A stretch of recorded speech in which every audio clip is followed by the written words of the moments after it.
ำจิ้มนอพี่น้องครับขอลองน้ำจิ้มนะครับคู่ที่2เทียบแล้วคู่ที่2เทียบแล้วครับเทพวชิระมงคล2พี่น้องบ้านขวสายน้ำตะวันออกวรวิทย์เพชรพยาขอนยอดมินลี่จะอยู่สายน้ำตะวันตกนะครับเป็นประเภทเหือน้อยเอามาแล้วครับประเมพี่น้องไผชนะจะได้ไปชิงรางวัลที่1ถ้วยขอนะครับกูนี่นะครับเตรียมตัวเตรียมใจกันเลยครับตอนนี้เอาเต็มที่พี่น้องข้างเชียร์นะครับสุดยอดอัดเสียงมาไลหน้าเพขนาดนักนะอาจารย์สง่าตอนนี้นะตุบนะครับพี่น้องครับกู้ที่2นะกู้แรกนั่นบ่มีการแข่งขันนะครับเนาะกู้ที่2เข้าสู่จุดปล่อยกันแล้ววันนี้เขาดูนี้นะครับ2วันวาก็วันนี้นะครับวันเสาร์วันอาทิตย์หน้าเขาจะไปดูที่ท่าวังผาเนอะพี่น้องที่ท่าวังผาก็จะมีการแข่งเหียนะครับในวันเสาร์วันอาทิตย์หน้าคือเสาร์8และเสาร์9 2วันนะครับเปิดห้องว่าแข่งเหียอำเภอท่าวังผาส่งเสริมการท่องเที่ยวสนับสนุนวิถีซอฟต์พาวเวอร์ไทยประจำปี2567นะครับเนาะสนับสนุนการท่องเที่ยวเป็นการส่งเสริมการท่องเที่ยวสนับสนุนวิถีซอฟต์พาวเวอร์ไทยนะครับแล้วก็วันพูกนะครับจะมีการจับฉลากกันในวันพูกเขาจะแบ่งสายแข่งขันเฮียมี3ประเภทครับเฮียน้อยเฮียเล็กเหลียวเฮียเล็กเอกลักษณ์แล้วก็เฮียกลางเอกลักษณ์เด้อมี3อย่างนะครับพี่น้องที่จะไปแข่งนะครับยังบัได้สมัครเจิญเนอร์นะครับที่มาติของด้วยการนี้มหาจันทร์สง่านี่ก็ได้นะครับหรือว่าคุณพิรุณสุริยศก็อยู่ที่นี่นะครับแล้วก็คุณชัยโรจน์ชัยศิรินวัฒน์ก็ได้เนอร์มาสมัครกันเลยครับมีใบสมัครนะครับน้อมาสมัครได้เลยนะครับมาสมัครที่นี่ได้เลยเนอแล้ววันผูกเขาจะจับสลากเวลาบ่ายโมงนะครับโดยสมาคมเรือแข่งจังหวัดน่านนะครับจะไปดำเนินการจับสลากแบ่งสายแข่งขันในวันผูกนะครับเวลาบ่ายโมงโดยสมาคมเรือแข่งจังหวัดน่านนะครับพี่น้องครับ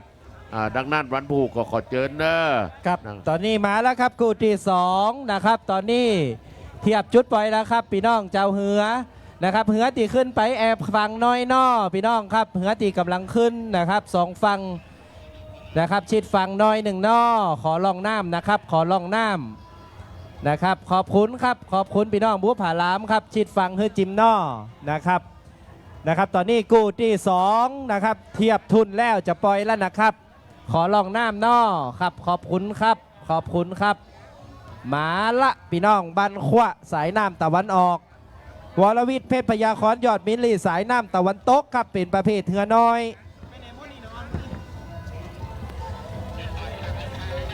กับ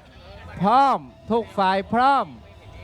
เขาจะมาพอกันครับในกูที่2พ่อแม่พี่น้องสั่งหลงผายแล้วครับเทพวชิระมงคล2พี่น้องบ้านขวะดอนทองสายน้ำตะวันออกพี่น้องพร้อมแล้วหลงพายมาเลยครับสายน้ำตะวันตกสุดยอดวรวิทย์เพชรพยาขอนยอดมินลี่พี่น้องบ้านตาลีมาเต็มที่ครับตอนนี้เคาะแล้วก็สั่งลงพายสุดยอดครับนิ่งแล้วทั้ง2ลำครับแต่งล่องน้ำกรรมการสั่งแล้วครับพร้อมแล้วพายลงนิ่งก็แต่งล่องน้ำแล้วออกมาแล้วครับพ่อแม่พี่น้องตอนนี้ปล่อยออกมาแล้วในกูที่2เป็นประเภทเถือน้อยประเภทเถือน้อยเทพวชิระมงคล2พี่น้องบ้านขวะดอนทองสายน้ำทางทิศตะวันออกวรวิทย์เพชรพยาขอนยอดมินลี่สายน้ำตะวันตกครับตอนนี้ตีกู้กันมาสูสีดูดีกันมาเอาแล้วครับสายน้ำทางทิศตะวันออกเทพวรวิทย์มงคลว่าจะได้สายน้ำทางทิศตะวันตกปยามเลยยอดมินลี่สีเก่าเฮียอัดเข้าไปวันขอกันมาตีคู่สูสีกันมาว่าจะได้สายน้ำทางทิศตะวันออกปยามแล้วอัดเข้าไปนี่ได้นี่ไปก็กุ้งเชิงนี่ได้นี่ไป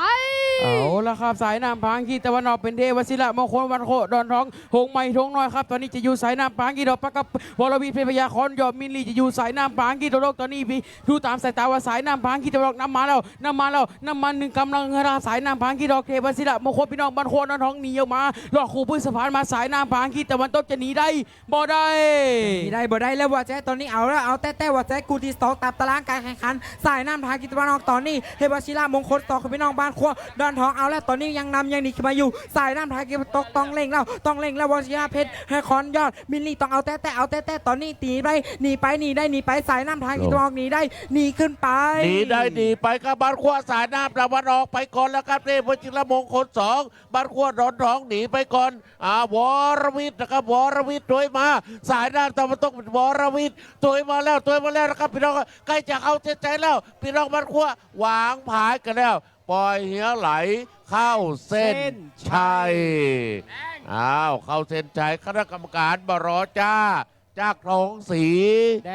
งสายน้ำตะวันออก เป็นนั้นว่าเทพวชิรมงคล2วัดขั้วดอนทองทงน้อยทงใหม่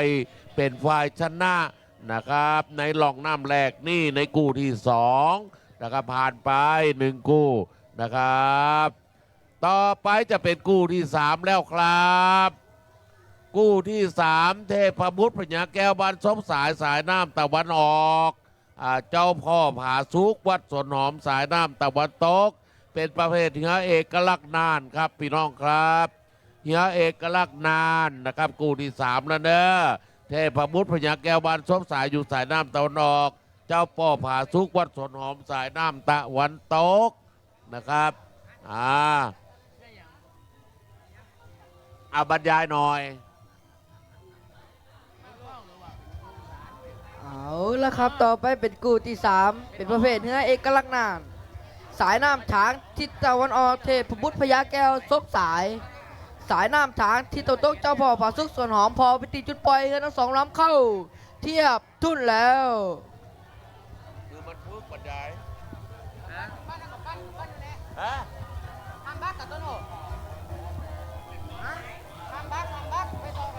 ต่อ เอาละครับฮาพอว่าจะเป็นซบสายหรือจะเป็นส่วนหอมเขาเทียบทุนเทียบตากันเป็นตีเรียบร้อยแล้ว กู้ที่3แล้วเนอะพี่น้องครับเทพบุตรพญาแก้วนะครับบานซบสายอยู่สายน้ำตะวันออกเจ้าพ่อผาสุกวัดสนหอมอยู่สายน้ำตะวันตกนะครับเป็นประเภทเหียเอกลักษณ์นานนะครับพี่น้องครับกู้ที่3กู้แรกเมื่อกี้นะครับเทพวชิรมงคล2วัดขั้วดอนทองทงน้อยทงใหม่เป็นฝ่ายชนะวรวิทย์นะครับตอนนี้มาเทพบุตรพญาแก้วนะครับวันซบสายน้ำตะวันออกแล้วก็เจ้าพ่อผาสุกวัดสนหอมอยู่สายน้ำตะวันตกนะครับครับตอนนี้ลงพายกันเป็นตีเรียบร้อยแล้วจอขาวๆนั่นเป็นเทพบุตรพญาแก้วครับ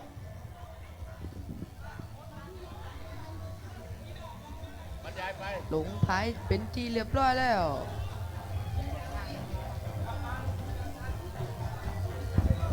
ประเภทเหือเอกลักษณ์ครับตอนนี้ลงท้าย เอาแล้วว่าแจ๊ตอนนี้เฮามาพอกันเป็นประเภทเอกลักษณ์นานเหือโอหางวัน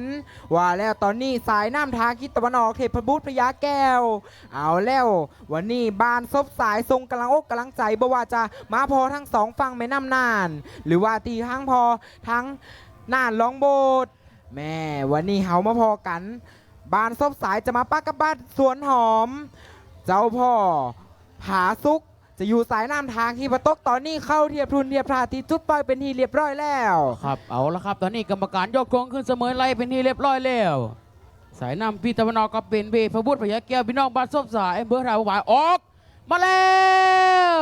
ออกมาแล้วตอนนี้หนีออกจากจุดปล่อยมาแล้วสายน้ำทางคิดพนอกว่าจะให้เทพบุตรพญาแก้วของพี่น้องบานซบสายตอนนี้ซกกะละอกกำลังใจมาฮือแล้วมาป้ากับไผ่บอป้ามาป้ากับเจ้าพ่อพาสุขของพี่น้องวัดสวนหอมสวนหอมเอาแต่ตอนนี้ว่าใจตอนนี้ตีกูตีกีมออกจากจุดปล่อยมาแล้วสายน้ำทางคิดพนอกเมื่อจะน้ำหนีขึ้นมาก่อนสายน้ำที่ตะวันตกตอนนี้วันขอหนีขึ้นไปเอาแต่ว่าใจตอนนี้สายน้ำทางทองเทพบุตรพญาแก้วบ้านซบสายหรือจะเป็นสวนหอมตอนนี้เจ้าพ่อพาสุขหนีได้หนีไป นะครับพอตามสายตาเหมือนสายน้ำถางที่ตอนเราเทพบุตรพญาแก้วซบสายเริ่มจะเลื่อมล้ำน้ำมาก่อนนั้นเป็นเทพบุตรซบสายเทพบุตรพญาแก้วว่าจะได้สายน้ำถางที่โตโต้เจ้าพ่อพาสุต้องอันแล้วนะผ่านถุนน้ำที่2มาแล้วยังเป็นสายน้ำถางที่ยังน้ำยังหนีขึ้นมาอยู่ก็กลุ่มคุมเชิงหนีหลอดเพื่อนขวาเพื่อนสะพานมาก่อนเลย เอาละครับตอนนี้เห็นระยะแบบนี้บอลแน่บอลน้อยครับสายน้ำพางกีตะวันออกนำมึงมานำขึ้นมาในเดียวเป็นเทพบุตรพญาแก้วพี่น้องบ้านซบสายนำขึ้นมาในเดียวสายน้ำหางกีโดเจ้าแมพเจ้าพ่อพาสุพี่น้องวัดสวนหอมจะหนีขึ้นโต้ยประตันจะโต้ยประตันสายน้ำพางกีตะวันออกหนีขึ้นมาเป็นเทพบุตรพญาแก้วเคาะแล้วสายน้ำพางกีตะวันตกจะหนีได้บ่ได้ ได้หรือบ่ได้ครับตอนนี้เต็กขึ้นมาแล้วพี่น้องบ้านซบสายอัดแล้วนะสายน้ำทางทิศตะวันออกก็เป็นเทพบุตรพญาแก้วเริ่มเบียดขึ้นแล้วนะพี่น้องบ้านสวนหอมขจายเร็วๆหวันคอไว้คืนมาแล้วพี่น้องเฮ้ยตอนนี้ขึ้นมาแล้วกันยาเดียวแหมน้อยเดียวสวนหอมเต็กขึ้นมาซบสายห้าแมวเทพบุตรพญาแก้วห้าแมวนะต้องหนีกันยาเดียวเต็กเข้าไปสวนหอมจีต่อยเข้าไปสวนหอมจีต่อยเข้าไปเต็กต่อยเข้าไปเต็กต่อยเข้าเส้นชัย คณะกรรมการมิรอช้ากับตันมองซ้ายมองขวาแล้ว ผลปรากฏว่ายกธงให้สีแดงเป็นอย่างนะ เทพบุตรพญาแก้วครับ ฮะ เทพบุตร เทพบุตรพญาแก้วครับพ่อแม่พี่น้องเอาละครับพ่อแม่พี่น้อง วันนี้นะครับในนามของสจ.เอกชัยก็ต้องขอกราบขอบคุณพ่อแม่พี่น้องเจ้าเฮียที่เคารพนะครับที่รักของเอกชัยทุกท่าน ตอนนี้เทียบทุนแล้วครับเทียบทุนอีกแล้วครับพ่อแม่พี่น้องนะจะเป็นกู้ที่ต่อใดกู้ที่4ครับกู้ที่4นะพ่อแม่พี่น้องมาป้ากันแถมแล้วนะกู้ที่4ได้แก่นะเจ้าขุนปัวครับพ่อแม่พี่น้องบ้านหวังม่วงจะอยู่สายน้ำทางทิศตะวันออกป้าครับเจ้าแม่คำแดงอยู่สายน้ำทางทิศตะวันตกครับพ่อแม่พี่น้องเจ้าขุนปัวป้าครับเจ้าแม่คำแดงครับพ่อแม่พี่น้องมันอีกแล้วมายาค่ะเอาละพ่อแม่พี่น้องกับตันยอมให้ตอนนี้หามาพอเฮียกูที่4ครับพ่อแม่พี่น้องประเภทเฮียเอกลักษณ์นานวันนี้กับตันนะครับจัดให้เจ้าขุนปัวสายน้ำทางทิศตะวันออกพ่อแม่พี่น้องปะกับเจ้าแม่คำแดงสายน้ำตะวันตกเอาละมันครับพ่อแม่พี่น้องกูนี่ต้องบอกก่อนว่าเป็นประเภทเฮียเอกลักษณ์ครับวันนี้เอาละจดจ้องพอจี้จุดปล่อยณเวลานี้พ่อแม่พี่น้องครับเจ้าขุนปัวบอกว่าวันนี้จะต้องครับเป็นห้องว่าเอาถ้วยฮือใดคำแดงก็บอกว่ามาหยอมครับพ่อแม่พี่น้องยังจะเกิดขึ้นตอนนี้มันยกลองแหมละพ่อแม่พี่น้องเฮ้ยเอาตอนนี้คณะกรรมการยกธงขึ้นเสมอไหลแล้วเอาละพ่อแม่พี่น้องจุดจ้องจุดครับว่าจะได้ครับคณะกรรมการสร้างลงพายแล้วเจ้าแม่คำแดงโบกธงสีแดงแล้วตอนนี้เจ้าขุนปัวกับโบกธงเช่นเดียวกันเอายังจะเกิดขึ้นครับพ่อแม่พี่น้องตอนนี้กัปตันขออนุญาตปล่อยเหียก่อนครับ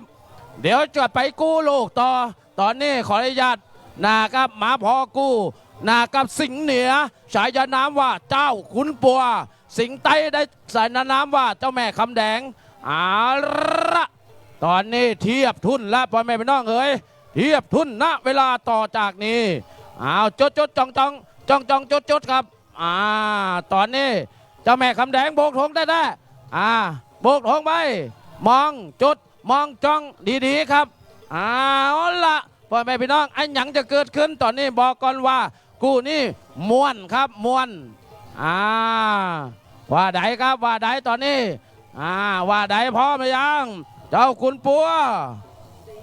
เจ้าขุนปัวอยู่สายน้ำตะวันออกเนอพ่อแม่พี่น้องบ้านวังม่วงทรงกำลังอกทรงกำลังใจจิมส่วนพ่อแม่พี่น้องเจ้าครับเจ้าแม่คำแดงอยู่สายน้ำตะวันตกทรงกำลังอกทรงกำลังใจมาด่วนเลยครับพ่อแม่พี่น้องเอาละตอนนี้จ้องไว้ก่อนจ้องไว้เจ้าแม่คำแดงว่าได้เจ้าขุนปัวพร้อมแล้วไม่พายลุงเอาละพ่อแม่พี่น้องเอ๋ยจะขนาดไหนออกมาแล้วครับพ่อแม่พี่น้องเป็นประเภทเหนือเอกลักษณ์ระหว่างเจ้าขุนปัวพ่อแม่พี่น้องบ้านวังม่วงสายน้ำทางทิศตะวันออกโคจรมาป้าใครมาป้ากับเจ้าแม่คำแดงพ่อแม่พี่น้องเอ๋ยอยู่สายน้ำทางทิศตะวันตกตอนนี้เอาละพ่อแม่พี่น้องเอ๋ยกัปตันบอกว่าจะบินแล้วเวลาครับเจ้าแม่คำแดงบอกว่ามันยอมตอนนี้เอาละพ่อแม่พี่น้องเอ๋ยจุ่มน้ำเจ้าขุนปัวพ่อแม่พี่น้องเอ๋ยตอนนี้กดคอมาอัดคอมากดคอกันมายังไม่มีใครนำใครเดียวแล้ว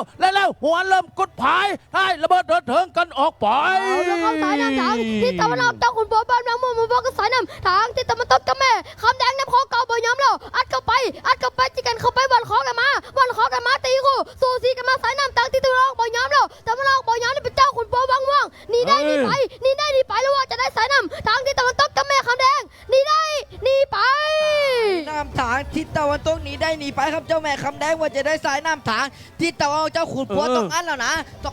สายน้ำถางทิศตะวันตกขึ้นมาแล้วว่าจะได้สายน้ำถางที่ว่าห้ามแผ่วเจ้าขุนปัวห้ามแผ่วว่องบัวห้ามแผ่วว่าจะได้ตอนนี้สายน้ำถางตัวอันขึ้นมาแล้วขึ้นมาสายน้ำถางทิศตะวันตกหนีไปแล้วว่าจะเอาแล้วตอนนี้ลาสาบ่ได้แล้วสายน้ำไทยมาตกตอนนี้ลาสาบ่ได้เจ้าแม่คำแดงวันน้ำโคกเก่าลาสาบ่ได้ตอนนี้เอาแล้วบ้านวังม่วงเปิดหนีขึ้นมา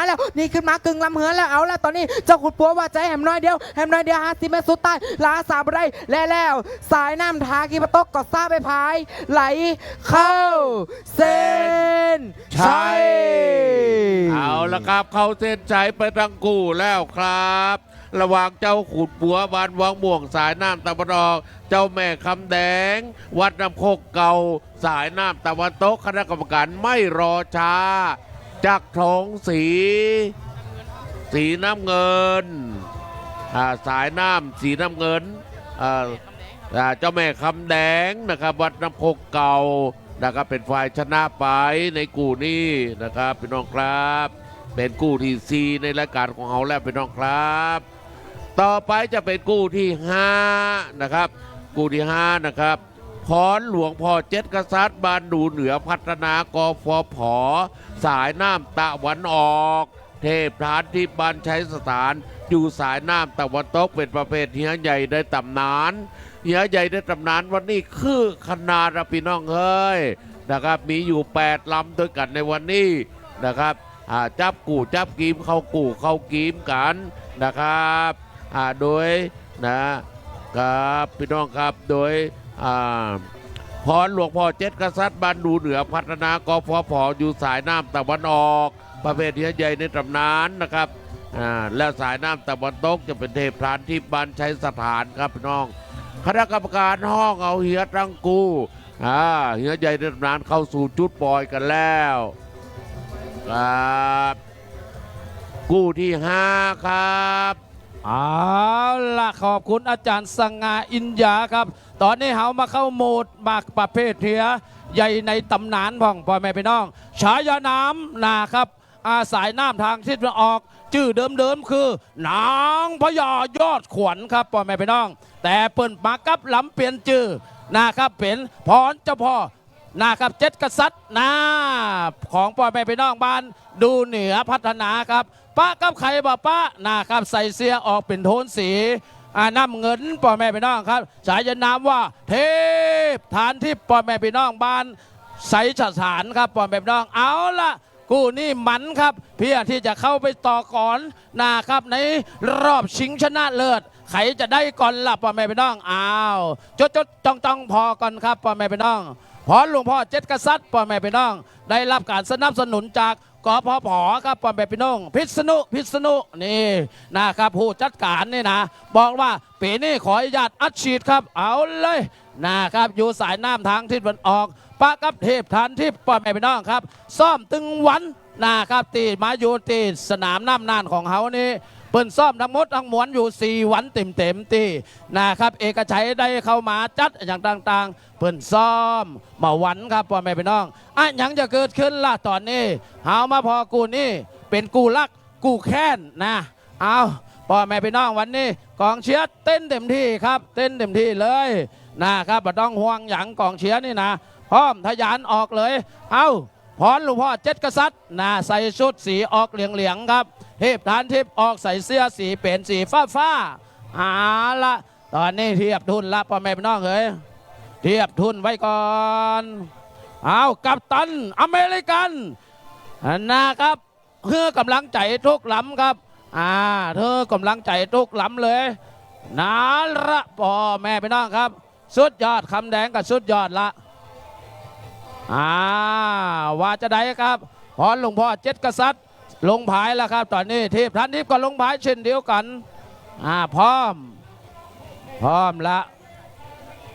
ป้าทึดเท่าพ่อแม่พี่น้องตีรับชมอยู่ทางบ้านครับตอนนี้หน้ากองอำนวยการโมโหอย่างเป็นอะไรยังนะครับ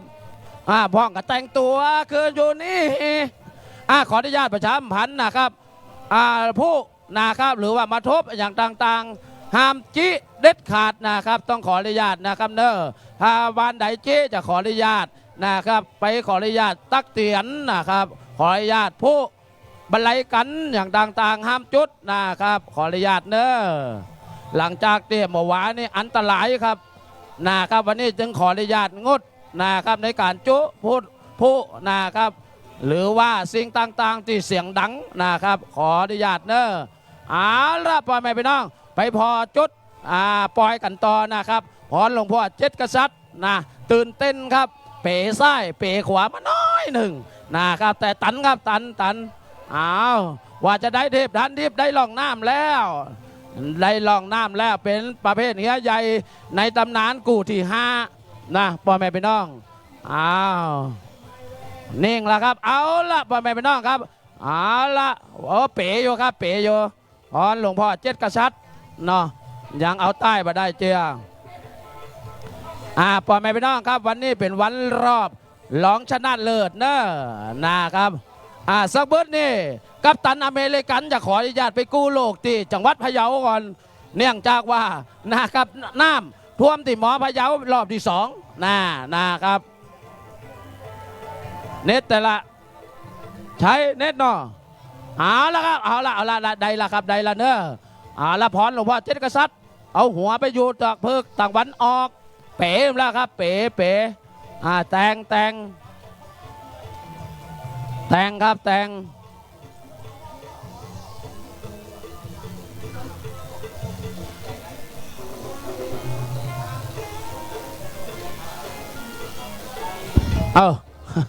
เน็ตนะครับสุดยอดดนตรีเอาละครับได้ลองน้ำแล้วพ่อแม่พี่น้องครับวันนี้เต็มที่ครับกองเชียร์วันนี้ไล่นานเมาะไล่นานมาแล้วครับคืนมาละหัวในตากดักฝนวันนี้ยังมากันอยู่มีใครมีเมยนะครับมีใครมีเมยเอาละพอกันต่อครับพ่อแม่พี่น้องกูที่5พรหลวงพ่อเจ็ดกษัตริย์สายน้ำทางทิศตะวันออกเทพฐานทิพย์พ่อแม่พี่น้องบ้านใช้สถานอยู่สายน้ำทางทิศตะวันตกเอากูได้นะครับลำใดที่จะโตนออกมาก่อนพ่อแม่พี่น้องที่รับชมอยู่ทางบ้านนะครับอดใจเห็มน้อยหนึ่งนะครับเพราะว่าเป็นประเภทเฮียใหญ่ในตำนานมันใหญ่ออกหมาแล้วครับพ่อแม่พี่น้องเป็นประเภทเฮียใหญ่ในตำนานกูที่5ระหว่างพรหลวงพ่อเจ็ดกษัตริย์พ่อแม่พี่น้องบ้านดูเหนือนะครับพัฒนามาป้ากับใครป้ากับเฮทานทิพย์พ่อแม่พี่น้องบ้านให้สถานตอนนี้อยู่สายน้ำทางทิศตะวันตกตอนนี้กอดคอกันมายังบ่มีใครน้ำใครเจ้ากัปตันบอกว่ามันอีกแล้วพ่อแม่พี่น้องเฮ้ยยังจะเกิดขึ้นตอนนี้พรหลวงพ่อเจ็ดกษัตริย์ขยับมาแล้วบอกว่าแล้วว่าได้ตอนนี้หัวเริ่มเปิดท้ายระเบิดเถิงกันออกไปเอาละครับสายน้ำทางทิศตะวันออกพรหลวงพ่อเจ็ดกษัตริย์มันปักกับสายน้ำทางทิศตะวันตกเทพทางที่บ้านสายสถานบ่อยย้ำแล้วว่าจะได้สายน้ำตะวันออกบ้านดูเหนือพัฒนาอัดกันไปอัดแต่บีแต่วันขอกันมาว่าจะได้สายน้ำทางทิศตะวันออกบ่อยย้ำแล้วหลวงพ่อเจ็ดกษัตริย์ว่าจะได้สายน้ำทางทิศตะวันตกเทพทางที่บ้านสายสถานนี้ได้นี่ไปนี่ได้ก็กงกุญแจกันมานี่ได้นี่ไปเอาละครับเอาหัวมาสมันเกิดเสมอกันแล้วว่าจะได้สายน้ำทางทิศตะวันออก พรหลวงพ่อเจ็ดกษัตริย์ดูเหนือพัฒนาว่าจะได้ป้ากับไผ่ป้ากับเทพฐานที่ใจฐานมาแล้วตอนนี้สายน้ำฐานที่ว่าข้อแล้วนะสายน้ำฐานต้องเล่งต้องเล่งแล้วพอตามสายตาสายน้ำฐานที่ตกลงหนีมาก็แล้ว มาก็แล้วสายน้ำทางทิศตะวันออกเข้าแล้วว่าจะได้ตามันตกน้ำมาหน่อยเดียวตะวันออกบ่ย้ำแล้วขึ้นแล้วว่าจะได้หวันกันแล้ว เร่งขึ้นมาพี่น้องบันดูเร่งขึ้นมาฐานทิพย์สถานห้ามแผ่วนะบันดูเตะขึ้นแล้วกันยาเดียวเข้าใจเตะเข้าไปกันยาเดียวสถานต้องหนีสถานยังหนีอยู่สถานยังหนีสายน้ำตะวันตกเทพฐานทิพย์ใช้สถานหนีเข้าเส้นชัย ข้าวเส้นชัยเขาเซ็นใช้เป็นที่เรียบร้อย ตอนนี้ลองน้ำบ่มีปัญหากรรมการ ยกธงสีน้ำเงินคือแกเรือเทพพรานทิพย์ของพี่น้องบ้านใช้สถานเป็นเรือชนะในหลองน้ำนี่เทพพรานทิพย์ของพี่น้องบ้านใช้สถานเป็นเรือชนะในหลองน้ำนี่ครับ ผมเอาละกู้ต่อมาพ่อแม่พี่น้องเฮ้ยเปิ่นปล่อยมาลำเดียวนี่พอนี่นะปล่อยเฮ้พรพิมลมาดิ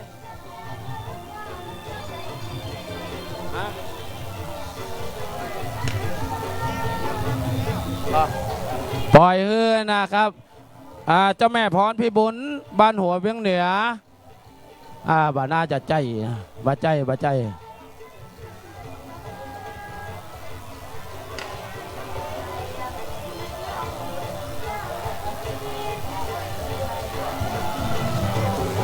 อันนี้ร้องก็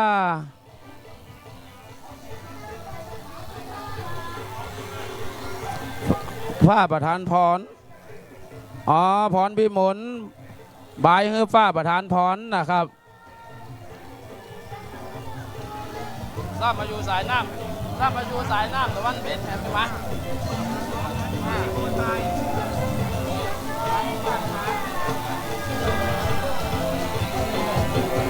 นะครับผลปรากฏว่าเจ้าแม่พรพิมลบ้านหัวเวียงเหนือบายคือครับฝ้าประธานพรบอกแม่พี่น้องบ้านไรนานร้อยลำมาลำเดียวนะครับร้อยลำมาลำเดียวเนอะมันอยู่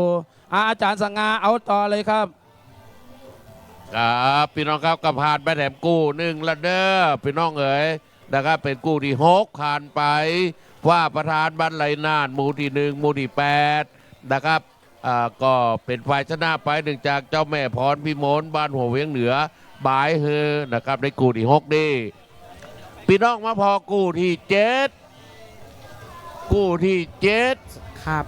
เอาละครับกูที่เจ็ดเป็นสายน้ำทางทิศตะวันออกวรวิทย์เพชรพยาคอนยอดวินลี่ปากัมมณีสายสน3ครับเป็นประเภทเนื้อเหลวเหล็กเอาแล้วครับเหลือเข้าเทียบทุนแล้วครับเอาละครับเข้าเทียบทุนเทียบตากันเป็นตีเรียบร้อยแล้วสายน้ำทิศตะวันตกวันนี้สายชนบ้านบุพผาหลามครับสายน้ำทางทิศตะวันออกวรวิทย์เพชรพยาคอนยอดวินลี่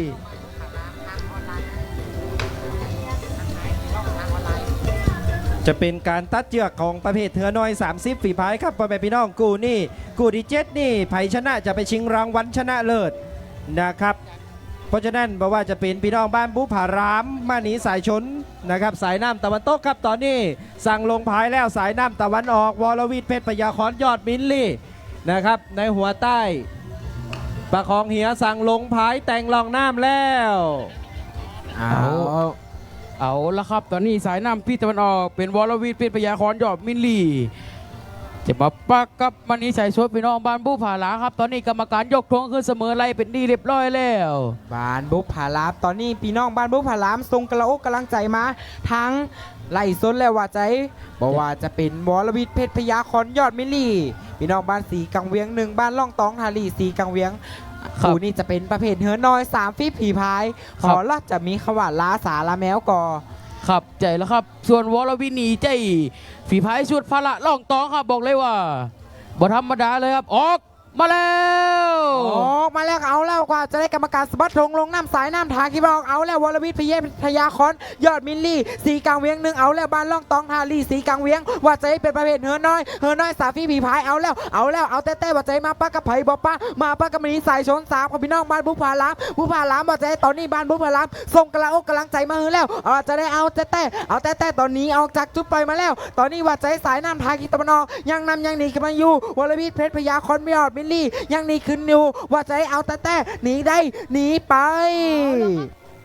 เอาแล้วครับสายนำทางทิศตะวันออกวอแล้ววินบอกจะได้สายนำทางทิศตะวันตกมันนี่สายชนบ้านบุพผาล้ำมายอมเราตะวันออกนำมาแล้วตะวันออกนำมาบอลวิทย์ยอดมิลลี่อัดเข้าไปมันนี่สายชนบอลเจ้าแล้วบอลยอมเราอัดเข้าไปวันคอกันมานี่ได้นี่ไปดูตามสายตาว่าสายนำทางทิศตะวันออกนี่ได้นี่ไป เอาละครับวรวิทย์เพชรพยาขอนหนีออกมาแล้วว่าจะได้สายน้ำทางที่ว่าต้องเป็นนิสายสนสามบุพผารามต้องอันแล้วนะเอาหัวมาสมันแล้วว่าจะได้ต่อแดงต้องอันแล้วข้อเล็กข้อต้นข้อย้อนข้อหนีกันขึ้นมาแล้วว่าจะได้สายน้ำทางทิศตะวันออกหนีได้หนีไป เอาละครับระยะสุดท้ายไปเบย์บอลแน่บอลน้อยครับตอนนี้สายน้ำปางกีตะวันออกหนีออกมาบนเลวรวิทย์เป็นพยาขอนยอดมิลลิหนีออกมาสายน้ำปางกีตะวันตกมอมันนี่สายชวนพี่น้องบ้านบุพผารามตัวขึ้นไปสายน้ำปางกีตะวันออกเป็นวรวิทย์เฮ็ดพยาขอนยอดมิลลิก็ปล่อยเหือไหลเข้าเส้นใจคณะกรรมการพอซ้ายพอขวานะครับและแล้วก็ยกธงสีแดงให้กับวรวิทย์เพชรพยาคอนยอดมิลลีสีกลางเวียงหนึ่งร่องตองทาลีสีกลางเวียงชนะไป1ล่องน้ำครับพ่อแม่พี่น้องปัตตาอัดกันมาตั้งแต่นะครับจุดสตาร์ทพ่อแม่พี่น้องมาสัวนาที่ก่ออำนวยการน้อยเดียวนะครับพ่อแม่พี่น้องยังมีการแก้มือครับเพราะว่านะครับสายน้ำอาจจะมีปันห้องว่ากินกันน้อยหนึ่งนะครับมันครับกูนี่มันนำละพ่อแม่พี่น้องเอามาพอนะครับกู้ต่อไปพ่อแม่พี่น้องครับ เอาละครับต่อไปเป็นกูตีแปดตามตารางการแข่งขัน เป็นประเภทเรือเร็วเลยครับสายน้ำทางทิศตะวันออกเทพจุฬาลัตน์แสงดาว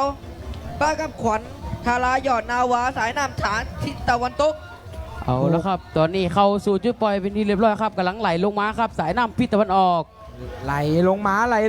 ล้วเป็นประเภทเฮือน้อย30ปีพายเทพจุฬาลัตน์ อยู่สายน้ำทางทิศตะวันออก ขวัญทารายอดนาวานี่วัดมิงเมืองขนมหวานบ้านญาติจะอยู่สายน้ำทางคิวตกนี่ละโคจรมาเจอกันจนได้ เพราะว่ากูนี่เป็นกูชิงจีแต้แล้ว แต่บังเอิญมาเจอกันเฮียก่อนยังจะเกิดขึ้นตอนนี้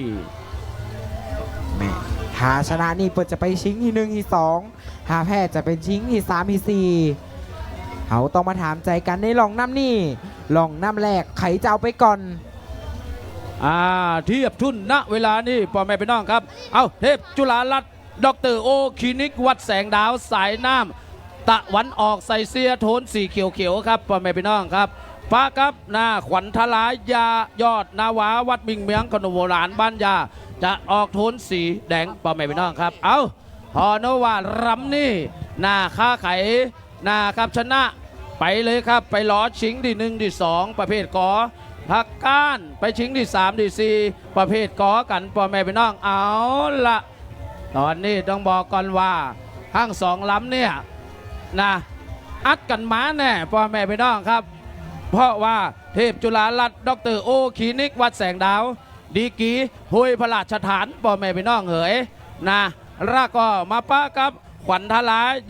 ยอดนาวาวัดมิงเมืองขนมหวานบ้านยาที่เขาคุ้นเคยกันดีนั่นก็คือแม่ป้อมนี่ละพ่อแม่พี่น้องครับกูนี่เขามาพอว่าจะขนาดไหนขนาดเมื่อกี้ครับยังสุดยอดละพ่อแม่พี่น้องเฮ้ยตอนนี้มันจังสุดยอดของความสุดยอดของกำแน่นอนการชิงไหวพริบครับบอกว่าในการเคาะบอกว่าในการชิงในช่วงของสนามเขามาพอระดับอีมือกันครับถ้าโอ้ถึงครับเทพจุฬารัตน์ครับดรโอบเด็กมาออนครับในส่วนของคุณสมบัติปีพายแล้วไปมาอย่างทุกสนามบอกว่าจะเป็นส่วนของสนามภาคกลางบอกว่าส่วนวันหนามของจังหวัดน่านพ่อแม่พี่น้องครับตอนนี้เอามาถามใจละ ตัวเฮียนะครับประกอบโดยช่างตีครับพ่อแม่พี่น้องรากก็มาพอขวัญทลายอดนาวาสายน้ำตะวันตกหรือว่าแม่ป้อมเนี่ยพ่อแม่พี่น้องประเด็กบออนนี่ทำการฝึกซ้อมอย่างเป็นระบบอย่างเป็นระเบียบนะครับผ่านสนามภาคกลางมาเช่นเดียวกันพ่อแม่พี่น้องยังจะเกิดขึ้นล่ะสนามนี่บอกก่อนว่ามันอีกแล้ววาวยาคากัปตันอเมริกันจัดให้นี่บอกมาแล้วพอครับพ่อแม่พี่น้องจะมันขนาดไหนตอนนี้ต้องมาถามใจแล้วเอาล่ะครับพ่อแม่พี่น้องเต็กตาพอตีจุดปล่อยณเวลาต่อจากนี้กูยุทธโลกครับกูยุทธโลกเข็มแล้วแสงดาวตะวันออกครับแม่ป้อมตะวันตกนี่เอาละพ่อแม่พี่น้องครับเทพจุฬาลัตน์ด็อกเตอร์โอน้องตั้มสังกัดวัดแสงดาวครับพ่อแม่พี่น้องใส่เสื้อออกสีเขียวจ่อออกเขียวส่วนขวัญทลายอดนาวาวัดมิ่งเมืองขนมหวานบ้านยาใส่ออกโทนสีครับออกแดงก็โมว่าน้ำเงินครับเพราะระยะไกลมากกราบสมาอภัยตัวเอาละปล่อยยากน้อยครับกูนี่เพราะว่าเป็นเฮียคันเทพครับหรือว่าเฮียเก่งพ่อแม่พี่น้องวันนี้กัปตันอเมริกันครับจัดนักจัดเต็มฮือส่วนเจ้าเฮียครับแข่งแล้วหีบขึ้นไปทันทีเลยเนอะเพราะว่าครับเขามีแค่12กูนะครับรอบรองชนะเลิศรีบขึ้นเลยครับกินน้ำกินท่ารีบขึ้นไปเลยนะครับบ่ต้องพักเต้นของตัวเก่าเหรียญเจิญเลยนะครับเทพศิริพรครับเปิ่นบ่ายเวลาบ่ายเวลาเอาละพอกูนี่ก่อนเดี๋ยวจะเรียกเหือใจเย็นมันตื่นเต้นครับกูนี่มันตื่นเต้นพ่อแม่พี่น้องกูยุทธโลกครับต้องบอกก่อนว่ากูนี่แถมมีโอกาสรอดไปถึง2รองน้ำไปชิงครับประเภทที่1ที่2ประเภทกอครับ5ก้านชิงที่3ที่4ประเภทกอเอาละว่าจะได้ครับเทพจุฬาลัตน์ด็อกเตอร์โอครับภายสนับสนุนวัดแสงดาวลับป้าครับขวัญทลายอดนาวาครับวัดบิ่งเมืองพ่อแม่พี่น้องครับขนมหวานบ้านยาสายน้ำตะวันตกใจจดใจจอกันนักพ่อแม่พี่น้องเอ๋ยใจเย็นครับบดีดมยาดมเจือครับดมยามองตาขมับเอาครับเอาละพ่อแม่พี่น้องครับสอดส่องแล้วสายน้ำทุกอย่างล่องครับโล่งมดตอนนี้ป่าสวมสวายครับเปิดทางขนาดนักเอาละนิ่งแล้วครับคณะกรรมการยกธงขึ้นเสมอไล่แล้วเอาละพร้อมครับพร้อมราชโตนมองมาแล้วพ่อแม่พี่น้องเฮ้ยเดี๋ยวพ่อแม่พี่น้องตีรับชมผ่านช่องทางน่านร้องบทหรือว่าเพจที่นี่เมืองน่านอดใจรอสักน้อยหนึ่งนะครับตอนนี้ขออนุญาตนะครับว่ามันเป็นการปล่อยเหี้ยที่ค่อนข้างที่จะยากครับเพราะว่าเปิ้ลครับเปิ้ลห้องว่าจะต้องเบ๊ะครับจะต้องเบ๊ะเพราะเป็นกู้ที่ยุทธโลกพ่อแม่พี่น้องหรือว่ากู้เฮียเก่งครับก็เลยจะต้องเนียนที่สุดกัปตันอเมริกันขออนุญาตประชาสัมพันธ์เฮียนะครับแม่บัวไหลครับเทพจอมอขึ้นเลยนะครับขวัญประชาพ่อแม่พี่น้องบ้านดอนตันเนื่องจากครับเปิ้นยกเลิกครับเปิ้นมาขอครับยกเลิกขอยกเลิก2ร่องครับ2ร่องอันขอสละสิทธิ์การแข่งขันในรอบตัดเชือกกับเหลือพลังศิลาผ่าขวางนะครับจำนวน2ร่องน้ำนะครับเนื่องจากผีพายอายุ40ปีขึ้นไปมีจำนวนไม่เพียงพอนะครับออกมาแล้วครับพ่อแม่พี่น้องเป็นประเภทเหนือเล็กครับพ่อแม่พี่น้องเล็กโอเพนระวังเทพจุฬาลัตน์ด็อกเตอร์โออยู่สายน้ำทางที่ออกโคจรมาป้าครับยอดขวาโจทย์ครับขวัญทลาย ยอดนาวาสายน้ำทางทิศตะวันตกตอนนี้บินแล้วประแม่นังเหยขวัญทลาบอกว่ามาย้อมตอนนี้30 ใบ 30 ใบพวงแฮม10 ใบประแม่นังเหยยังจะเกิดขึ้นตอนนี้น้ำตะลั่นกันออกมา เอาไปแล้วว่าจะได้สายน้ำทางทิศตะวันออกเทพจุฬาลักษณ์แสงดาวบอยามแล้วว่าจะได้สายน้ำทางทิศตะวันออกควันทลายอดนาวาอัดเข้าไปจิกันเข้าไปวันมันก็มาว่าจะได้สายน้ำทางทิศตะวันตกบอยามแล้วควันทลานี่ได้นี่ไปสายน้ำตะวันออกเทพจุฬาลักษณ์แสงดาวว่าจะได้สายน้ำก็กุ้งคุณช่างกันมาได้ทันทีหนีไปก่อนแล้ว ได้ถ้าได้ทีหนีมาก่อนแล้วครับว่าจะได้สายน้ำฉางเที่ยวหนีมาก่อนนั้นเป็นเทพจุลลักษณ์แสงดาวว่าจะได้สายน้ำฉางที่โตโต้ต้องอันแล้วนะขวัญทลายอดนะว่าต้องอันแล้วมีเมื่อต้องอันแล้วว่าจะได้หัวมาสมันแล้วว่าจะได้ตอนนี้สายน้ำฉางที่โตโต้ขึ้นแล้วสายน้ำฉางเที่ยวห้ามย่นหนาสายน้ำแต่เราขึ้นโจโลสายน้ำฉางเที่ยวหนีมาก่อนแล้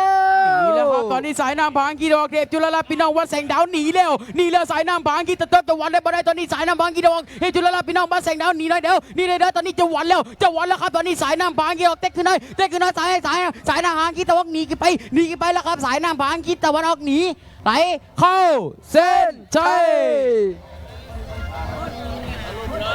คณะกรรมการมิรอชาพอซ้ายพอขวาบ่มีฝาวครับ ยกธงสีน้ำเงินให้แก่ขวัญทลายอดนาวาวัดมิ่งเมียงขนมหวานบ้านยาเป็นพายชนะไป1 ล่องน้ำครับพ่อแม่พี่น้องเอาล่ะหมันครับกูนี่บ้ามันของสุดยอดเหลือเกินนะครับพ่อแม่พี่น้องเอากูต่อไปครับอาจารย์สง่าเหรียญเจิญเลย เอาแล้วครับกูต่อไปเป็นกูตีเก้าครับสายน้ำทางทิศตะวันออก กูต่อไปเป็นกูตี10ครับเทพจอมหมอกชีววิถีสายน้ำฉางทิศตะวันออกปะกับเจ้าแม่บัวไหลสายน้ำฉางทิศตะวันตกเป็นประเภทเนื้อเอกลักษณ์นั่น ใช่แล้วครับตอนนี้ไหลลงมาแล้วครับดูขอตังปุ้นครับเห็นสายน้ำพิษตะวันตกครับเจ้าแม่บัวไหลเป็นตัวเรือของซอฟ้าหาดผาขนครับบอกเลยว่าสวนเทพจอมอกชีววิถีน้ำเกียนครับค่อยๆไหลลงมาเป็นที่เรียบร้อยแล้ว เอาแล้วครับเขาเทียบทุนเทียบตากันเป็นตีเรียบร้อยแล้วว่าจะได้จอมหมอกว่าจะได้สายน้ำฉางทิศตะวันตกจะย้อมก่อเอาแล้วครับเขาเทียบทุนเทียบตากันเป็นตีเรียบร้อยแล้ว เอาแล้วครับตะวันออกน้ำเกียนเทพจอมหมอกชีววิถีน้ำเกียนครับตะวันตกเจ้าแม่บัวไหลหาดผาขนวัดกูเซียวบินกัดเต็มตาเลยน้องครับ บอกเลยว่า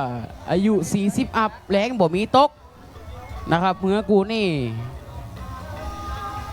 เอาแล้วครับถ้าไผ่ชนะไปชิงที่1ที่2ไผ่แป้ไปชิงที่3ที่4 ใช่แล้วครับเทพจอมหมอกชีววิถี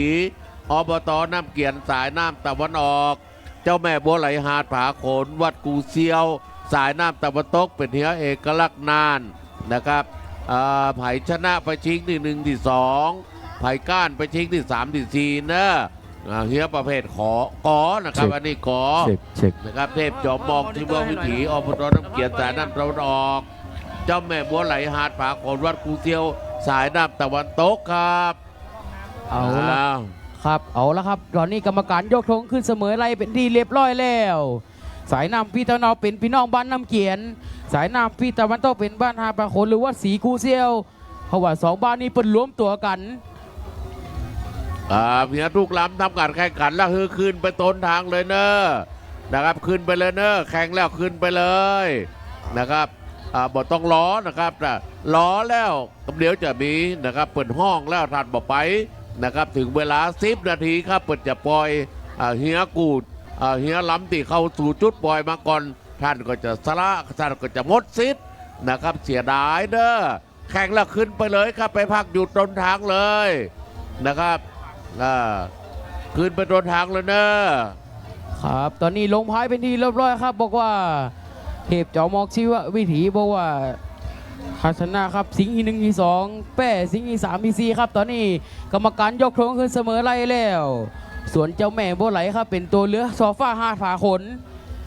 บอกเลยว่าครับตอนนี้สายน้ำพี่ตะวันออกยังบ่ได้ครับนิ่งแล้วครับลงพายทั้งคู่แล้วครับตอนนี้ สายน้ำพี่ตะวันตกยังออกมาแล้วครับสายน้ำผางขี้ตะวันออกเป็นเทพเจ้ามอกศิวะวิถีอบตน้ำเกียรติอยู่สายน้ำผางขี้ตะวันออกกับเจ้าแม่โบราณฮาร์ดฝาโขว่าสีกุเซียวจะอยู่สายน้ำผางขี้ตะวันออกเป็นหมอเป็นเหมยบินกันออกมาแล้วครับตอนนี้ดูตามสายตาว่าสายน้ำผางขี้ตะวันออกหนีออกมาแล้วหนีออกมาเป็นเทพเจ้ามอกศิวะวิถีพี่น้องบ้านน้ำเกียรติหนีออกมาได้เดี๋ยวหนีออกมาได้เดี๋ยวสายน้ำผางขี้ตะวันตกจะหวันแล้วครับตอนนี้จะหวันได้บ่ได้เป็นเจ้าแม่โบราณวัดสีกุเซียวฮาร์ดฝาโขตอนนี้ฮาร์ดตุนน้ำตีหนึ่งมาแล้วฮาร์ดตุนน้ำตีหนึ่งมาแล้วสายน้ำผางขี้ตะวันออกเป็นเทพเจ้ามอกศิวะวิถีหนีมาแล้ว เอาละครับบ่อล้อลิงล้อเรือแล้วจุฬาแล้วครับสายน้ำฐานที่ว่าได้เปรียบชิงเหนียวมาในประเทศจอมมอกชีววิถีอบตน้ำเขียนเหนียวมาแล้วว่าจะได้สายน้ำฐานเจ้าแม่บัวไหลสีกูเซลต้องอันแล้วนะต้องอันแล้วนะผ่านทุนน้ำที่2มาแล้วยังเป็นสายน้ำฐานที่ร้องเทพจอมมอกชีววิถียังหนียังนำยังหนีขึ้นมาอยู่ยังนำยังหนีขึ้นมาอยู่สายน้ำฐานที่ว่าโตขึ้นแล้วแม่เจ้าแม่บัวไหลหนีมาก่อนแล้ว แล้วว่าจะได้สายน้ำทางที่ตะวันออกเทพเจ้ามองน้ำเกียนบ่ย้ำหรอกเจ้ามองคอแล้วว่าจะได้สายน้ำตะวันตกกับแม่บัวไหลว่าสีกูเสียอัดกันไปมันคอกันมาว่าจะได้สายน้ำตะวันออกน้ำเกียนบ่ย้ำหรอกว่าสีกูเสียบ่ย้ำกันมันคอกันมาก้าวกูคุณช้างนี่ได้นี่ไปเจ้ามองบ่ย้ำหรอกอัดกันไปนี่ขึ้นไป เข้าไปแล้วว่าจะเอาแต่ตอนนี้สายน้ำทางที่ตะวันตกยังนำยังหนีมาอยู่เจ้าแม่บัวไหลขึ้นไปแล้วเทพจอมมอกชีววิถีอบตน้ำเกียรติเอาแต่แหมน้อยเดียวตอนนี้เราวันคอเอาแล้วว่าจะเจ้าแม่บัวไหลขึ้นนี้อยู่เอาแล้วตอนนี้แซงขึ้นไปแม่บัวไหลเจ้าจอมอกตอนนี้หนีขึ้นไปหนีได้หนีไปจะหนีรอดปลอดภัยหรือไม่และสุดท้ายน้ำเกียรติอบตน้ำเกียรติก็ไหล เข้าเส้นใจเอาละคณะกรรมการยกธงนะครับสีน้ำเงินบ่งบอกว่าสายน้ำทางทิศตะวันตกได้แก่เจ้าแม่บัวไหลหาดป่าขนวัดศรีกุเซลเป็นภายชนะไปร่องน้ำที่1ครับพ่อแม่พี่น้องเอาละต่อไปครับพ่อแม่พี่น้องเขาจะเข้ามาสู่ประเภทเฮียใหญ่ในตำนานกู้ที่11ได้แก่ขวัญประชาพ่อแม่พี่น้องบ้านดอนตันนี่เปิ้นสละไปแล้วนะนี่นะตึง2ร่องนะครับเขาจะมาพอกูที่12เลยนะครับเนอขวัญประชาเปิ้นนะครับเปิ้นมาเขียนนะครับย้อมละบายฮือละนะครับเนาะมาป้ากูที่12ต่อขุนประดูทองบ้านห้วยแก้วป้ากำ1แดนสยามบ้านวังว่าครับ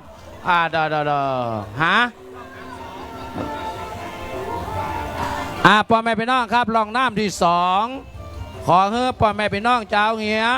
ขึ้นไปด่วนเลยนะครับขึ้นไปด่วนเลยเพราะว่าค้างจุดห้องเหียได้ห้องเหียของท่านแล้วบดีอยู่ในเต้นนี่นะครับตั้งแต่กูที่1ถึงกูที่5ขึ้นไปเลยครับขึ้นไปด่วนเลยตอนนี้เทียบทุนละพ่อแม่พี่น้องปีนี้ปี1แดนสยามพ่อแม่พี่น้องหมางามขนาดนักย้อนนะครับอดีตนะครับย้อนมาถึงปัจจุบันละพ่อแม่พี่น้องทรงเหียก็ยังเป็นทรงเหียเดิมอยู่นะครับโลโก้หรือว่าอัตลักษณ์เอกลักษณ์ของเปิ้นนะครับก็ยังคงอยู่เหมือนเดิมบ่ว่าการจับใส่เสื้อก็ดีเพราะว่าจะเป็นการตกแต่งในตัวรูปของตัวเฮียก็ดีมีความสง่างามและรูปทรงนะครับเหมือนเดิมทุกอย่างพ่อแม่พี่น้อง1แดนสยามจะอยู่สายน้ำตะวันตกเนอะพ่อแม่พี่น้องนะครับขุนประดูทองพ่อแม่พี่น้องบ้านห้วยแก้ววัดบัวทองพ่อแม่พี่น้องจะอยู่สายน้ำทางทิศตะวันออกเอาละพ่อแม่พี่น้องตอนนี้กองเชียร์1แดนสยามลงน้ำละพ่อแม่พี่น้องเฮ้ยแล้วกับบ้านห้วยแก้วนะครับตอนนี้กองเชียร์ดึงพอนะครับเพราะว่าเฮียพอกู้ตัวเก่ามาสามารถที่จะโยกจะเต้นได้แต่ว่านะครับ1แดนสยามเพอะหมดพ่อแม่พี่น้องครับตอนนี้มาพอแผนพอตีกองเชียร์พ่อแม่พี่น้องบ้านนะครับ1แดนสยามบ้านหวังว่าพ่อแม่พี่น้องครับโอ้โหตอนนี้หลงน้ำครับบเด็กมาออนที่สืบทอดนะครับมาจากอีป่ออีแม่หลงน้ำละเอาถงเนี่ยนะครับมาอยู่ล่วงลุ่มน้ำตัวเดี๋ยวก็จะโบกครับพ่อแม่พี่น้องโบกยังบ่ปอเดียเดี๋ยวจะโตนน้ำแหมพ่อแม่พี่น้องพอบรรยากาศอย่างต่างๆตอนนี้ห้วยแก้วขันยลักษณ์สี ธงสีเหลืองครับพ่อแม่พี่น้อง ตอนนี้นะ แต่ใส่เสื้อสีแดงเนอะพ่อแม่พี่น้องครับ เอาละกู้แหมกู้หนึ่งที่นะครับมาพอขุนประดูจะสอดแทรกนะครับเข้าไปชิงนะครับประเภทใดนะครับที่หนึ่งที่สองที่สามที่สี่ออกหมาแล้วครับพ่อแม่พี่น้องเป็นประเภทเหียใหญ่ในตำนานหนึ่งแดนสยามพ่อแม่พี่น้องบ้านวังว่าสายน้ำทางที่รกป้ากับไข่ป้ากับขุนขุนบาดูพ่อแม่พี่น้องบ้านห้วยแก้วสายน้ำทางทิศมันออกตอนนี้เบนมาแล้วพ่อแม่พี่น้องเฮ้ยเป็นหมอกเป็นเหมยยังมามีไข่น้ำไข่เตี้ยหัวโอเปียงกันมาว่าจะได้หนึ่งแดนสยามบอกว่าขออนุญาตกดนักนะครับหัวเริ่มเปิดให้ระเบิดเถิดเถิงกันออกไป เบอร์เดินเรื่องว่าจะได้สายน้ำทางทิศตะวันออกควันประดูบ่ย้ำเราสายน้ำทางทิศตะวันตกหนึ่งได้สยามบางว่าบ่ย้ำเราว่าจะได้สายน้ำทางทิศตะวันออกน้ำมาแล้วได้เป็นไผ่ไปได้ได้เป็นคุณประดูบ่ย้ำเราอัดเข้าไปที่กันเข้าไปว่าจะได้สายน้ำทางทิศตะวันตกหนึ่งได้สยามบางว่านี่ได้ไม่ได้นี่รอดปาดไผ่หรือไม่ จะหนีรอดปลอดภัยหรือไม่บ่ฮู้ครับแต่ตีหู้ตอนนี้สายน้ำถางที่ตอคูณประดูท้องห้วยแก้วน้ำยังหนีขึ้นมาอยู่ว่าจะได้หนึ่งแดนสยามมองว่าต้องอันแล้วนะสายน้ำถางที่ตะวันออกยังหนีขึ้นมาอยู่สายน้ำถางที่ตะวันตกคอเล็งแล้วคอเล็งน้ำขึ้นมานั่นเป็นสายน้ำถางที่ตะวันตกหนีไป หนีไปแล้วครับตอนนี้สายน้ำปางกีโตกันยาเดียวบ่ได้พี่น้องบ้านวงว่าหนึ่งแดนสยามตอนนี้สายน้ำปางกีตะวันออกคูณประดูท้องพี่น้องบ้านห้วยแก้วจะหวันได้บ่ได้กันยาเดียวบ่ได้สายน้ำปางกีโตตกหนึ่งแดนสยามพี่น้องบ้านวงว่าหนีแล้วครับหนึ่งแดนสยามพี่น้องบ้านวงว่าหนีอยู่กันยาเดียวบ่ได้สายน้ำปางกีโตโต้ตามบ่ทันจะเต็กโต้ตามบ่ทันแล้วครับสายน้ำปางกีตะวันตกก็หนีเข้าเส้นใจคณะกรรมการมองซ้ายมองขวาแล้วบ่มีฝาวล่องน้ำเลยครับยกธงสีน้ำเงินครับให้แก่หนึ่งแดนสยามบ้านวังวาเป็นภายชนะไปในล่องน้ำที่หนึ่งครับพ่อแม่พี่น้องเอาล่ะเริ่มมันมาเลยครับสุดยอดครับพ่อแม่พี่น้องหนีข่าวปุ่นนะพ่อแม่พี่น้องเฮ้ยเอามาพอร่องน้ำที่สองกันต่อนั่นนะครับประเภทนะครับรอบรองชนะเลิศครับพ่อแม่พี่น้องรอบรองชนะเลิศมันบ่งบอกว่า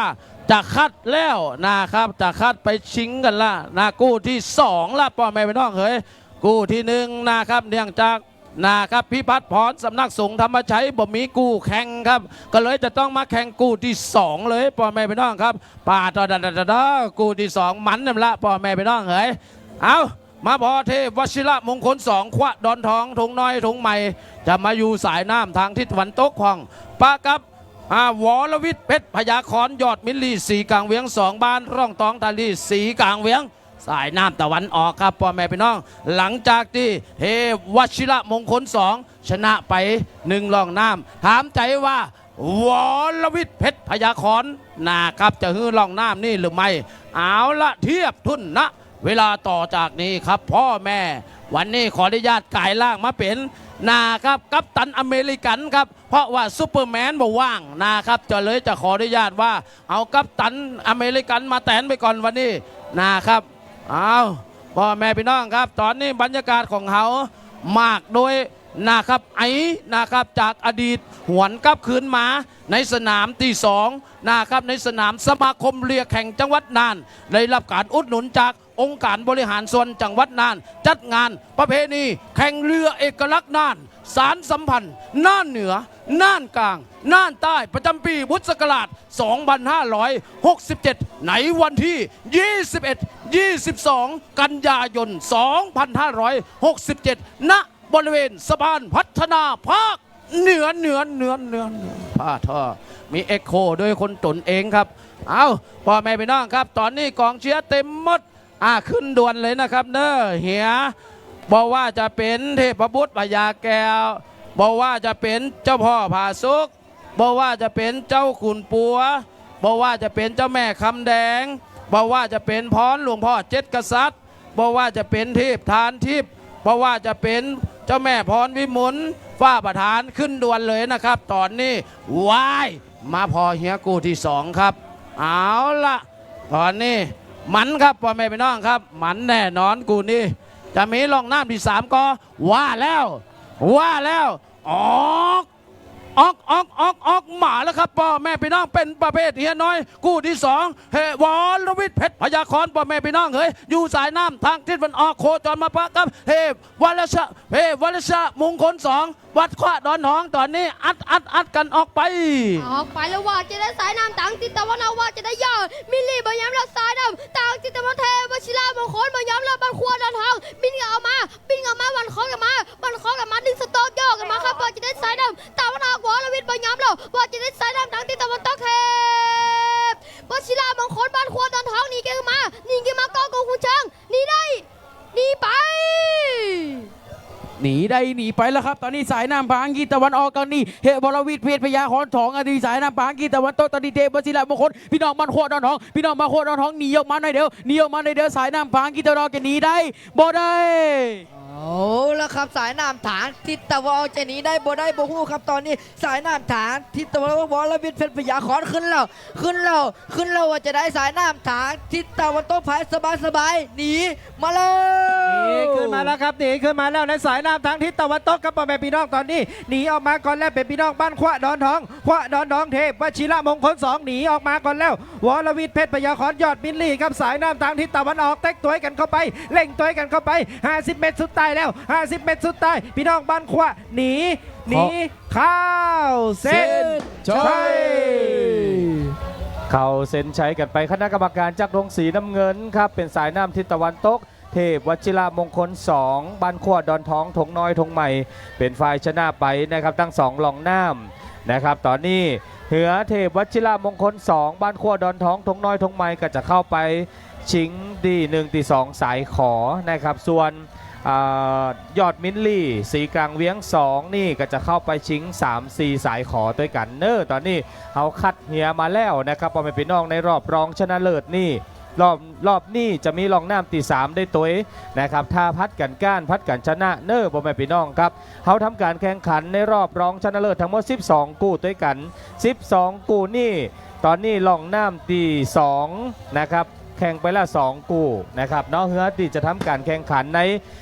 กู้ต่อไปตั้งแต่กู้ที่3นะครับไปจนถึงกู้สุดใต้ในวันนี้นะครับนั่นก็คือกู้ที่12นะครับพ่อแม่พี่น้องตอนนี้นำเรือขึ้นสู่ต้นทางเลยนะครับพ่อแม่พี่น้องครับสำหรับกู้ที่3เป็นเทพบุตรพญาแก้วบันซบสายนะครับเจ้าพ่อผาซุกวัดสวนหอมนำเรือขึ้นต้นทางได้เลยเนอเจ้าขุนปัวบ้านวังม่วงเจ้าแม่คำแดงน้ำโคกเก่านะครับนำเรือขึ้นสู่ต้นทางณเวลานี้นะครับพรเจ้าหลวงเพชรกษัตริย์นะครับพรเจ้าหลวงเจ็ดกษัตริย์บันดูเหนือพัฒนากฟผเทพฐานทิพย์บ้านใช้สถานเจ้าแม่พรพิมลหัวเวียงเหนือฝ้าประธานบ้านไรนานตอนนี้นำเหือขึ้นสู่ต้นทางด่วนเลยเนอร์พ่อแม่พี่น้องคณะกรรมการจุดปล่อยเป็นห้องหาเหือแล้วนะครับพี่น้องเจ้าบ้านเจ้าเหือคณะกรรมการทุกท่านนะครับเพื่อพอเตเนอร์สำรับสุจิบัตอยู่ในมือนะครับถ้าเหือท่านจะแข่งกูตีซีตีจะแหม2-3กูแหมประมาณสัก4-5กูแล้วท่านนำเหือท่านขึ้นสู่ต้นทางเลยเพื่อเป็นการเสียเวลานะครับตอนนี้เอามาพอการแข่งขันผลการแข่งขันในเหือนะครับตีทำการแข่งขันไปแล้วในรอบที่หนึ่งรอบรองชนะเลิศกูที่1นะครับระหว่างพี่พัฒพรสำนักสงฆ์ธรรมชัยตอนนี้ได้ไป2รองแรกเพราะว่ามีขู่แข่งนะครับก็จะเข้าไปชิงที่1ที่2สายขอเลยนะครับกู้ที่2เทพวชิระมงคล2ขวดดอนทองถงน้อยถงใหม่ปากับยอดมินลี่สีกลางเวียง2ร่องตองตาลีสีกลางเวียงนะครับรองน้ำเทพวชิระมงคล2เป็นฝ่ายชนะไปทั้ง2รองน้ำกู้ที่3เทพบุตรพญาแก้วบ้านซบสายปากับเจ้าพ่อผาซุกวัดสวนหอมนะครับรองน้ำที่1นั่นเทพพญาบุตรพญาแก้วบ้านซบสายเป็นฝ่ายชนะไปนะครับตอนนี้เฮาล้อล่องน้ำที่2กันอยู่ตอนนี้เหือไหลมาแล้วเนอพ่อแม่พี่น้องและกับกู้ที่4เจ้าขุนปัวบ้านวังม่วงปากับเจ้าแม่คำแดงวัดน้ำคกเก่าลองน้ำที่1นั่นเจ้าแม่คำแดงเป็นฝ่ายชนะกู้ที่5พรหลวงป่อเจ็ดกษัตริย์ดูเหนือพัฒนาปากับเทพฐานทิพย์บ้านใช้สถานลองน้ำที่1นั่นเทพฐานทิพย์เป็นฝ่ายชนะไปเหือใหญ่ในตำนานนะครับกู้ที่6นะครับยังเป็นเหือใหญ่ในตำนานกันอยู่ระหว่างเจ้าแม่พรพิมลหัวเวียงเหนือปากับฝ้าประธานบ้านไรนานนะครับลองน้ำแรกฝ้าประธานบ้านไรนานเป็นฝ่ายชนะกู้ที่7ยอดมินลี่สีกลางเวียง1ปากับมณีสายชน3บุกผาราม ลองน้ำที่หนึ่งยอดมินลี่เป็นฝ่ายชนะไปคู่ที่8เทพจุฬาลัตน์ดรคลินิกวัดแสงดาวนะครับป้ากับขวัญธารายอดนาวามิ่งเมืองขนมบ้านยาลองน้ำที่หนึ่งนั่นขวัญธาราเป็นฝ่ายชนะกู้ที่เกาเทพพิมานทองวัดขวดอนทองป้ากับเทพสิริพร5ลองน้ำที่หนึ่งนั่นเทพพิมานทองขวดอนทองเป็นฝ่ายชนะกู้ที่10เทพจอมหมอกชีววิถีอบตน้ำเกียนป้ากับเจ้าแม่บัวไหลหาดผาโขนวัดกูเซียวนะครับลองน้ำที่หนึ่งนั่นเจ้าแม่บัวไหลเป็นฝ่ายชนะกูที่11ขวัญประชาบันดอนตันนะครับเปิ่นบายฮือนะครับเปิ่นกับไม่ได้แข่งสักกำหนึ่งนะครับบายฮือนั่นพลังศิลาบ้านผาขวางมูซีมูซิปไปพระจันทร์ก็ได้ไปทั้ง2หลองน้ำนะครับขวัญประชาก็เข้าไปชิงที่3ที่4แล้วก็นั่นพลังศิลาผาขวางไปชิงที่1ที่2นะครับแล้วก็คู่สุดใต้ขุนประดูทองห้วยแก้ววัดบัวทองป้ากับ1แดนสยามบ้านวังว่านะครับลองน้ำที่หนึ่งนั่น1แดนสยามบ้านวังว่าเป็นฝ่ายชนะไปครับพ่อแม่พี่น้องตอนนี้ในรอบรองชนะเลิศเขาจะทำการแข่งขันอยู่ทั้งหมด12คู่นะครับหลังจากนั้นเขาก็จะเข้าไปชิงในรอบชิงชนะเลิศกันแล้วตอนนี้นะครับครูเต้ตอนนี้เทพบุตรพญาแก้วกูนี่ก่อนนี่ครับมาลำเดียวเนาะพี่น้องบ้านสวนหอมนะครับเป็นบายให้แล้วนะครับผลกู้ที่3ลองน้ำที่2บายฮือกันไปแล้วพอจะอันแล้วก็เทพบุตรพญาแก้วซบสายกับเขาไปชิงที่1ที่2สายขอเลยเนาะครับบ้านซบสายเข้าไปเลยครับต่อไปเป็นกู้ที่4ต่อนะครับกำลังจะเทียบครับผมเอาล่ะพ่อแม่พี่น้องมาพอกันในคู่ที่4กันครับตอนนี้บรรยากาศในสนามของเขาก็คึกคักคึกคืนเหลือเกินนะครับนั่นนี่นะเขาอยู่ฝั่งไลน์หน้าตั้งเพ่เขาจะหันพี่น้องบ้านไลนานก็ดีนะครับไลนานนี่สเต็ปดีเนอะคณะกรรมการวันนี้นะครับเปิ่นมาฮือคะแนนกันซึ่งเป็นวันสุดท้ายนะครับการชิงของกองเชียร์กับมีนะครับมีรางวัลให้กองเชียร์กันตัววันนี้หลายท่านหลายคนติมาแอลงานแข่งเหือเอกลักษณ์น่านสารสัมพันธ์น่านเหนือน่านกลางน่านใต้นะครับเนาะฝากอีปอยแม่ทุกท่านไว้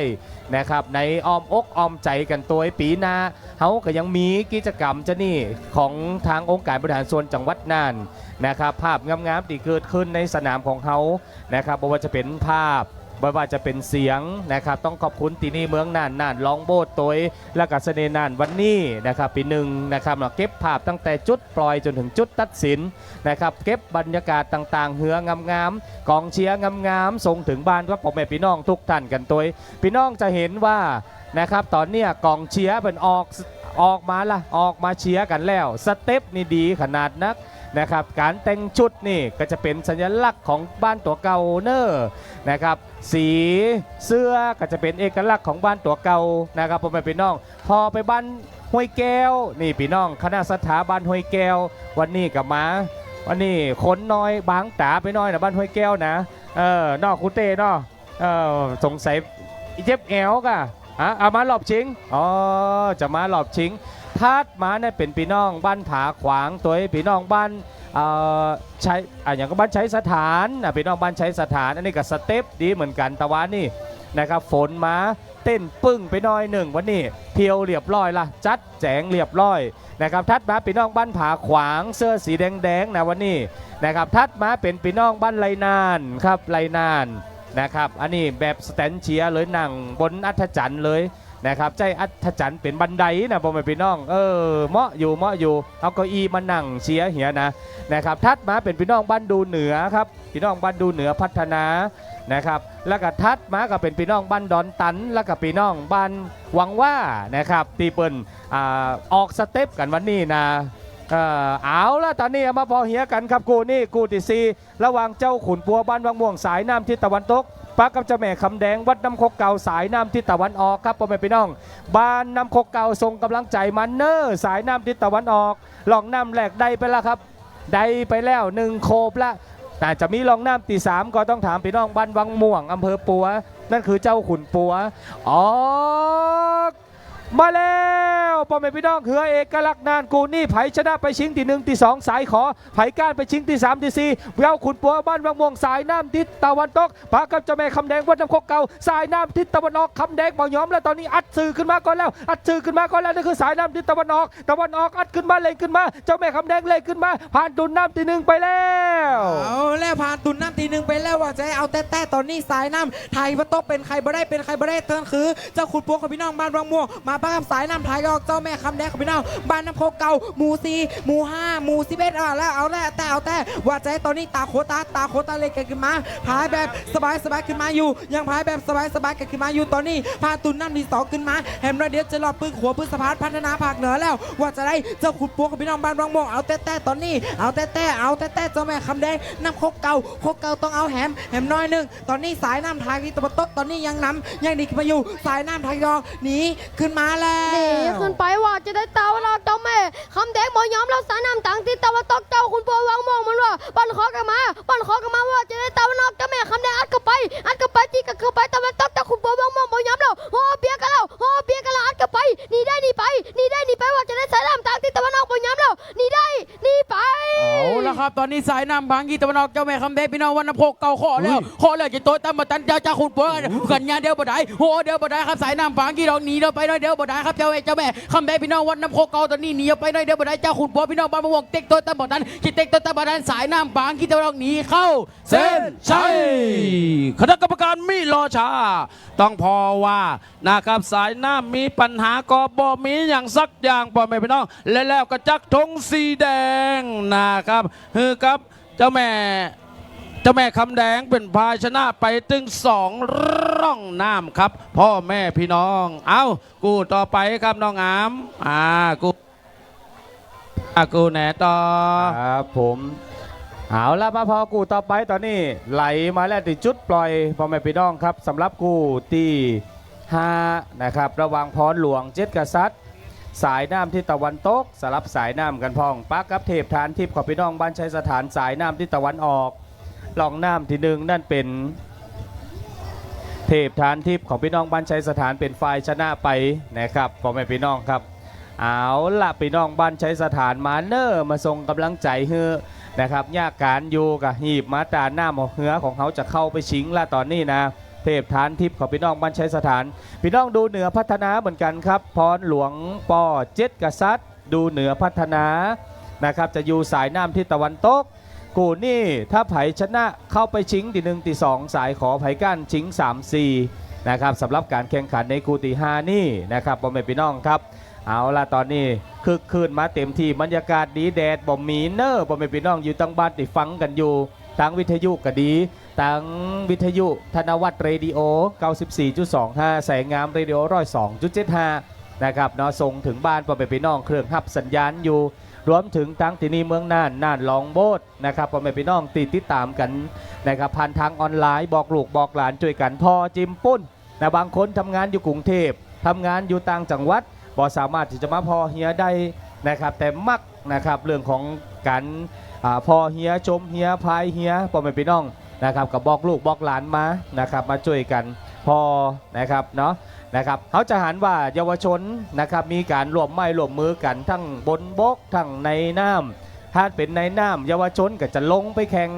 นะครับไปลงไปพายเหือครับพ่อแม่พี่น้องแต่ละบ้านนะครับถ้าเป็นบนบกเขาก็จะหันละออนช่วยกันภาคเฮียหันก็ครับวัฒนธรรมประเพณีอันเมืองน่านของเขาถ้ามีละออนรุ่นนี่ไว้นี่นะครับได้ช่วยกันสืบสารนะครับบ่มีทางที่จะสูญหายแน่นอนนะครับเขาปลูกฝังเป็นสายเลือดอยู่ในสายเลือดของคนเมืองน่านเขาอยู่แล้วนะครับพ่อแม่พี่น้องครับเพราะจะอันแล้วเขาก็ฝากถึงเยาวชนคนรุ่นใหม่กันตัวช่วยกันสืบสารสืบฮีดสารห้อยประเพณีอันดีงามของเขาโดยเฉพาะท่านผู้ว่าราชการจังหวัดน่านเปิ้นกับพยายามที่จะตอนนี้ผลักดันเมืองน่านนะครับวัฒนธรรมเหือแข่งเป็นวัฒนธรรมของจังหวัดน่านไปแล้วนะครับพอจะอันแล้วนะอู้ถึงเมืองน่านเขาต้องกึดถึงงานแข่งเหือครับพ่อแม่พี่น้องนะครับนอกจากภาพจิตรกรรมฝาผนังวัดภูมินทร์ของเขาแล้วเขายังมีเอกลักษณ์คืองานแข่งเหือเนี่ยเป็นประเพณีที่สำคัญ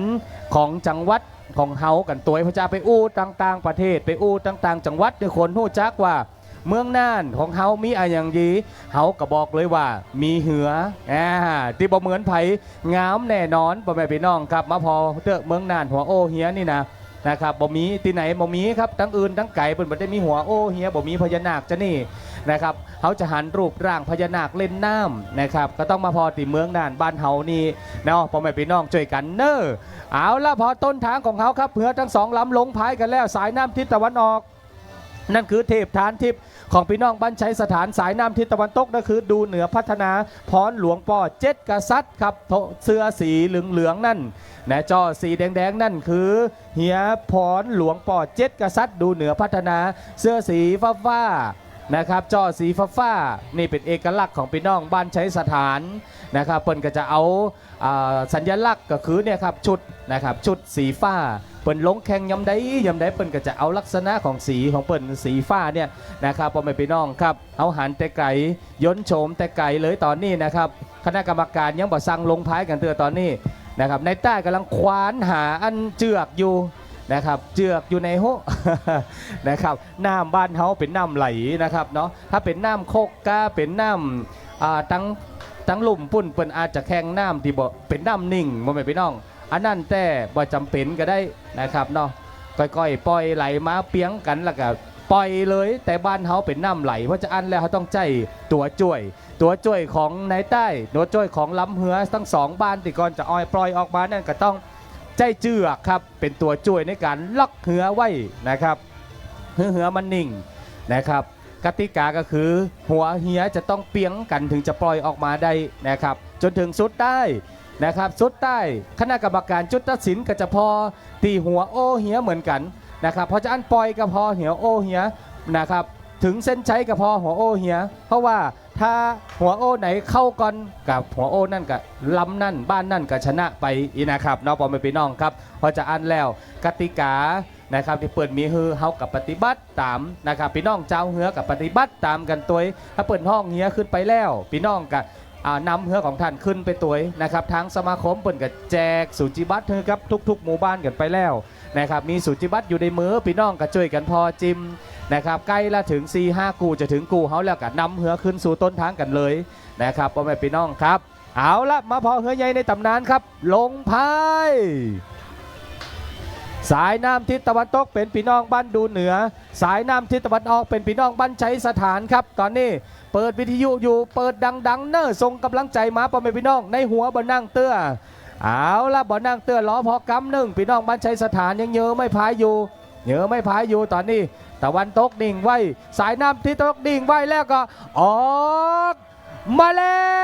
วพ่อแม่พี่น้องตอนนี้ใส่เกียร์ 4B เกียร์ 5อัดออกจากจุดปล่อยจุดสตาร์ทมาแล้วพ่อแม่พี่น้องบ้านสถานสายน้ำทิศตะวันออกพี่น้องบ้านดูเหนือพัฒนาสายน้ำทิศตะวันตกตอนนี้เป็นหมอกเป็นเม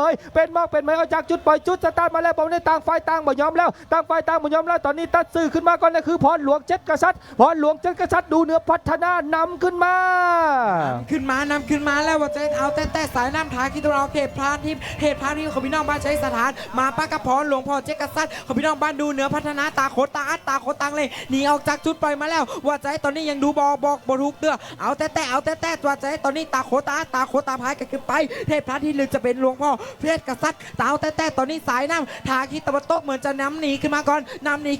ส่วนสายน้ำทางตอนนี้เริ่มวันคอขึ้นมาพายกันขึ้นมาตอนนี้รอดปืนกัวปืนสะพานหนีกันขึ้นไปสายน้ำทางตอนนี้ว่าจะได้พอหลวงพ่อเจ้ากษัตริย์ตอนนี้ยังนำหนีกันไปอยู่เทพพานที่พี่น้องบ้านชัยสถานเร่งขึ้นไปแฮมน้อย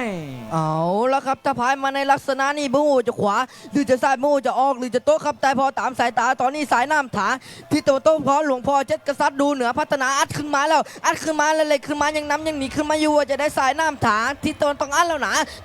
สายน้ำถาตัวนี้มาก่อนแล้วขึ้นมาก่อนแล้วครับพี่น้องบ้านดูครับห้ามแผ่วนะบ้านดูห้ามแผ่วนะสถานที่แผ่หัวเดียวเตะเข้าไปสถานแผ่หัวเดียวหวันคอไว้สูสีแล้วตอนนี้เปียงกันแล้วพี่น้องเฮ้ยสูสีสถานบ้านดูสถานบ้านดูสูสีเข้าเส้นชัย คณะกรรมการพอก่อนนะครับพอก่อนนะเอาแล้วมันกูมันครับพอไปต้องสูสีเข้าเส้นชัยบัสามารถตัด นะครับสินได้ครับพ่อแม่พี่น้อง อาจารย์ลาเชนกาบคำพร้อมกับคณะกรรมการจุ่มหัวกันนำละพ่อแม่พี่น้องเฮ้ยเอาหัวมาจุ่มกันแล้วก็นะครับรีเพย์พอรอบที่หนึ่งนะครับเอาก้อยๆพอไปก้อยๆพอไปเป็นจะได้พองนะครับเป็นจะได้พองเอาละมาสามารถตัดสินใจได้แต่นะครับพ่อแม่พี่น้องครับปาดหมันครับกูนี่มันนะครับหลังจากที่พรหลวงพ่อเจ็ดกษัตริย์นะครับรอสะพานมาเนี่ยนำมานะครับหลังจากนั้นนะครับเทพฐานทิพย์ก็บี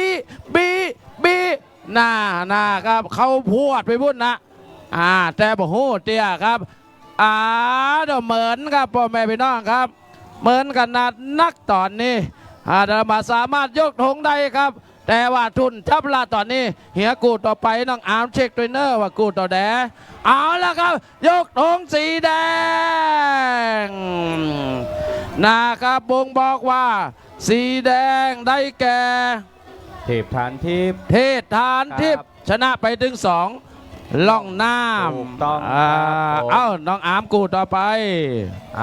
สุดยอดเลยพ่อแม่พี่น้องครับบ้านสถานมาเต็กเอาสุดใต้หน้ากองอำนวยการนี่ขึ้นจุดขึ้นมานะครับกับเป็นฝ่ายชนะไปน้อยเดียวต่ออันครับพ่อแม่พี่น้องบ้านสถานเข้าไปชิงตี1ตี2สายขอพี่น้องบ้านดูเหนือพัฒนาเข้าไปชิงตี3ตี4สายขอกันต่อนะครับก็นี่ก็ถือว่าเป็นการแข่งขันเฮ้ยใหญ่ในตำนานคัดกันไปกู้ต่อไปมาพอกู้เฮ้ยใหญ่ในตำนานเนี่ยกู้1พ่อแม่พี่น้องกู้นี่คู่ที่7ก็ครับคู่ที่7กันก่อนถ้าเป็นคู่ที่7ก็จะต้องเป็นยอดมินลี่สีกลางเวียง1นะครับป้ากับมณีสายชนบุกผารามครับพ่อแม่พี่น้องล่องน้ำที่1นั่นเป็นยอดมินลี่เป็นฝ่ายชนะไปนะครับยอดมินลี่สีกลางเวียง1ร่องตองตาลี่สีกลางเวียงนะครับเป็นการแข่งขันเหือน้อยชิงตี1ตี2ชนะได้1-2ไปชิงตี1ตี2ทักการเข้าไปชิง3-4นะครับในคู่ที่7คู่นี่เทียบที่จุดไว้ตอนนี้ออกมาแล้วพ่อแม่พี่น้องครับยอดมินลี่สีกลางเวียง1บันร่องตองตาลี่สีกลางเวียงสายน้ำทิศตะวันตกปะกับมณีสายชน3บุกผารามสายน้ำทิศตะวันออกตอนนี้เป็นหมอกกันออกมาแล้วเป็นหมอกเป็นเมยออกมาแล้วตอนนี้สายน้ำทิศตะวันตกกับบยอมสายน้ำทิศตะวันออกกับบยอมมณีสายชน3บุกผารามจะไปไหนบุกผารามจะไปไหนมินลี่อยู่นี่มินลี่จะบินไปก่อนแล้วสายน้ำทิศตะวันตกบินขึ้นมาว่าจะได้เตาเอามานี่สายชนบ้านปุ๊บพอแล้วว่าจะได้เตามันต้องเป็นยอดมิลลี่บอลย้ำเราวันขอกันมาดึงสต๊อกโยกกันมาว่าจะได้เตาน้องนี่เป็นไผ่ไม่ได้มันนี้สายชนบ้านปุ๊บพอแล้วว่าจะได้เตามันต้องเป็นยอดมินี่วอลวิทย์ว่าจะได้อัดเข้าไปวันขอกันมาตะวันตกเริ่มน้ำแล้วก็1ปานกลางนี่ได้นี่ไปว่าจะได้เตามันออกอัดเข้าไปนี่กันเข้าไปเอาละครับเอาหัวมาสมันเกิดเสมอกันแล้วครับพอตามสายตาเหมือนสายน้ำทางทิศตอมันนี้สายชน3บานปุ๊บผาล้ำชิงหนีมันน้อยเดียวบ่ได้สายน้ำทางที่ตะวรวิทย์เพชรพยาขอนต้องอันแล้วนะสายน้ำทางทิศตะวันตกขึ้นแล้วพายสบายจอแดงขึ้นโจโลหนีมาก่อนแล้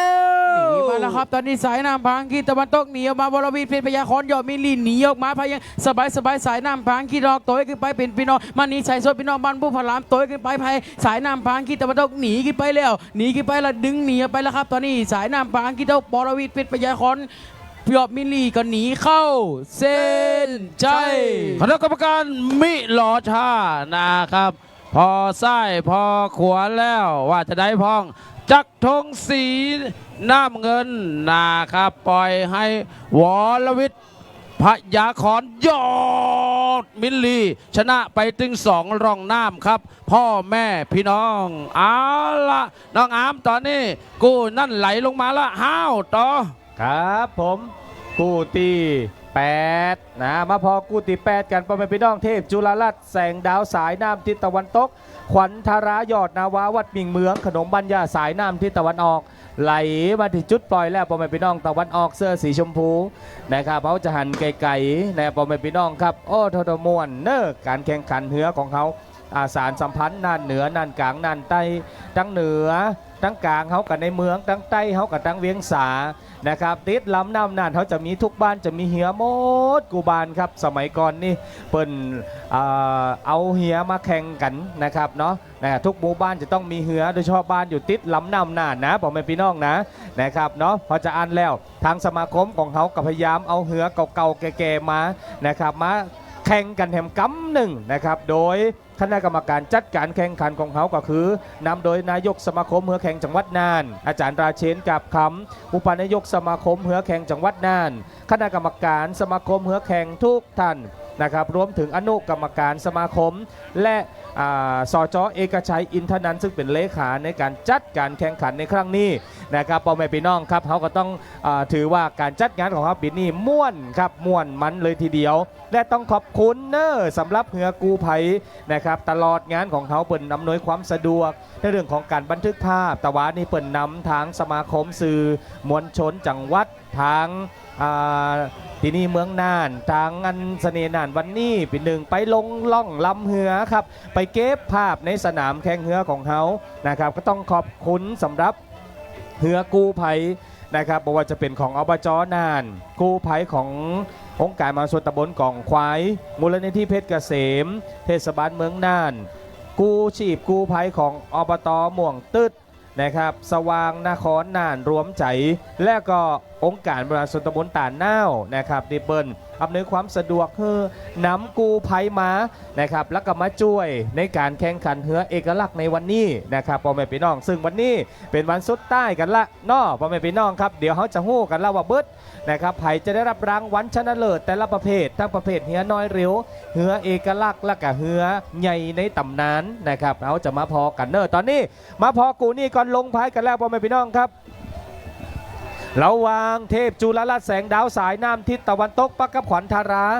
ยอดนาวาสายน้ำทิศตะวันออกลงพายเอาล่ะพี่น้องส่งกำลังใจมาฮือทั้งสองบ้านด้วยกันนะครับนอกฟังบ้านแสงดาวกับพี่น้องฟังบ้านมิ่งเมืองนะมิ่งเมืองกับแสงดาวตอนนี้คนละอันลายหน้าคนละลายน้ำกันนะครับสายน้ำทิศตะวันออกมิ่งเมืองขนมบ้านย่านะครับเปิ่นร่วมไม้ร่วมมือกันสำหรับเหือขวัญธารายอดนาวาจุลาลัดแสงดาวสายน้ำทิศตะวันตกนะครับเสื้อสีเขียวๆนั่นลงพายแล้วเช่นกันครับพ่อแม่พี่น้องมาเนอร์พอด้วยกันเชียร์ด้วยกันเหือน้อยกูนี่ชนะเข้าไปชิงที่1ที่2ก้านเข้าไปชิงที่3ที่4นะครับร้องชนะเลิศรอบนี้กันละเอาละลงพายกันละหัวโอเหียกันอยู่ตอนนี้สายน้ำทิศตะวันตก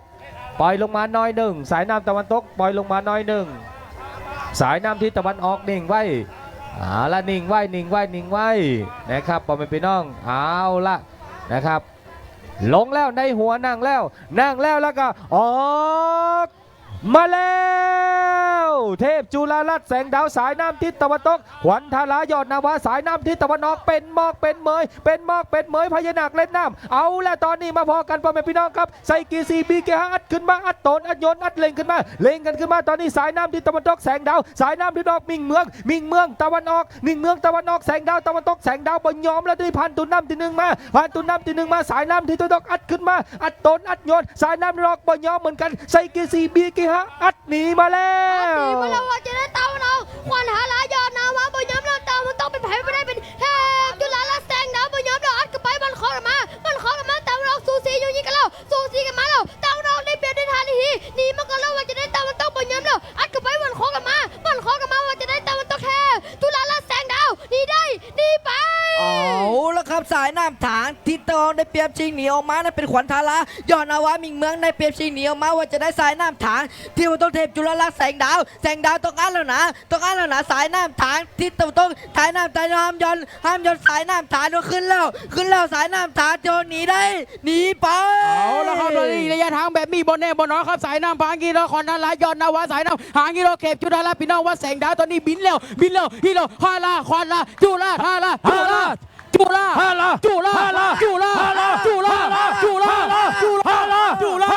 เอา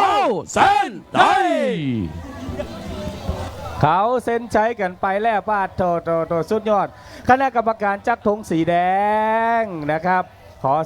แสดงความยินดีกับสายน้ำทิศตะวันออกนั่นคือขวัญธารายอดนาวาวัดมิ่งเมืองนะครับ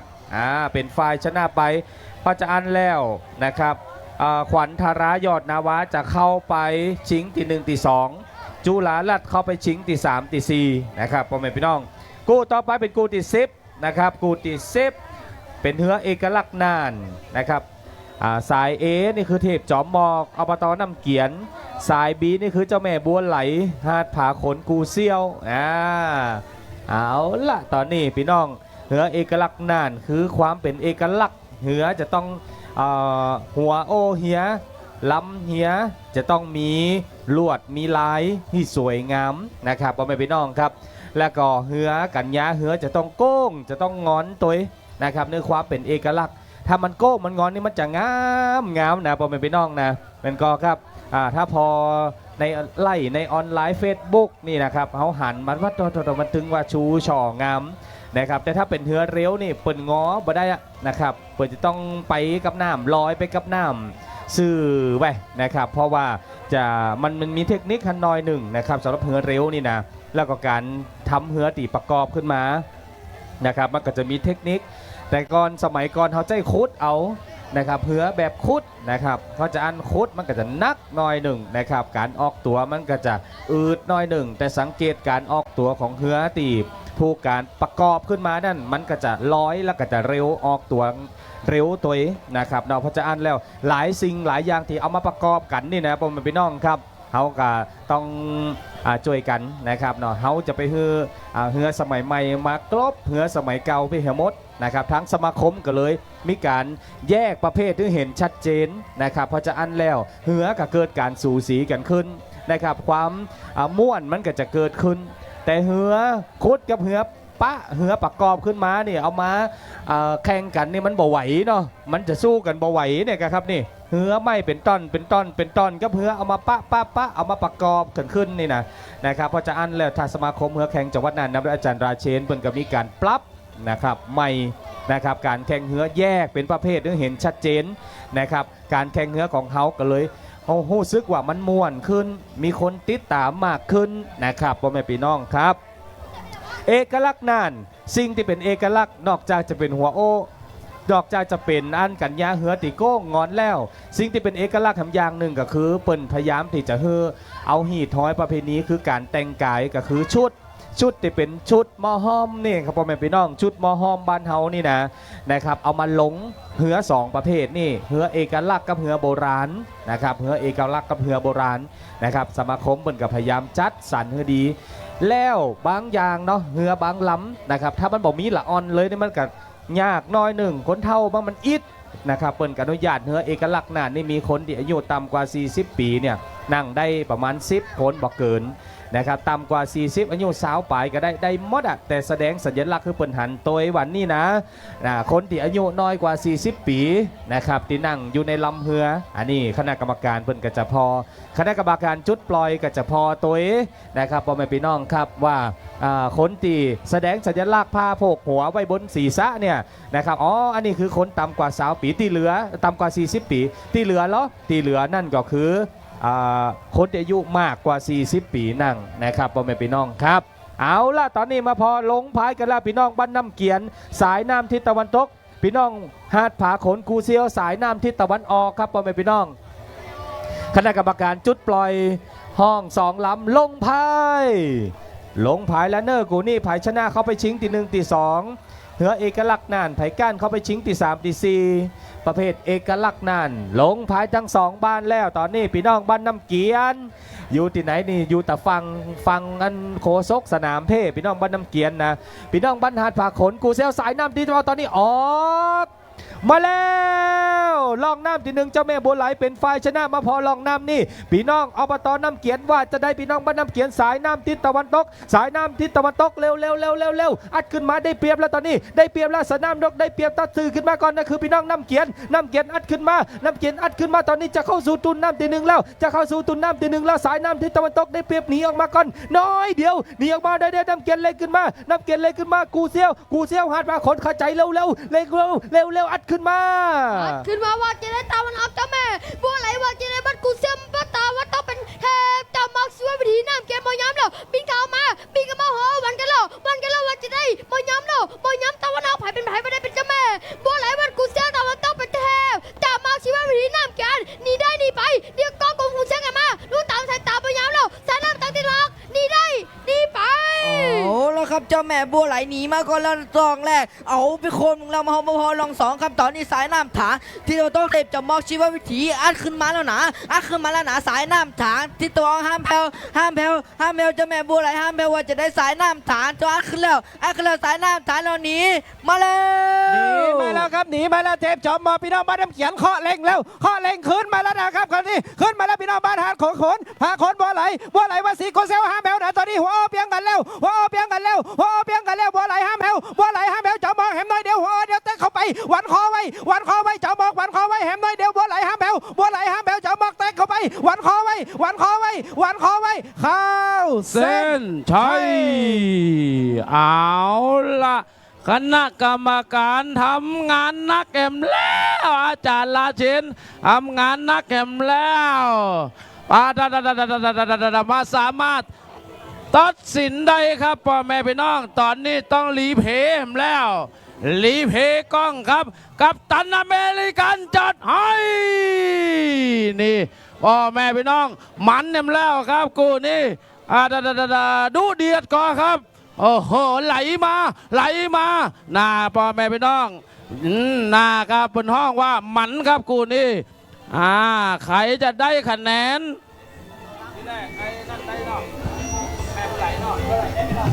เอาล่ะครับ ตอนนี้คณะกรรมการอาจารย์ลาเชนกาบคำนะครับระดมทรัพยากรที่อยู่จุดตัดสินจุ่มหัวกันครับ ตอนนี้จุ่มหัวกัน เอาหัวมาแตะกัน เพื่อที่จะมาพอที่นะครับกล้องครับพ่อแม่พี่น้อง ต้องรีเพย์ก้อยรีเพย์ครับอาจารย์รีเพย์ก้อยพอเข้าไปโอ้โหบัตรตัดสินใจมาได้ครับพ่อแม่พี่น้องต้องขออนุญาตรีเพย์รอบที่3รอบที่3ใครจะได้ตอนนี้ยังบอกเอกฉันท์เดียวพ่อแม่พี่น้องครับแล้ว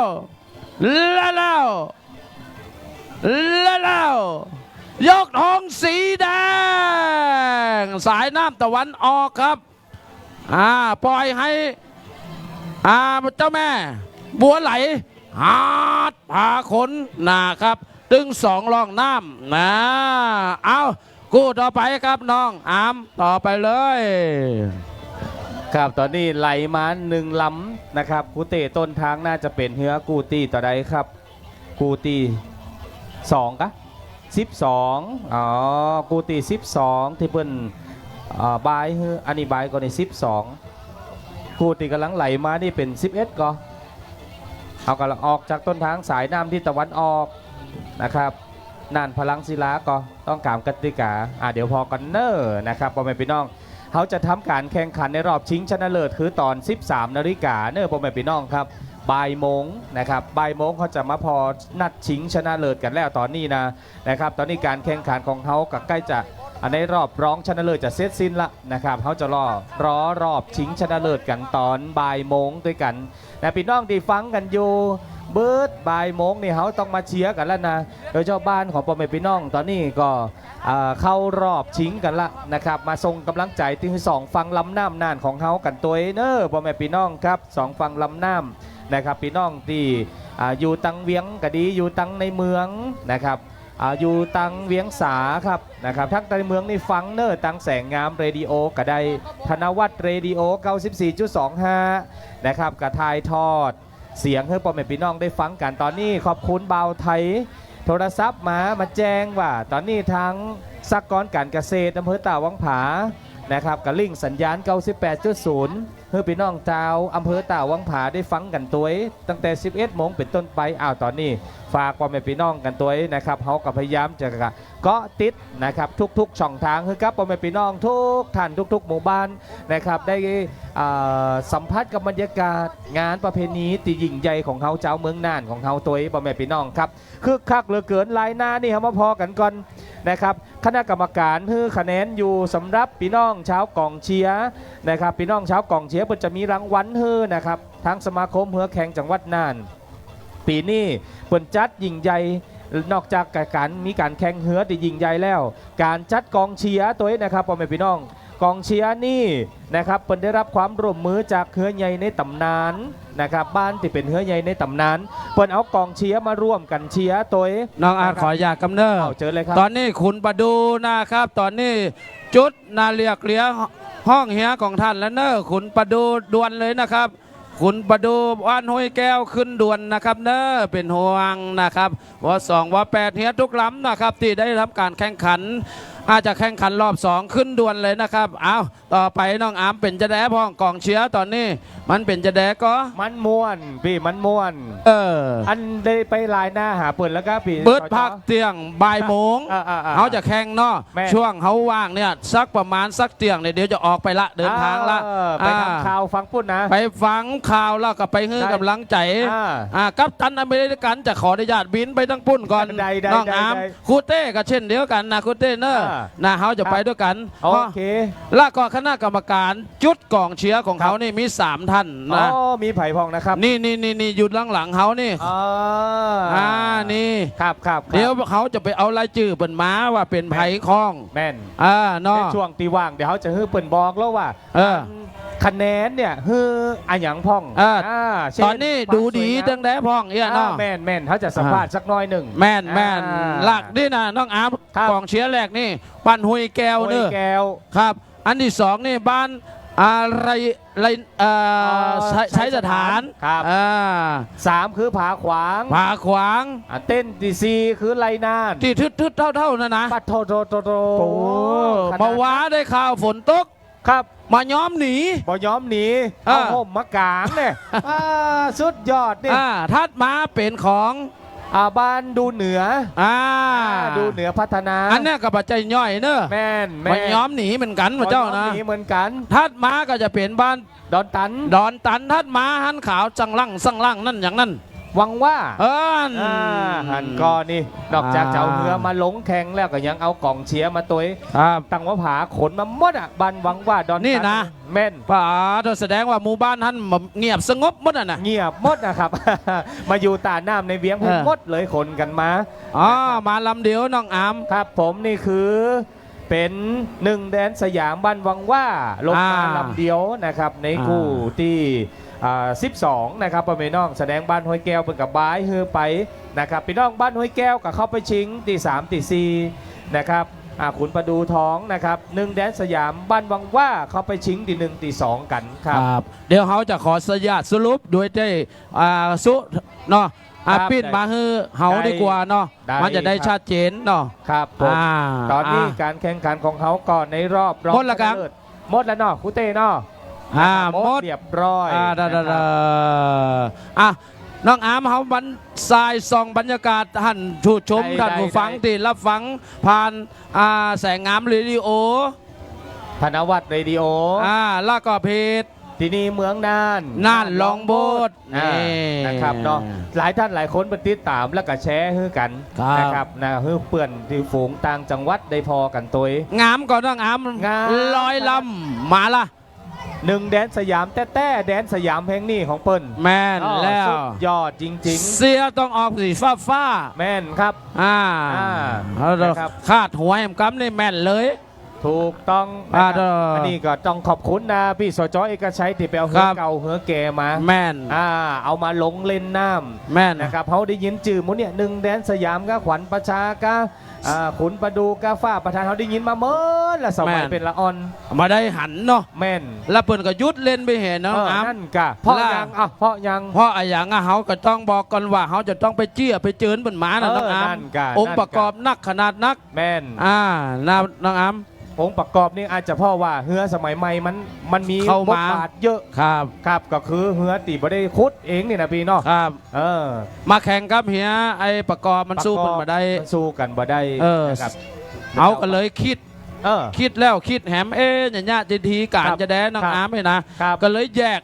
นะครับประเภทออกมาแหม ถูกต้อง เพื่อเปิ่นได้มีสนามเล่นพ่องอีนะครับ ครับผมอันนี้เป็นแนวเนาะ ครับ ลากอีกอย่างหนึ่งเขาอยากจะลื้อฟื้นน้องอาม ครับ เฮียในตำนานเฮียที่19 กว่าปีเนี่ย ครับ มาได้มาลงเนี่ยเอามาโลดแล่นตรง เอา สนามแห่งนี้น้องอามนะครับ ผม อ่า นี่แหละต้องขอบคุณตัวขอบคุณสจเอกชัยขอบคุณทางสมาคมตัวที่ช่วยกันผลักดันในเรื่องนี้ ครับผม นะครับเนาะนะครับเจ้าบ้านกับกลับมาม่วนกันจะเก่า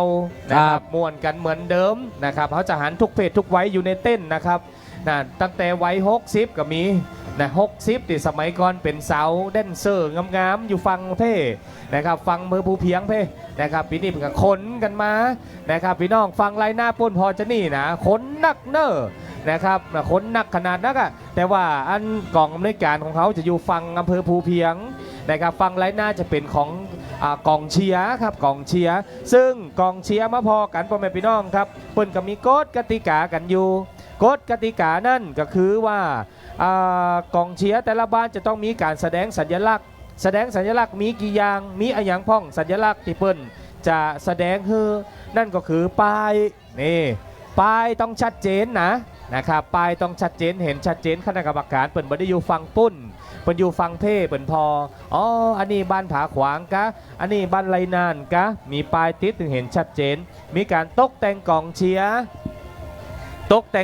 อาจจะตกแต่งด้วยการริ้วผ้านะครับหรือว่ามีการใจอัศจรรย์แสดงนะครับมีฉากประกอบนี่นะครับมันจะมีโมดนะครับคะแนนที่มีการละเล่นมีการฟ้อนมีการเต้นมีการรำอยู่นะครับบนอัศจรรย์นี่นะครับพ่อแม่พี่น้องนี่คือคุณสมบัติของกองเชียร์มีการจัดเต้นกองเชียร์ประจำจุดนะครับที่เห็นชัดเจนนี่นะครับแล้วก็รูปแบบการเชียร์ครับนะครับคณะกรรมการเปิ้นจะพอโบกไม้โบกมือกอนะครับหรือว่าเต้นกอโยกซ้ายโยกขวากอนี่นะครับพ่อแม่พี่น้องว่าจะยืนพอบ่ได้นะครับยืนแล้วก็อันวีหมวกเหียนะพี่คุเต้ต้องดินตัว ต้องดินตัววันนี้บรรยากาศซ้ำเป็นใจ แม เฮ้นถูก สุด ต้อง ยอดนะครับมาเจ้านี่เปิ้นมีสเต็ปเนี่ยนะ สเต็ป ผู้อำมาเจ้านี่นะ อ่ะ มาเจ้านี่เปิ้นห้องว่ารอบไว้เจ้าตี รอบไว้เจ้าตี นะครับอันนี้เคียงฮ้อนแล้ว ตอนนี้ฮ้อนแล้วนะ ใกล้เตียงละ แมนนะครับใกล้เตียงละพอจังหวะพี่น้องบ้านไรนานเหรอ สุดยอดเนาะ สุดยอดเพราะว่าใกล้เตียงห้ำละครับ เปิดมีกี่ชุดก็ ไรนานนี่วันนี้หัน2 สีแล้วนะเนาะ เนาะ สุดยอดละ เขา พี่น้ ก็ อง ว่า บ้านไรนาน ชุดเดียวเต้นหมดวันน่ะบ่ใจกันเนาะ เปิ้นจะเปลี่ยนขนก็ว่าจะเปลี่ยนชุดเนาะเนาะแอมสักกรรมกินข้าวตอนแล้วเขาจะข้ามไปพอใกล้ๆ แต่ว่านี่คุณเต้ว่าเป็นใส่แพมเพิร์ดเอาอีว่าไป ใส่แพ ก็ ม บอก เพิ ไป ร์ส กลัวโดนหักคะแนนครับ กระจับกันนะกันนั้นเพราะว่าวันวานนี่ฝนตกอ่ะ แต่ว่านี่ฝนตก เปียก ขนาด ฝนหุ เอาห่มมากางเห็นนะฝนตกทว่านะครับ แล้วเขานี่มันมีลมมากกับเขานี่บึ้งฟ้าห้องมาสว้าหมดครับ สวะหมด กลัวนะครับสว้าหนีเลยครับตอนนี้นะวัตวานะ วันนี้ ะครับ เอาไม่ ครับ วันนี้เอาไม่นะครับต้องขอบคุณทั้ง8บ้านเนาะ แมน นะครับที่มาสร้างสีสันให้เฮา แม่น นะครับที่มาสร้างสีสันให้กับเฮาบอกว่าจะเป็นพี่น้องบ้านวังว่านะครับพี่น้องบ้านดอนตันนะครับอันนี้ก็ทรงกองเชียร์มาครับพี่น้องบ้านผาขวางพี่น้องบ้านดูเหนือพัฒนาพ่อแม่พี่น้องบ้านหัวเวียงเหนือพี่น้องบ้านห้วยแก้วบ้านใช้สถานและกับบ้านไรนานครับนะครับทั้งหมดทั้งมวลนี่8บ้านนี่เปิดมีทั้งหมด3รางวัล โอ้ นะครับ สาม สาม รางวัล รางวัล เขาไปพอ นะครับ รางวัลสักน้อยนะครูเต้มีในมือเนาะรางวัลของ ครับ เขามีไอ้อย่างพองนี่กองเชียร์นะครับ รางวัล คนได้มเชียร์ ก ละ องเชียร์ ครับ นะครับรางวัลกองเชียร์รางวัลที่1นี่เงินสด 8,000 บาทพร้อมถ้วยรางวัลเกียรติยศ โอ้ นะครับรางวัลที่2 7,000 บาทพร้อมถ้วยรางวัลเกียรติยศรางวัลที่3 6,000 บาทพร้อมถ้วยรางวัลเกียรติยศนะครับ มีถ้วยรางวัลตัวนี่ ครับ นั่นก็สุดยอดแล้วนะครับพ่อแม่พี่น้องครับทางสมาคมเป็นจัดอย่างยิ่งใหญ่เฮือกันนะครับ แล้วพี่น้องที่ติดตามกันอยู่ต้องขอบคุณโตยเนอร์นะครับผู้สนับสนุนของเขาในวันนี้ครูเต้ครับวันนี้เขามีผู้สนับสนุนการจัดงานของเขาบอกว่าจะเป็นทางองค์การบริหารส่วนจังหวัดน่านนะครับวันนี้ทางองค์การบริหารส่วนจังหวัดน่านนั่นเปิ้นก็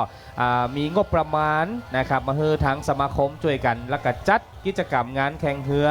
เอกลักษณ์น่านสารสัมพันธ์น่านเหนือน่านกลางน่านใต้ในปีนี้ ครับ 2 วันด้วยกันนะ ต้ ค อง รับ ขอบคุณครับองค์การบริหารส่วนจังหวัดน่านสนับสนุนตั้งบุคลากรแล้วก็งบประมาณมาเนาะ ครับ ครับ อันนี้ต้องขอบคุณเป็นหัวใจการ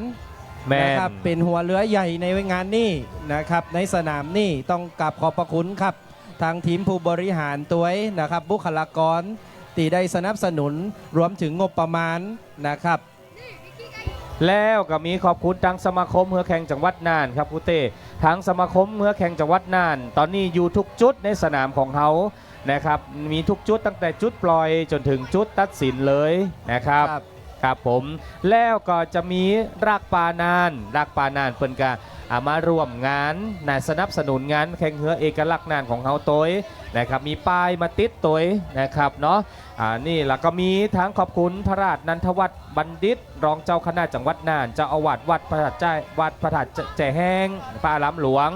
นะครับและขอบคุณไปยังธนาคารออมสินนะครับขอบคุณบริษัทสยามโกลบอลเฮ้านะครับไทยวัสดุไฟฟ้าหงสานะครับขอบคุณซีพีขอบคุณการไฟฟ้าฝ่ายผลิตแห่งประเทศไทยนะครับขอบคุณเจ้าหน้าที่สถานีตำรวจภูธรเมืองน่านสถานีตำรวจภูธรสถานีตำรวจภูเพียงนะครับมูลนิธิเพชรเกษมนะครับขอบคุณไปยัง เรื่องสัญญาณ NT เปิดก่อน จะเหนือโลก หรือเหนือเมฆจะใต้ดิน หรือใต้น้ำ NT ปล่อยสัญญาณไม่มีวันหยุด สัญญาณแห่งการอนุรักษ์ สัญญาณการเติบโตทางธุรกิจ สัญญาณการเรียนรู้ สัญญาณชีวิต สัญญาณใจของคนไทยทั้งชาติ สัญญาณความปลอดภัย สัญญาณความสนุก อยู่ไหนนะ สัญญาณความรัก ขอไปอยู่ในใจเธอด้วยได้ปะ NT พร้อมเชื่อมต่ออนาคตคนไทยไม่สิ้นสุด NT โทรคมนาคมแห่งชาติ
แสงงามเรดิโอ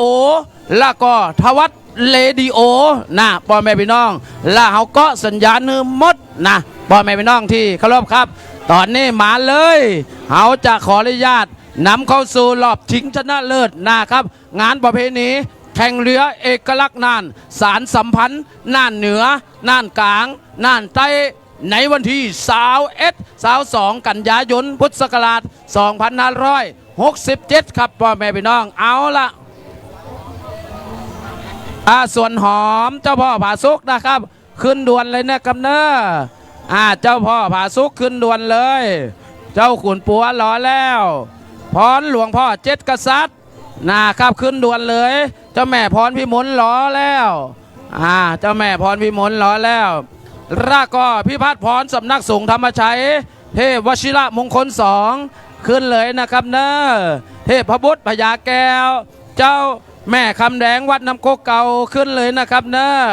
ตอนนี้เทพบุตรพญาแก้วซบสายบนอยู่บนหลอนะครับเนื่องจากว่าเหียบนอยู่บนแล้วเนาะแล้วก็เทพทานทิพย์พระกับฟ้าประธานพรไปแล้วมณีสายชน3เทพจุฬาลัตน์ดร.โอคลินิกนะครับขวัญประชาดอนตันขุนประดูขึ้นไปแล้วขึ้นไปเลยนะครับเนอะ1 แดนสยามขึ้นเลยครับแม่บัวไหลขึ้นเลยครับตอนนี้นะทุกลำนะครับขึ้นไปสู่ตีจุดห้องเหียเตรียมความพร้อมเลยครับเพราะว่าเขาอยากจะแข่งขันเซตเหลียวเพราะว่าพ่อแม่พี่น้องจะได้นำเหียกับเจ้านะครับเพราะว่าถ้าเจ้านี่ถนนมันจะบ่ปิดเนาะต้องนำเหรียญนี่ก่อนนะครับเอาละตอนนี้ลงเลยนะครับลงทุกลำเลยเขาจะมาแล้วครับเจ้าขุนปัวรอลงมาแล้วกู้ที่2ครับรอบชิงชนะเลิศประเภทเหียเอกลักษณ์ที่3ที่4ขอลอยลำมาเอากองเชียร์ครับเอาเลยตอนนี้ถึงเวลาแล้วกองเชียร์เอาห้ามเข้าไปหน้าบ้านสถานนะครับใส่เสื้อออกเป็นสีนะครับชมพูเนาะผ่าขวางใส่สีแดงไล่น่านก็ออกแดงตอนนี้แดงหมดละนะครับตอนแดงหมดละตอนนี้นะไหลมาเอาล่ะครับเจ้าพ่อผาสุกอยู่สายน้ำทางทิศตะวันออกเจ้าขุนปัวสายน้ำตะวันตกเนาะเอาละพ่อแม่พี่น้องครับร้อยล้ำละตอนนี้พ่อแม่พี่น้องที่เคารพครับที่อยู่ต่างบ้านเนาะขออนุญาตนำเหรียญพ่อแม่พี่น้องเข้าสู่อ้อมกอดในช่วงของครับประเภทเหียต่างๆรอบชิงชนะเลิศครับพ่อแม่พี่น้องซึ่งรอบชิงชนะเลิศจะมีทั้งหมดอยู่12กู้มันจะมีเหียกู้ดุเดือดพ่อแม่พี่น้องวันนี้เขาได้รับความอนุเคราะห์จากท่านพระครูวินัยถอนอัศวินธรรมโชโตเจ้าอาวาสวัดพงพยอม1-2 ถ้วยไล่แหม1ประเภทได้แก่นะครับประเภทเหียเล็กได้แก่ท่านลุงโลดขจรพงศ์กิรติราคาบัได้แห่งประเภท1นั่นคือสจ.เอกชัยอินทนันท์จัดเป็นประเภทเหียมันหยุดโลกแต่ละประเภทครับผม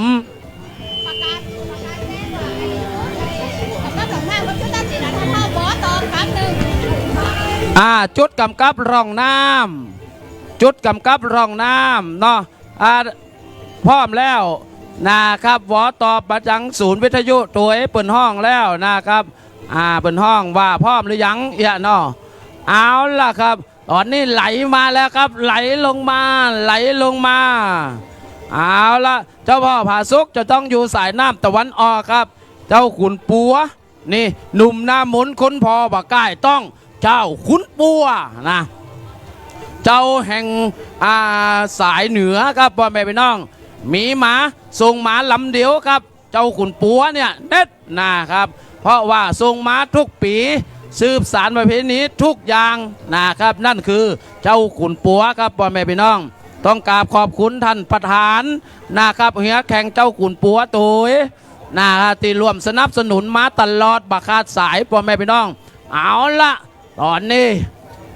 รอลงมาแล้วพ่อแม่พี่น้องครับจับทุ่นเป็นที่เรียบร้อยนั่นคือเจ้าขุนปัวพ่อแม่พี่น้องครับอยู่สายน้ำทางทิศตะวันตกกับป้ากับเจ้าพ่อผาสุกนะครับวันนี้เจ้าพ่อผาสุกเนี่ย แปะมาเล่นเป็นประเภทเฮียเอกลักษณ์ครับพ่อแม่พี่น้อง หลังจากที่เจ้าพ่อผาสุกปกติแล้วจะเป็นประเภทเฮียโบราณนะครับ แต่มาจุยสนามองค์การบริหารส่วนจังหวัดน่านต้องกราบขอบคุณไปยังตุปีวุฒิขอบคุณทีมงานเซฟนะครับหรือว่าโค้ชเซฟของเขาแล้วก็ทุกท่านจุยที่ได้ปรับประเภทเฮียนะครับยอมว่าเสียเปรียบนะครับมาลงเล่นประเภทเฮียเอกลักษณ์ครับพ่อแม่พี่น้องเลยเข้ามาสู่อ้อมกอดประเภทชิงนะครับที่3ที่4ที่3ที่4ประเภทเฮียเอกลักษณ์ครับเอาละมันจะมันยุดโลกละพ่อแม่พี่น้องเขยตอนนี้ทุกรอบนะครับเขาได้คัดแล้วว่าสมควรอยู่ระดับนี้เฮียเลยจะมันครับพ่อแม่พี่น้องต้องบอกก่อนว่ากัปตันเยอรมันจัดให้เอาละกัปตันจับให้นะครับพ่อแม่พี่น้องชิงที่3ที่4กันน้อยหนึ่งตอนนี้จะโตนจะโยนออกมาละเดี๋ยวนี้นาย้ำนะเอาละครับจังลั่งนั่นคือเจ้าพ่อผาสุกครับพ่อแม่พี่น้องเพราะว่ามันใหญ่นะครับเนี่ยเฮียนี่100%นะพ่อแม่พี่น้องเจ้าพ่อผาสุกตำนานเป็นประเภทเฮียโบราณแต่ผันแปรมาเล่นประเภทเฮียเอกลักษณ์ครับเอาละถามใจว่าเจ้าขุนปัวจะสู้ได้ก่อนนี่เอาละครับผมต้องนำเหรียญนะครับห้ามจิผู้นะครับห้ามจิผู้ดุดขาดนะครับเนอะพ่อแม่พี่น้องมันจะตื่นเต้นจะได้กระจ่างเถอะเนาะเก็บไว้นะครับแล้วก็นะครับตืบเอาก็ได้ครับตืบเอาใช้วิธีตืบเอาเนอะถ้าว่ามันซาใจถ้าว่าเฮียตัวเก่ามันสูสีโดดลงน้ำก็ได้ตืบก็ได้บดีจุดผู้เดี๋ยวจุดผู้สักเม็ดใช้วิธีอื่นเอาเนาะที่บเดียดร้อนกับผู้อื่นอีเด้อเนาะพ่อแม่พี่น้องเนาะเอาละว่าจะได้ครับเจ้าขุนปัวเจ้าขุนปัวเตรียมพร้อมละตอนนี้เตรียมพร้อมละล่องลงมาครับล่องลงมาครับเจ้าขุนปัวอ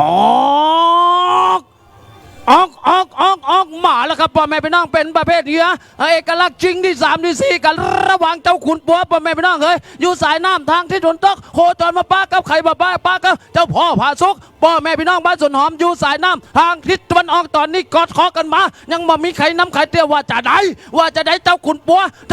อย่าย้อนหนาเจ้าย้อนหนาบอกแล้วเจ้าพ่อผาสุกบอกว่าข้ามาหยอมตอนนี้อกขันยกกันออกไปเอาไปแต่ว่าเราได้เป็นไผ่ไม่ได้เป็นเจ้าพ่อป่าสุกส่วนหอมบอสสายน้ำต่างที่ตะวันตกเจ้าขุนปัวบางม่วงวันขอกันมาว่าจะได้สายน้ำต่างที่ตะวันออกเจ้าขุนปัวอยู่เลื่อมล้ำนำนามาเล็กน้อยว่าจะได้ตะวันออกไปย้ำเราหนีได้หนีไปตะวันตกเจ้าขุนปัวบ้านบางม่วงตะวันออกนี่เป็นเจ้าพ่อป่าสุกส่วนหอมหนีได้หนีไปว่าจะได้ตะวันตกแรงแล้วตะวันตกคือเลิศปื้มหัวปื้มสะพานมาก่อนแล้วเอาละครับเอาหัวมาสมันเกิดเสมอกันแล้วว่าจะได้พอตามสายตาเหมือนสายน้ำฐานทิศตะวันตกเขาเจ้าขุนปัววงม่วงได้เปรียบชิงเหนียวมาน้อยเดียวบรรดาสายน้ำฐานทิศตะวันออกเจ้าพ่อผาสุกส่วนหอมต้องอันแล้วนะจอแดงวางม่วงขุนปัวหนีมันยังหนีขึ้นมาอยู่สายน้ำฐานทิศตะวันตกหนีไปหนีไปแล้วว่าใจตอนนี้เอาแต่เจ้าขุนปัวของพี่น้องบ้านวังม่วงตอนนี้ยังหนีขึ้นมาอยู่เจ้าพ่อผาสุกของพี่น้องว่าสวนหอมพ่อขัดใจแล้วแหมน้อยเดียวว่าใจตอนนี้เจ้าขุนปัวหรือจะเป็นเจ้าพ่อผาสุกเอาแต่แล้วตอนนี้เจ้าพ่อผาสุกแสกขึ้นมาแล้ววันคอขึ้นมาเจ้าขุนปัวจะหนีได้ก็จีนอดปลอดภัยก็ว่าใจตอนนี้แหมน้อยเดียวทุ่มเรื่องสาวยาวแหมน้อยเดียวว่าใจตอนนี้เจ้าขุนปัวแล้วก็ไหลเข้าเส้นชัยคณะกรรมการมองซ้ายมองขวาพอแล้วพอแหมนะครับบ่มีการฟาวในร่องน้ำยกธงสีน้ำเงินครับเฮือแกเจ้าขุนปัวเป็นฝ่ายชนะในร่องน้ำที่1อีแม่เหยเน็ตกอบอกว่าแล้วเน็ตกออูไล่รอลงมาแล้วครับพ่อแม่พี่น้องเป็นกู้ที่3กู้ที่3เป็นประเภทเฮียใหญ่ในตำนานบัดใจครับที่บนพลอยฮั่นน่าจะเป็น น่าจะเป็นประเภทเฮียอย่างนั้น เดี๋ยวก่อนครับพอกันเนอร์เปิ่นอาจจะปล่อยตัวรำอื่นมาก็เป็นค่ายๆจะเป็นเฮียน้อยนะครับคุเต้ภาษาน้อยแม่นก็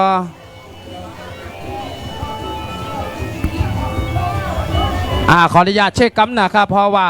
พอด้วยสายตานี่นะครับมันจะเป็นเฮียน้อยๆนะครับถ้าตามกู้ได้จะเป็นเฮียใหญ่นะครับเนาะแต่เขาพอแข่งก็กู้3ผมมีแข่งนะครับกำนันเปิ่นบอกแล้วกะ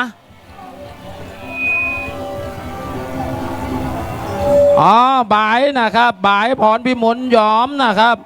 กู้ที่3เหรียญคณะกรรมการแต่ละจุดนะครับเนอะกู้ที่3นี่เจ้าแม่พรพิมลบานหัวเวียงเหนือยกเฮือพรหลวงพ่อ7 กษัตริย์ได้ที่3ขอไปเจ้าแม่พรพิมลขอเอาที่4ประเภทขอกำนันว่ากำนันว่านะครับพรพิมลบิ๊กบันเป็นตัว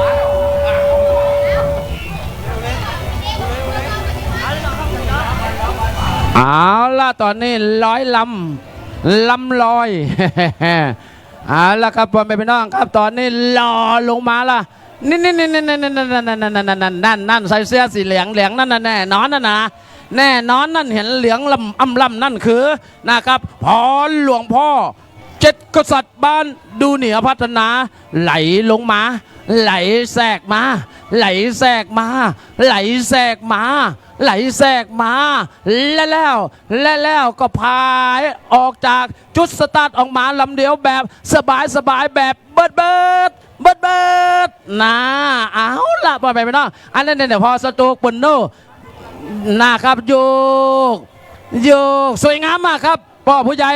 นะครับพ่อผู้ใหญ่สุดยอดครับบ้านดูเหนือพัฒนาชื่นชมครับสำหรับพรหลวงพ่อ7 กษัตริย์บ้านดูเหนือพัฒนากพพสนับสนุนครับสุดยอดนี่คือความงดงามครับของพรหลวงพ่อ7 กษัตริย์นี่100 ลำมาดึงสโตครับกองเชียร์ก็งามครับพ่อแม่พี่น้องบาดาเน็ตนะครับต้องกราบขอบคุณนะครับในส่วนของพ่อผู้ใหญ่ตัวเนอบ้านดูเหนือพัฒนาตีนะครับนำเหือเข้ามาสืบสารงานประเพณีแข่งเหือเอกลักษณ์น่านสารสัมพันธ์น่านเหนือน่านกลางน่านใต้100 ลำมาอย่างสวยงามครับนี่คือความงดงามของประเภทเหือใหญ่ในตำนานครับหรือหู้จักกันในน้ำนางพญายอดขวัญนี่บ้านดูเหนือพัฒนาครับลำนี้ละพ่อแม่พี่น้องแล้วเปิ่นมาเปลี่ยนชื่อเป็นนะครับพรหลวงพ่อ7 กษัตริย์โดยได้รับการปรับปรุงใหม่ทุกอย่างนะครับโดยนะครับกพพ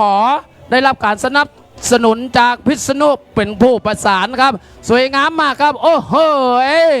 นี่ละความมนต์ขลังของนะครับมันห้องว่าพรหลวงพ่อ7 กษัตริย์หรือว่านางพญายอดขวัญนี่สวยงามครับนี่ด้านหน้าสวยโลกสวยนี่กัปตันอเมริกันส่งกำลังใจพรหลวงพ่อ7 กษัตริย์หลวงพ่อ7 กษัตริย์หลวงพ่อ7 กษัตริย์หลวงพ่อ7 กษัตริย์หลวงพ่อ7 กษัตริย์หลวงพ่อ7 กษัตริย์หลวงพ่อ7 กษัตริย์พุ่งหวดข้าวเส้นได้เอาละคณะกรรมการยกธงสีแดงอย่างเดียวเอาไปเลยครับรางวัลที่3สุดยอดเอาละมาพอกูนี่ครับมันแน่พ่อแม่พี่น้องครับประเภทเฮียน้อยจะมันยุดโลกจะได้คู่ดูเดือดหรือไม่เอาละเอามาพอกันพ่อแม่พี่น้องครับว่าจะขนาดไหนระหว่างพี่พัฒน์พรสำนักสงฆ์ธรรมชัยสายน้ำทางทิศตะวันออกป้ากับนะครับเทพวชิระมงคล2วัดขวะดอนทองบ้านทงน้อยทงใหม่เป็นดาวลุ่งจรัสแสงนะครับที่มีการฝึกซ้อมอย่างเป็นระบบระเบียบพ่อแม่พี่น้องตอนนี้เฮามาพอว่ากู้นี่ใครจะเอาเต็มไปก่อนว่าระหว่างพี่พัฒน์พรหรือว่าเทพวชิระมงคลเอาละพ่อแม่พี่น้องชิงละครับตอนนี้เขาขออนุญาตชิงละ พ่อแม่พี่น้องท่านผู้ชมครับส่งกำลังอกส่งกำลังใจนะครับมาฮือเฮียทั้งสองลำได้เลยนะครับจะเชียร์พี่พัดพรก็ได้จะเชียร์เทพวชิระมงคลสองก็ได้เอาละตอนนี้เทียบทุนแล้วกับตันอเมริกันจัดเต็มเอาละครับสั่งลงพายแล้วตอนนี้สั่งลงพายแล้วว่าได้ตอนนี้ดึงซ้ายดึงขวาแต่งครับพี่พัดพรแต่งเลยแต่งเอาลองน้ำเลยครับเฮวชิระมงคลลงพายแต่งเอาเลยครับแต่งเอาละได้แล้วครับเล่นแล้วอ๋อมาแล้วครับพ่อแม่พี่น้องเป็นประเภทเฮียน้อยนะครับจริงที่สามยิงที่หนึ่งที่สองระหว่างพี่พัดพรอยู่สายหน้าห่างทิศตะวันออกโคจรมาป้าใครบอกว่าได้ครับเฮวชิระมงคลสองบันควาดดอนน้องพ่อแม่พี่น้องใครเป็นสตอกแล้วว่าจะให้เฮวชิระมงคลอย่าย้อนหนาพี่พัดพรข้อสวนแล้วเอาหัวโอมาเต้ากันแล้วตอนนี้ออกขยกอันไป เอาละครับตอนนี้สายน้ำพังกิโลพี่พัดพรสำนักสงฆ์ธรรมไรสายน้ำหางกิโลเทวศิระมงคลพี่น้องบ้านขวดอนหงไม่หงน้อยตอนนี้สีออกมาครับสายน้ำพังกิโลหนีออกมาพี่พัดพรสำนักสงฆ์ธรรมไรหนีออกมาแล้วสายน้ำพังกิโลจะหนีได้ไม่ได้เทวศิระมงคลพี่น้องบ้านขวดอนหงจะหวันเลยสายน้ำพังกิโลต้องขึ้นเร็วพี่พัดพรน้ำเพลตอนนี้หลอดปืนหัวปืนสะพานสายน้ำพังกิโลหนีมาแล้ว หนีมาก่อนแล้วครับนั่นเป็นพี่พัดพรหนีมาก่อนแล้วว่าจะได้สายน้ำถางเที่ยวต้องเทวชิระมงคลสองขวดทองต้องอันแล้วนะสายน้ำถางจอหนียังน้ำยังหนีขึ้นมาอยู่นั่นเป็นพี่พัดพรยังหนีขึ้นมาอยู่ว่าจะได้สายน้ำถางเที่ยวต้องขึ้นแล้วสายน้ำถางห้ามย้อนสายน้ำถางตัวหนีมาก่อนแล้ว มาก่อนแล้วว่าจะให้เอาแล้วแต่ว่าจะให้ตอนนี้สายน้ำไทยกิมาตกหนีได้หนีไปแล้วเอาว่าจะเอาแต่ว่าจะได้เฮวชิระมงคลสองกับพี่น้องบ้านคนหรือเป็นพี่พัดพรเอาแต่สำนักสงฆ์เอามาใช้ตาโคตาเลยพี่พัดพรมงคลพี่พัดมงคลพี่พัดมงคลพี่พัดมงคลพี่พัดมงคลพี่พัดมงคลพี่พัดมงคลพี่พัดมงคลมงคล พี่เส้นชัยโอ้โหคณะกรรมการมาสามารถที่จะยกธงได้พอซ้ายพอขวาแล้วอย่างเที่ยครับพ่อแม่พี่น้องครับมันแน่แล้วบอกกันแล้วมันเป็นกู้ที่ดูเดือดนะครับมันครับพ่อแม่พี่น้องอาจารย์ลาเชนกราบคำโบกเลยครับหลอก่อนใจเย็นอาจารย์ลาเชนต้องจุ่มหัวแหมแล้วงานนี่นะต้องจุ่มแหมแล้วเอาล่ะครับวางแผนล่ะครับตอนนี้วางแผนเพื่อที่จะนะครับมาพอวิดีโอครับบอยเมย์พี่น้องตัดสินด้วยสายตาบ่ได้นะครับเพราะว่านะครับมันปุ่งพวดนะครับพร้อมกันครับบอยเมย์พี่น้องตอนนี้ต้องรอก่อนรอล่ะครับเพครับเพใจเย็นนั่นก็มันจะได้กู้ยุดโลกจะเนี่ยพ่อแม่พี่น้องเอ๋ยสตาร์ทตั้งแต่ออกมาพุ่งพวดนะครับเข้ามาหัวแหวกเข้าก่อนเข้าหลังเอานะครับต้องกราบขอบคุณท่านอาจารย์ลาเชนกราบคำนายกนะครับสมาคมเรือแข่งจังหวัดน่านที่นะครับเป็นประธานนั้นพอโน้ตตอนนี้ต้องพอละเน็ตครับเชิญชมครับพ่อแม่พี่น้องพี่พัดพรก็ดีนะครับบอกว่าเจนเป็นเฮวชิระมงคลก็ดีต้องใจกล้องครับตอนนี้ต้องกล้องครับลอยมาเลยลูกลอยมาพอใจเย็นชุดยอดนี่แฮมโก้หนึ่งนะครับที่น่าจับตานะครับว่าจะได้กู้ดูเดียดก่อนะครับ จะได้กู้ดูเดียดก่อตอนนี้รวมกันละประเภทเฮียน้อยประเภทเฮียเอกลักษณ์ประเภทเฮียใหญ่ใครจะได้ดุเดือดถ้วยมีทั้งหมดอยู่30 กว่าถ้วยพ่อแม่พี่น้องเขยนะครับนักที่สุดละสนามมูนี่สนามอื่นผมเนี้ยนะครับมีประมาณสัก30แต่สนามนี่บอกก่อนว่าอลังการงานสร้างนะครับเอาละครับจากทงแล้วน้ำเงินขึ้นแล้วเป็นอันว่าตัดสินน้ำเงินเป็นฝ่ายชนะในร่องน้ำที่1ครับพ่อแม่พี่น้องได้แก่เทพวชิระมงคล2วัดขวะดอนทองชนะในร่องน้ำที่1ครับเฉียนครับนะครับน้อยเดี๋ยวอาจารย์ราเชนบอกว่านะครับเหมาะครับมันแน่กูนี่มาแหมเดียวสายน้ำครับ ต้องมีการสายน้ำเอาละครับมาพอกู้ต่อไป เป็นประเภทเหือเอกลักษณ์ของพ่อแม่พี่น้อง อันนี้ก็ม้วนแหมหมอมันดึงว่าเน็ตครับพ่อแม่พี่น้อง มันดึงมันเนี่ยมดนะครับ แต่ละกู้แต่ละกีมนะบอกแล้วว่าเป็นการนะครับคัดเลือกนะครับที่เข้ามาป้ากันเพื่อที่จะเฮือเหียเนี่ยนะครับมันอยู่ในเกตเดียวกันครับพ่อแม่พี่น้อง อาจารย์ลาเชนบอกว่าเอารอบคัดเลือกเนี่ยแล้วก็แบบผสมเนี่ยเพื่อที่จะคัดคือจัดกลุ่มมาอยู่ในเดียวกันนี่นะพ่อแม่พี่น้องเอาละเอาพอกู้ที่5ครับกู้ที่5อ้าวเต้ให้จะปล่อยเล่ากันนี่เอา ครับคู่ที่5ครับในรายการเทียบกันแล้วพ่อแม่พี่น้อง ตอนนี้เฮาเข้าสู่รอบชิงชนะเลิศนะครับชิงชนะเลิศคู่ที่5เป็นการชิงที่1ที่2สายขอระวังเอกลักษณ์นานเอกลักษณ์นานพ่อแม่พี่น้องครับตอนนี้100ล้ำอยู่จุดปล่อยกันแล้วตอนนี้เขาทำการแข่งขันมาแล้วนะครับ4คู่ด้วยกันซึ่งรอบ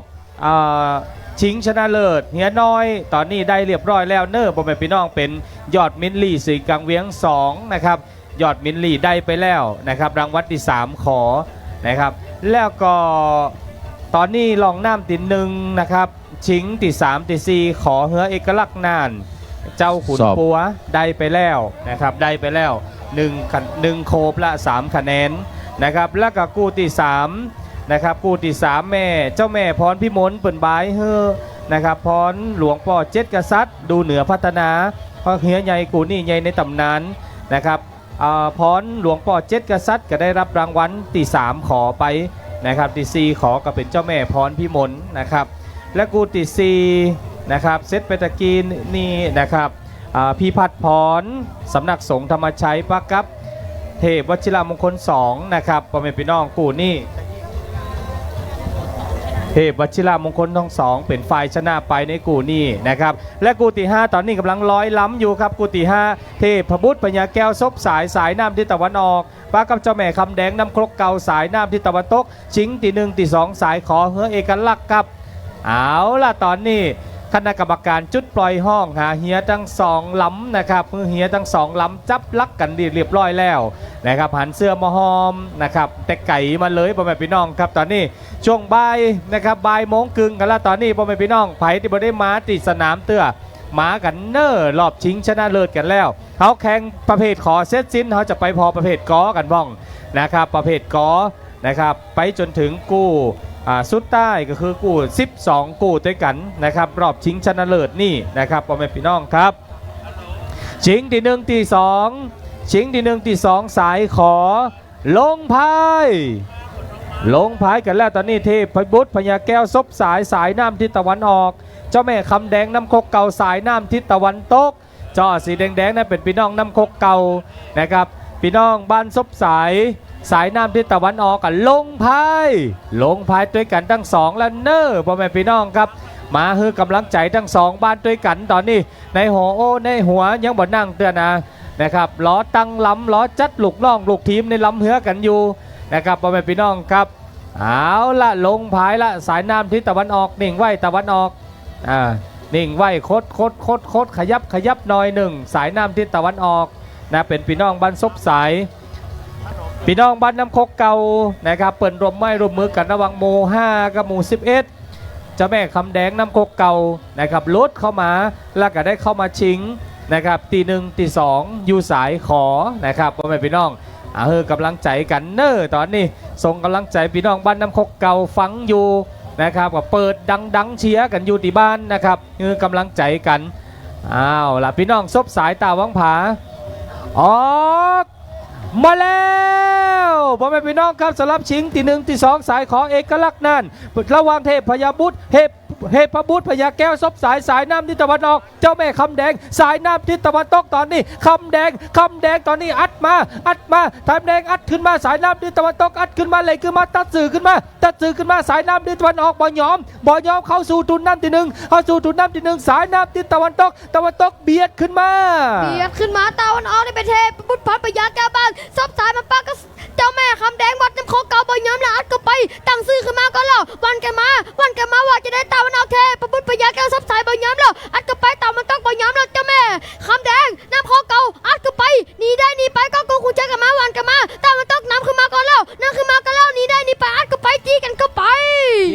เข้าไปจี้กันเข้าไปกับพี่น้องบ้านซบสายเทพบุตรพญาแก้วสายน้ำตะวันออกครับเต็กกันขึ้นมาแล้วเจ้าแม่คำแดงพี่น้องวัดน้ำโคกเก่าน้ำโคกเก่าน้ำโคกเก่าห้ามแผ่วนะซบสายอัดแหมน้อยเดียวจะหนีออกก็จะหนีไปไหนคำแดงอัดไว้ตอนนี้เต็กไว้หวานคอไว้นะสูสีดูดีกันมาแล้วคำแดงเล่งข้อแล้วนะคำแดงข้อหนีแล้วซบสายข้อตัวขึ้นมาเต็กอยู่ก็หวานคอไว้น้ำโคกเริ่มขึ้นน้ำแ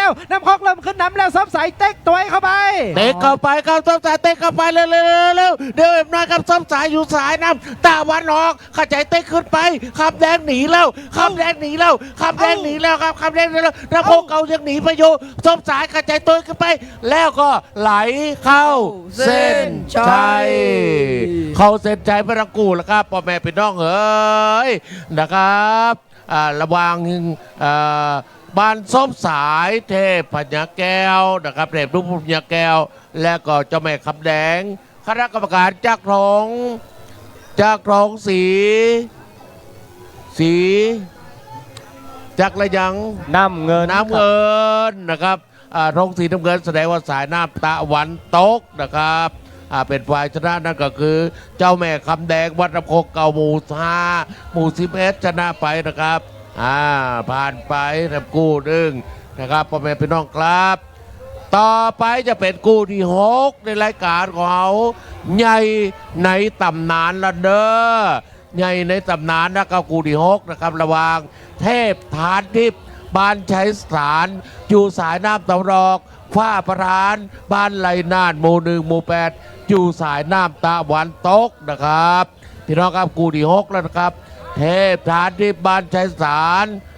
ใหญ่ในตำนานสายน้ำตะวันออกฟ้าประธานบ้านไหลนานหมู่ที่1ที่8อยู่สายน้ำตะวันตกกู้นี่นะครับพี่น้องครับต้องจับตามองมาพอกันละเด้อคณะกรรมการจุดปล่อยห้องเอาเฮียตะกูเข้าสู่จุดปล่อยกันแล้ว เอาละครับอาจารย์ลอยล้ำอยู่หันล้ำเดียวมันจะเป็นสายน้ำทางทิศตะวันตกฟ้าประธานไหลนานเป็นประเภทเนื้อใหญ่ในตำนานครับ ครับสายน้ำพี่ตะวันออกก่อยๆไหลลงมาแล้วครับพี่พัมพี่น้องบ้านไซสถานเป็นกูที่6ตามตารางการแข่งขันครับกูนี่ชนะก็ได้ที1ขอก้านก็ได้ที2ขอครับกูนี่เป็นกูเหือใหญ่ในตำนานครับไหลลงมาแล้วครับพี่พัมพี่น้องบ้านไซสถานสายน้ำพี่ตะตกฟ้าประทับพี่น้องบ้านไรนาหมู่1หมู่8เอาละครับกองเชียร์นั่งบ่อติดเก้าอี้แล้วครับทรงกำลังอกทรงกำลังใจเชียร์เหือ2กูนี่เป็นประเภทเหือใหญ่ในตำนานมันแน่นอนเอาแหละปล่อยพี่น้องตอนนี้บ้านไรน่าหรือจะเป็นบ้านใช้สถานฝั่งตรงข้ามตอนนี้เป็นลุกขึ้นมาแล้วแม่นแล้ว กองเชียร์แต่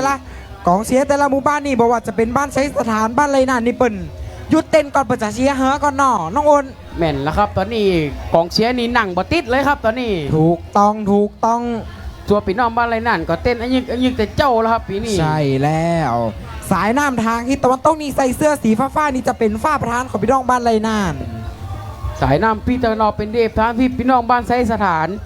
ถงสีน้ำเงินฟ้าครับโบกสะบัดครับเป็นบ้านไซสถานใช่แล้วเอาละตอนนี้บอกว่าจะน้าออนคนใหญ่อีป่ออีแม่ปีคุณอาคุณตาคุณยายตอนนี้เปิ่นลุกขึ้นมาพอแต่ละของหมู่บ้านแล้วแม่นแล้วครับถ้าออกมาครับสายน้ำพี่ตะวันตกมันจะตรงมาเลยครับสายน้ำพี่ตะวันออกแกโก้งน้อยตอนนี้เปิ่นหลงมนสวดมนต์หลงคาถาฮือทรงกำลังใจฮือแต่ละฝีพายของแต่ละหมู่บ้านนั่นเอง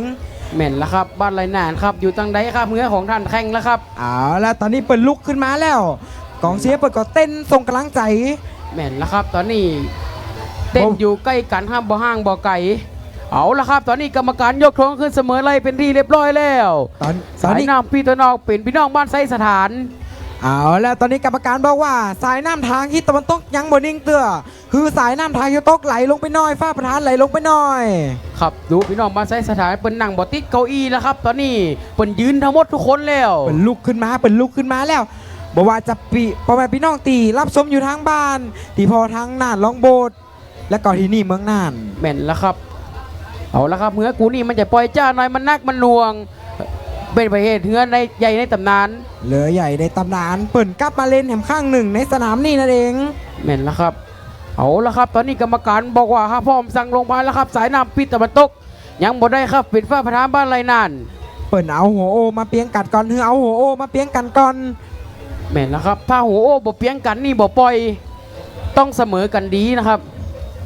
เอาละครับออกมาแล้วครับตอนนี้สายน้ำปางกิตนอกเป็นเดฟทางที่พี่น้องบ้านไซสถานเก็บป้าครับฟ้าประธานพี่น้องบ้านไรนานจะอยู่สายน้ำปางกิตนอกกับมีบินกันออกมาครับเป็นฟกเป็นฝุ่ยเป็นหมอกเป็นเหมยกันออกมาวันคอย้อนเนกันออกมาสายน้ำปางกิตนอกเหนียวมาในเดียวเหนียวมาในเดียวพี่น้องบ้านไซสถานสายน้ำปางกิตนอกฟ้าประธา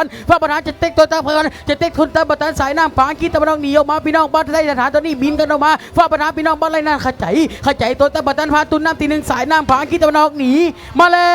ว ยิ้มมาแล้วครับนั่นเป็นสายน้ำฐานที่ตองเทพฐานทิพย์ชัยสถานนี้มาแล้วเป็นประเภทเหือใหญ่ในตำนานป้าหรือว่าป้ากันระวังสายน้ำฐานที่ตองเทพฐานทิพย์ชัยสถานป้ากับไผ่บุป้าป้ากับฟ้าประธานไรนานว่าแล้วตอนนี้สายน้ำฐานนอนเรือได้เปรียบเรือล่ำน้ำนามาเล็กน้อยได้เปรียบเรือล่ำน้ำนามาเล็กน้อยเป็นเทพฐานทิพย์ชัยสถานพาลุนน้ำที่2มาแล้วพาลุนน้ำที่2มาแล้วเป็นสายน้ำฐานยังหนีขึ้นมาว่าจะได้สายน้ำฐานต้องแล้วนะสายน้ำฐานเอาหนีรอดปืนขวาปืนสะพานมาก่อนแล้ว ปืนขัวปืนสะพายกันออกมาแล้วว่าจะตอนนี้วันขอแล้วก่อนขอแสงในก็ว่าจะได้ตอนนี้ตาโคตาเล่นกันขึ้นไปเทพทานทิพย์หรือเปี้ยวฟ้าประธานของพี่น้องมาไล่นานหรือจะเป็นเอาแล้วใช้สถานตอนนี้โซกะโลกะละใจมาแล้วเอาแล้วว่าจะตอนนี้ยังดูบอลลูกเตอร์พอตาสายน้ำทางตกเหมือนน้ำหนีขึ้นมาก่อนสายน้ำทางตอนนี้จีกันขึ้นมา เตะเข้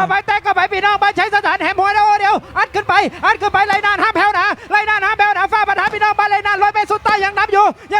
ไรนานนับไปกันยาหนึ่งแล้วสถานแตกต่อยเข้าไปชิงรางวัลอีกหนึ่งถ้วยขอสถานแตกต่อยเข้าไปไรนานยังหนีอยู่หนีฟ้าประธานไรนานสายน้ำตะวันตกหนีแล้วพี่น้องบ้านใช้สถานแตกต่อยเข้าเส้นชัย โอ้สุดยอดเลยครับพ่อแม่พี่น้องกูนี่มันขนาดนักคณะกรรมการจากโรงสีน้ำเงินครับสายน้ำทิศตะวันตกเป็นฝ่ายชนะไปนะครับกูนี่ในลองน้ำทิศหนึ่งนั่นคือฝ้าประธานของพี่น้องบ้านไรนานนะครับเป็นฝ่ายชนะไปกู้ต่อไปเจิญเลยครับ เอาละครับคุณเต้กูต่อไปสายน้ำฐานทิศตะวันออกมณีสายชน3บุพพารามปากับเทพจุฬารัตน์แสงดาวเป็นประเภทเรือเร็วเลยครับ เอาละครับตอนนี้เข้าสู่จุดปล่อยเป็นที่เรียบร้อยครับเป็นเนื้อกูดีเจตามตารางการแข่งขันสายน้ำพางคีตะวันออกเป็นในสายสวน3พี่น้องบ้านบุพารามสายน้ำพางคีตะวันตกเป็นเทพจุฬารัตน์บ้านแสงดาวจะอยู่สายน้ำพางคีตะวันตกเอาละครับตอนนี้เข้าเทียบพุ่นเทียบผ้าเป็นที่เรียบร้อยแล้วพี่น้องบ้านแสงดาวครับตอนนี้ซุ่มวันศุกร์บวกพี่น้องบ้านอาหามส่วนพี่น้องบ้านบุพารามครับมานี้สายสวน3ตอนนี้กรรมการสั่งลงพายเป็นที่เรียบร้อยแล้วยกของขึ้นเสมอเลยแล้วครับสายน้ำพี่ตะวันตกยังบ่ได้ครับเพจจุฬารัตน์พี่น้องวัดแสงดาวสายน้ำพี่ตะวันออกโคตรน้อยครับวันนี้สายโซน3บุพารามครับตอนนี้กรรมการยกท้องขึ้นเสมอไรแล้วเป็นเหือเลยครับเรือเข้าเทียบทุนแล้วครับสายน้ำทางทิศตะวันออกเป็นเทพเป็นมณีสายชน3ครับปานบุพารามสายน้ำตังทิศตะวันออกเทพจุฬารัตน์แสงดาวครับแม่นแล้วครับตอนนี้นิ่งแล้วครับตอนนี้สายน้ำพี่ตะวันออกยังบ่ได้ครับวันนี้สายโซน3อันนี้เป็นเนื้อเล็กครับ3บอกเกิน30ฝีพายบอกเลยว่ามันจะเหลวครับสายน้ำพี่ตะวันตกยังบ่ได้ครับพี่น้องบ้านแสงดาวสิงห์เจ้าตาครับพี่น้องบ้านแสงดาวนี่เอาละครับยังบ่ได้ครับเพียบจุฬารัตน์ยังบ่ได้ครับสายน้ำพี่ตะวันตกกรรมการบอกครับมันนี้ใส่สนคดลงมาแหมน้อยครับพี่น้องบ้านบุพารามว่าจะได้เป็นกูตีเจ็ดตามตารางการแข่งขันถ้าชนะนี่เพื่อจะได้อี3ไปถ้าแพ้ มาแล้วครับตอนนี้สายน้ำพางกีดอกปนีใส่โซพี่น้องมาบุพารามจะอยู่สายน้ำพางกีตลอดปะกับเทพจุฬารัตน์พี่น้องวัดแสงดาวจะอยู่สายน้ำพางกีแต่ว่าตอนนี้ไม่เป็นบอกเป็นเหมยบินกันออกมาแล้วครับตอนนี้สูสีดูบอกดูครับดูตามสายตาว่าสายน้ำพางกีแต่ว่าต้องหนีมาได้เด้อนี่นะเป็นเทพจุฬารัตน์พี่น้องวัดแสงดาวเหนียวมาได้เด้อมันนี่ใส่สวน3พี่น้องบ้านบุพารามเคาะแล้วจะตัวตามมาตันจะเต็กตัวตามมาตันทานตูน้ำตีหนึ่งมาแล้วสายน้ำพางกีแต่ต้องหนีมาแล้วเคาะแล้วพี่น้องวัดแสงดาวเคาะแล้วเทพจุฬารัตน์หนีมาแล้วว่าจะได้สายน้ำทางทิศตะวันออกมานี้สายชนบ้านบุพพารามมันปะกับเทพจุฬารัตน์แสงดาวว่าจะได้บอลย้ำแล้วสายน้ำทางทิศตะวันออกบุพพารามหนีขึ้นมาแล้วก็แล้วแต่มันต้องเทพจุฬารัตน์บอลย้ำแล้วอัดเข้าไปวันกันมาจี้มันฮอบไล่แล้ว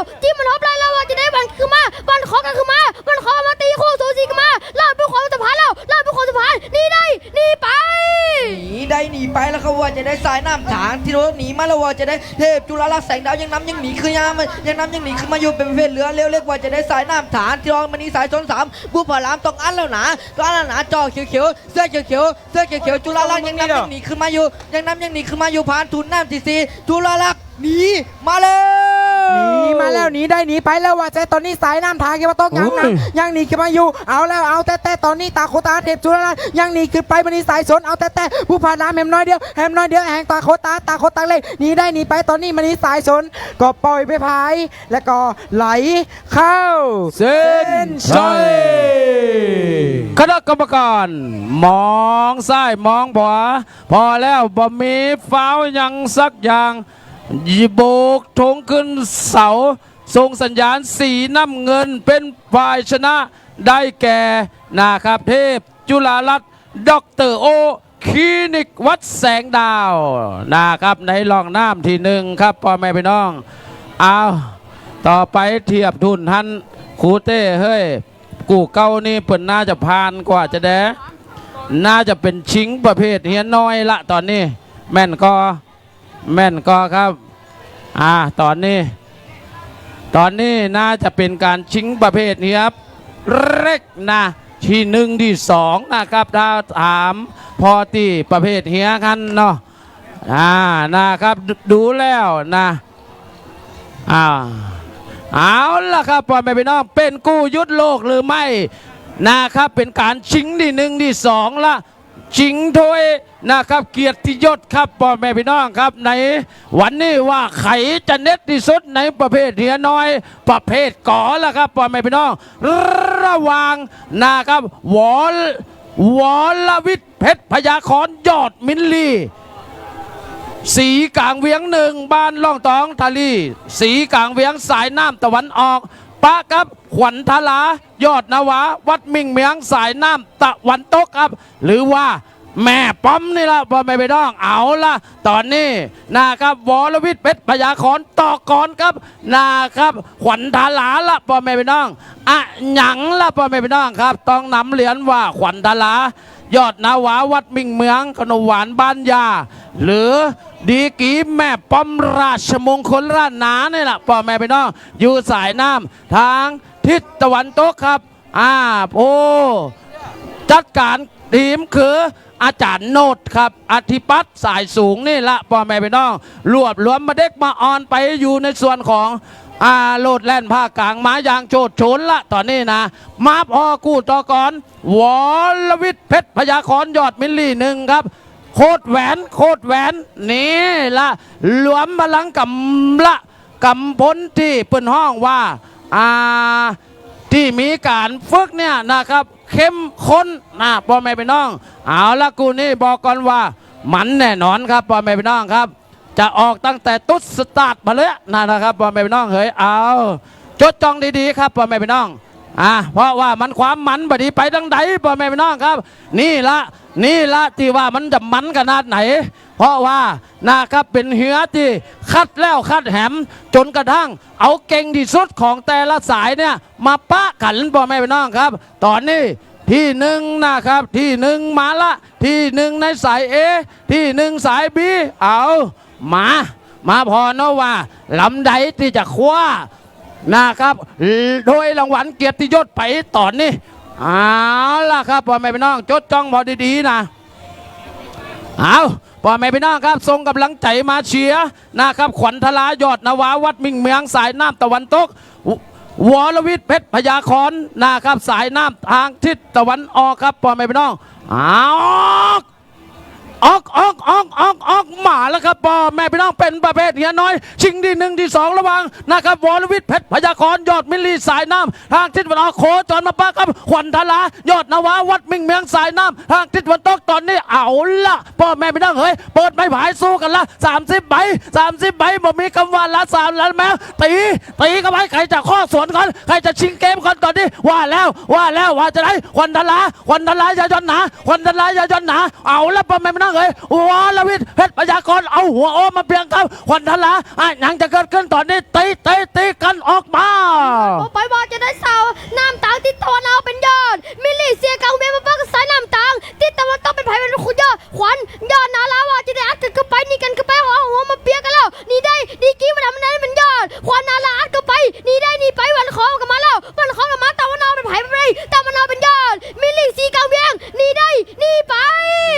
ได้หนีไปแล้วครับผู้ซื้อว่าสายน้ำฐานทิศตะวันออกวรวิทย์เพชรพยาคอนเริ่มจะเลื่อมล้ำน้ำน้ำมาเล็กน้อยแต่สายน้ำฐานทิศตะวันตกขวัญทารายอนนวาอันแล้วอันเล็งแล้วพาทุนน้ำทีซีมาแล้วว่าจะได้ยังเป็นสายน้ำฐานโดนยังน้ำยังหนีขึ้นมาอยู่เสื้อสีชมพูยังน้ำยังหนีขึ้นมาอยู่ยังน้ำยังหนีขึ้นมาอยู่สายน้ำฐานที่จะหนีได้บ่ได้ เอาละครับระยะสุดท้ายบอลแน่บอลนอนฮาลาวีละฮาลาวีชนะฮาลาวรวิทย์ฮาลาวรวิทย์ฮาลาวรวิทย์ฮาลาวรวิทย์ฮาลาวรวิทย์เข้าเส้นใจโอ้โหพ่อแม่พี่น้องครับสังเกตในหัวครับบนข้อสวนกันเลยพ่อแม่พี่น้องคณะกรรมการพอแล้วทุนบ่มีปัญหายกธงสีน้ำเงินปล่อยให้นะครับวรวิทย์ปล่อยให้ขวัญทลายอดนาวาวัดมิ่งเมืองเป็นภาชนะในร่องน้ำที่หนึ่งครับพ่อแม่พี่น้องทอดพ่อแม่พี่น้องเฮ้ยตื่นเต้นครับนี่แหละพ่อแม่พี่น้องมันคือความสุดยอดของความสุดยอดนะระดับผีมือครับพ่อแม่พี่น้องสังเกตได้เลยนะครับข้อกลางสนามข้อพ่วงข้อชิงนะครับความได้เปรียบนี่ครับพ่อแม่พี่น้องระดับผีมือแต่ว่านะครับก็ยกยอดขวัญทลายอดนวาวัดมิ่งเมืองกำไปก่อนหนึ่งลองน้ำครับพ่อแม่พี่น้องยังบ่มีความแน่นอนเจียเอาละเอามาพอประเภทเฮียเอกลักษณ์กันพ่อแม่พี่น้องครับนี่ดาวลุงจรัสแสงครับพ่อแม่พี่น้องมานึกมาฝันว่าจะเข้ามาสู่รอบชิงชนะเลิศครับพ่อแม่พี่น้องในน้ำบอกก่อนว่าเป็นม้านอกสายตาทั้งหมดพ่องกับอ่านบุญพ่องกับอ่านบุญสุดท้ายแล้วกลไปกลหมาครับหมาป้ากับไข่บ่ป้าชิงประเภทเฮียเอกลักษณ์ที่หนึ่งที่สองได้แก่เทพพิมานทองวัดขวะดอนทองครับพ่อแม่พี่น้องอันนี้คือม้ามืดนะพ่อแม่พี่น้องป้ากับไข่บ่ป้าพ่อแม่พี่น้องเอาดาวลุงจะลัดแสงครับพายไปพายมาดีเหลือเกินนั่นคือเจ้าแม่บัวไหลหาดป่าขุนวัดกูเซลครับพ่อแม่พี่น้องครับเอาละจับตาทั้งสองลำมือดีพ่อแม่พี่น้องครับเพราะว่าอย่างครับพ่อแม่พี่น้องสายเหนือมาปะกับสายใต้ครับพ่อแม่พี่น้องเฮียถูกกูคนดูถูกใจอีกแล้วป้าพ่อแม่พี่น้องเฮ้ยต้องบอกก่อนว่าใครจะได้ถ้วยเกียรติยศไปของในสนามแข่งเหือเอกลักษณ์น่านสารสัมพันธ์น่านเหนือน่านใต้ประจำปีพุทธศักราช2567นี่ล่ะเอาล่ะครับพ่อแม่พี่น้องมาพอกูนี่นะครับมันแล้วมันก็จะมันแหมพ่อแม่พี่น้องเฮ้ยเอานะครับปีหน้าจัดนักจัดเต็มครับเอกลักษณ์ก็จะต้องมีกองเชียร์มาพ่อแม่พี่น้องเพิ่นบอกว่าสจเอกชัยเฮ้ยประเภทเฮียเอกลักษณ์ก็อยากจะมีการแข่งขันกองเชียร์ประเภทเฮียเอกมละครูโบทำงานนักกันแล้วปีหน้านี่นะคณะกรรมการเฮ้ยปีหน้าเฮียเอกลักษณ์เพิ่นบอกมาขอประเภทเอกลักษณ์กองเชียร์แหมเอาจะจัดครับปีหน้าจัดนักจัดเต็มครูโบว่าบ่มีปัญหาสจเอ๋ยทำหน้าที่ได้ทั้ง2 วันเลยครับแม่จะแดดแม่จะฝนบุญเข้าไปกองเชียร์ต้องกราบขอบคุณนะครับขอบคุณโดยต่อมาเป็นกู้ที่11ละเอาละพ่อแม่พี่น้องครับมันแน่เอาละครับพ่อแม่พี่น้องที่ทำการแข่งขันแล้วล่องน้ำที่1นะครับล่องน้ำที่2ท่านกลับขึ้นไปเลยนะครับเพราะว่าเขาจะได้นำเหียนะครับไปเก็บเจ้าน้อยหนึ่งเพราะเป็นห่วงครับเพราะว่าถนนเปิ้นบ่ปิดนะครับบ่ปิดถนนเปิ้นมีการขายของอยู่เขาก็เลยอยากจะทำการแข่งขันสำหรับเหียที่อยู่บ้านไก่ๆนะครับเหียอยู่บ้านไก่ๆเปิ้นจะได้นำเหียผ่านที่ควงเมียงได้เอามาพ่อแม่พี่น้องครับเป็นประเภทเหียเอกลักษณ์กันน้อยหนึ่งเทพพิมานพรครับพ่อแม่พี่น้องครับเทพพิมานทองวัดขวะดอนทองต้องนำเหรียญว่าท่านเจ้าอาวาสครับเปิ้นฮักขนาดนักพ่อแม่พี่น้องเปิ้นอยู่ที่เหนืออยู่ฝั่งทางทิศตะวันออกนอนบ่ได้กินบ่รับครับบ่ได้อยู่วัดอยู่หวาครับมาเฝ้าเหีย นะครับพ่อแม่พี่น้องครับเอาละตัวปีเฮ้ยสมใจอยากละกำนี้ว่าเทพพิมานทองวัดขวดอนทองเนี่ยนะครับจะเอาโทยเกียรติยศไปได้หรือไม่ต้องถามใจตุปีเคละนะครับว่าเจ้าแม่บัวไหลจะยอมมือกว่าล่ะนะครับเอาละเฮียทั้งสองล้ำมายอมครับพ่อแม่พี่น้องตอนนี้ต้องบอกก่อนในเมื่อทั้งสองล้ำมายอมห้าวกันมาเต็มที่แน่เอามันจะเป็นกู้นะครับดูเดียดก่อนะครับอาจารย์ลาเชนกับคำจ่วยมากคู่ดูเดียดแต่ละประเภทจิมนะครับเนอะนะครับขอรบกวนคณะกรรมการจุดตัดสินจิมนะครับว่ากู้ใดที่จะได้ดูเดียดประเภทโบราณกู้ใดจะได้ดูเดียดประเภทเฮียน้อยกู้ใดจะได้ดูเดียดประเภทเฮียเอกลักษณ์ให้จิมนะครับช่วยกันครับช่วยกันว่ามันเหมาะสมก็เนาะเอ้าพ่อแม่พี่น้องครับจะมันยุดโลกจะนี่ละเอากองเชียร์ไรนานอย่าหยุดสู้เข้าไปไรนานสู้เข้าไปเอาล่ะครับห้วยแก้วสู้บ้านสถานสู้ผาขวางสู้บ้านดูสู้เอากระตุ้นหน่อยก่อนหนึ่งแดนสยามสู้เอาละปล่อยไม่ไปน้องตอนนี้ล้อนะครับการปล่อยเฮียกูที่11ชิงที่1ที่2ประเภทเฮียเอกลักษณ์กันครับเอาละตอนนี้เอาละครับแม่บัวไหลลงมาละปล่อยไม่ไปน้องเหยกองเชียร์แม่บัวไหลโบกสะบัดทั้งทงสปะทงสเปดเนาะนะครับเอามาโบกหมดอะตอนนี้เพราะว่าเพิ่นมีหลายหมู่บ้านนะครับช่วยกันบอกว่าจะเป็นนะครับหาดผาขนวัดศรีกูเซียวนะครับมาหมดตอนนี้นะทงก็เลยหลากหลายสีไม่ได้จำกัดสีละหมู่บ้านมาช่วยกันนักพ่อแม่พี่น้องครับก็เลยทำมือทงเนี่ยนะครับหลายทงว่าแล้วออกมาแล้วครับพ่อแม่พี่น้องครับเป็นประเภทชิงที่1ที่2ประเภทเฮียเอกลักษณ์ระหว่างเทพพิมานทองวัดขวดอนทองอยู่สายน้ำทางทิศตะวันออกโคจรมาปาครับเจ้าแม่บัวไหลหาดผาขนอยู่สายน้ำทางทิศตะวันตกตอนนี้ว่าจะไหนเจ้าแม่บัวไหลจะไหลขนาดไหนเจ้าแม่บัวไหลสายน้ำตะวันตกว่าแล้วเทพพิมานทองบอกว่าข้าจะมาขออนุญาตยอมครับพ่อแม่พี่น้องเอาหัวโอทั้งสองลำวันกันออกมาวันก็ออกมาว่าจะได้สายน้ำตังทิศตะวันออกเทพพิมานหาขวดอนทองตะวันตกเป็นเจ้าแม่บัวไหลหาดผาขนว่าสีกูเซว่าจะได้ตะวันออกนำมาแล้วจะเป็นเทพพิมานทองบ้านขวดอนทองอัดก็ไปหนีได้หนีไปตะวันตกขึ้นน้ำแล้วบอลของกันมาดีกี้ไม่ธรรมดานั่นเป็นสายน้ำตังทิศตะวันตกอัดก็ไปหนีได้ไม่ได้หนีไปโอ้แล้วครับสายน้ำฐานที่ว่าต้องขึ้นแล้วหนาสายน้ำฐานทิศตะวันออกเทพพิมานทองห้ามย้อนหนาสายน้ำฐานที่ว่าขึ้นแล้วอันเล็งขึ้นแล้วว่าจะได้สายน้ำฐานจอเทพพิมานทองขวดอนทองต้องอันแล้วหนา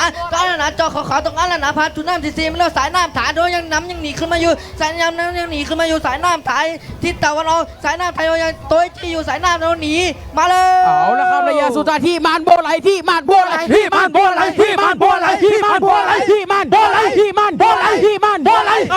ส้นชัย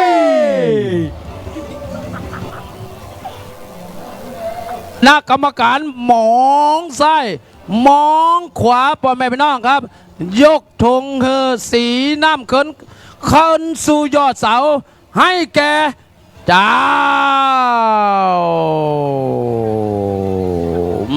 แม่บัวไหลเป็นภาชนะในร่องน้ำที่1ครับเอา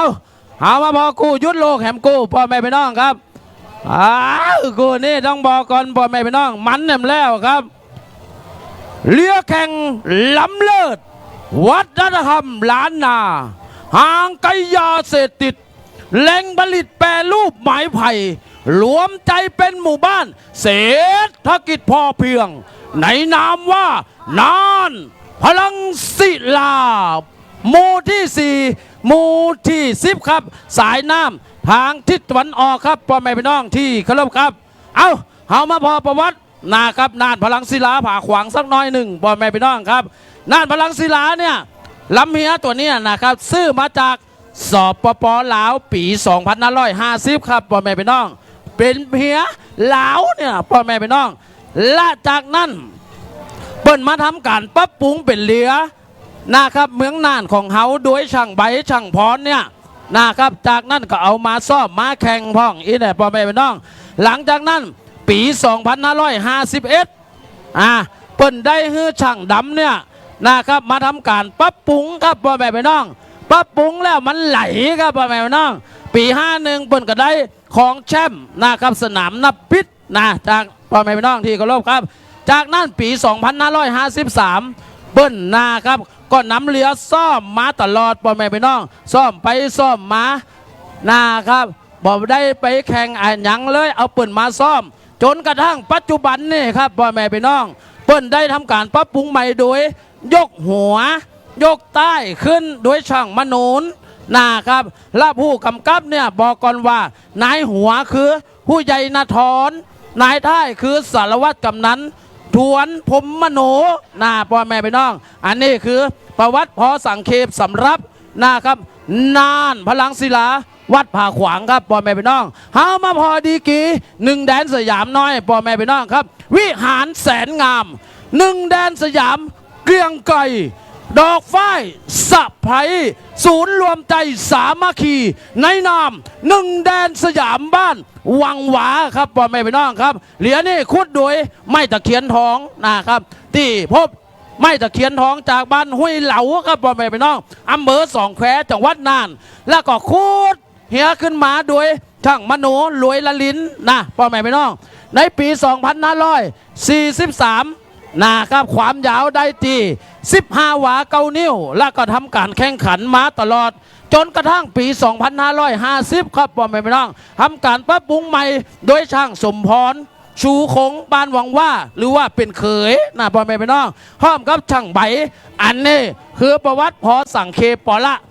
ครับถ้าอู้ยาวไปเดี๋ยวจะมาได้ภาคมาตอนนี้ร้องพายปาทาตากูยศโลกครับน่านพลังศิลาวัดผาขวางครับออกมาแล้วตอนนี้1แดนสยามก็ออกมาแล้วครับพ่อแม่พี่น้องพอกองเชียร์ครับกองเชียร์เต็มแล้วตอนนี้อยู่บ่ได้แล้ว1แดนสยามโตนลงน้ำแล้วครับบ้านผาขวางหยุดก่อนตอนนี้หยุดก่อนหยุดดนตรีก่อนโตนลงน้ำเฮ้เร็วนะครับผาขวางเร็วนะครับเอามาพอกันผาขวางใส่เสื้อสีแดงนะครับในนามว่าน่านพลังศิลาวัดผาขวางครับแล้วก็ใส่เสื้อออกสีฟ้านะครับเต็กพอพ่อแม่พี่น้องเต็กพอของเชียร์เบิ้ลนะครับ1แดนสยามบ้านวังว่าสายน้ำตะวันตกครับออกมาแล้วครับพ่อแม่พี่น้องมันจะยุดโลกขนาดไหนกูนี่ต้องบอกก่อนเป็นการชิงประเภทเยื้อใหญ่ในตำนานที่1ที่2ระวังน่านพลังศิลาบ้านผาขวางอยู่สายน้ำทางทิศตะวันออกปะทะกับใครมาปะกับ1แดนสยามบ้านวังว่าครับก่อนได้ตีคอกันมายังมามีใครนำใครเตี้ยดึงยาวสาวลึกกันออกไปแล้วว่าจะได้สายน้ำทางทิศตะวันออกเป็นน่านพลังศิลาผาขวางมาปะกับ1แดนสยามวังว่าบ่ย้ำแล้ววันขอกันมาว่าจะได้ตะวันตกได้เป็น1แดนสยามวังว่าตะวันออกได้เป็นน่านพลังศิลาผาขวางอัดกันขึ้นไปว่าจะได้สายน้ำทางทิศตะวันออกเรื่องจะนำมาภายดีกี้มาทำมันนั้นได้เป็นน่านพลังศิลาผาขวางอัดกันขึ้นไปแล้วผู้คนผู้สะพานมาหนีไปเอาแล้วครับระยะแบบนี้บอลแน่บอลน้อยครับฐานนี้สายน้ำบางกีดองนำมาได้เด้พี่นางพลังศิลาพี่น้องบ้านนาขวาตัวนี้สายน้ำบางกีโตนั่งได้สยามพี่น้องบ้านว่าหวันเลี้ยวจะขึ้นเลี้ยวสายน้ำบางกีขึ้นเลี้ยวบ้านว่าขึ้นเลี้ยวสายน้ำบางกีดองยังหนีอยู่นาพลังศิลายังหนีอยู่สายน้ำบางกีโตคอแล้วนาพลังศิลาคอแล้วสายน้ำบางกีไปขึ้นเลี้ยวจะขึ้นได้บ่ได้นาทีละ1แดนสยามจะขึ้นได้บ่ได้เอาล่ะครับพ่อแม่พี่น้องมันจะมันขนาดไหนควันประชาบาลดอนตันควันประชาสมานนะครับน่านพลังศิลา1แดนสยามน่านพลังศิลา1แดนสยามน่านพลังศิลา1แดนสยาม1แดนสยามปุ้งปวดเข้าเส้นใจโฮมันครับพ่อแม่พี่น้องกรรมการยกธง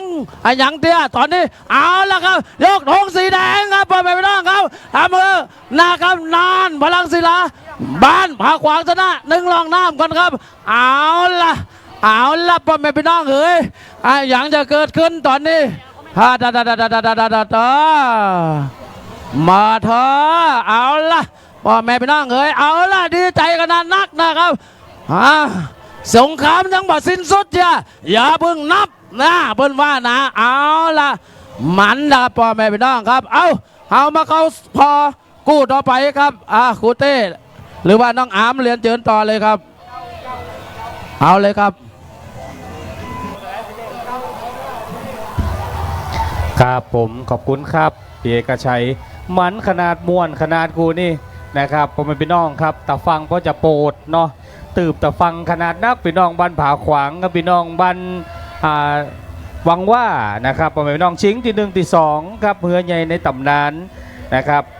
ตะกี้เรียบร้อยไปแล้วนั่นพลังศิลาผาขวางได้ไปละ3คะแนนนะครับล่องน้ำต่อไปธรรมพอกู้ตี้3ไหมก็ครับเก้าก็ครับเก้าเนาะปูติเก้าขวัญประชาไหมก็ครับเป็นเฮือใหญ่ในตำนานชิง3-4นะครับเดี๋ยวพอกำเนิดชิงที่3ที่4โอเคครูที่เก้าครับผมเอาละพ่อแม่พี่น้องมาพอกู้ต่อไป3-4เฮือใหญ่ในตำนานเนี่ยกู้1ระวังขวัญประชาของพี่น้องบ้านดอนตันสายน้ำทิศตะวันออกปากับขุนประดูของพี่น้องบ้านห้วยแก้ววัดบัวทองสายน้ำทิศตะวันตกครับเอาล่ะเทียบติดจุดปล่อยกันล่ะพ่อแม่พี่น้องส่งกำลังใจให้พี่น้องบ้านห้วยแก้วตำบลน้ำปัวนะครับเนาะตะวันนี่กับขนาดนักนะครับสุดยอดเลยตะวันนี่นะเต็กกับหลายบ้านนะครับวันนี้หอมแหงเก็บแหงไว้เอาไว้วันนี้เข้ารอบชิงชนะเลิศกับขุนประดูกับขวัญประชาบ้านดอนตันครับพี่น้องบ้านดอนตันนะครับปีนี้เขาลุดเข้ามาชิงตี3ตี4นะครับชิงตี3ตี4ตอนนี้รางวัลตี3จะเป็นของบ้านหยังเขามาเฮือกำลังใจกันเนอพี่น้องบ้านห้วยแก้วนะครับกับพี่น้องบ้านดอนตันอำเภอตาวังผานะครับย่าหยังกันอยู่ตอนนี้ส่งกำลังใจมาฮือทั้ง2ฝากฟังลำน้ำนะครับตอนนี้เฮือทำการแข่งขันในรอบชิงชนะเลิศกันแล้วนะครับเฮือเอกลักษณ์น่านสารสัมพันธ์น่านเหนือน่านกลางและน่านใต้นะครับตีสะพานพัฒนาภาคเหนือของเขานะครับพี่น้องติดตามรับชมรับฟังกันอยู่ตั้งบ้านนะครับเนาะ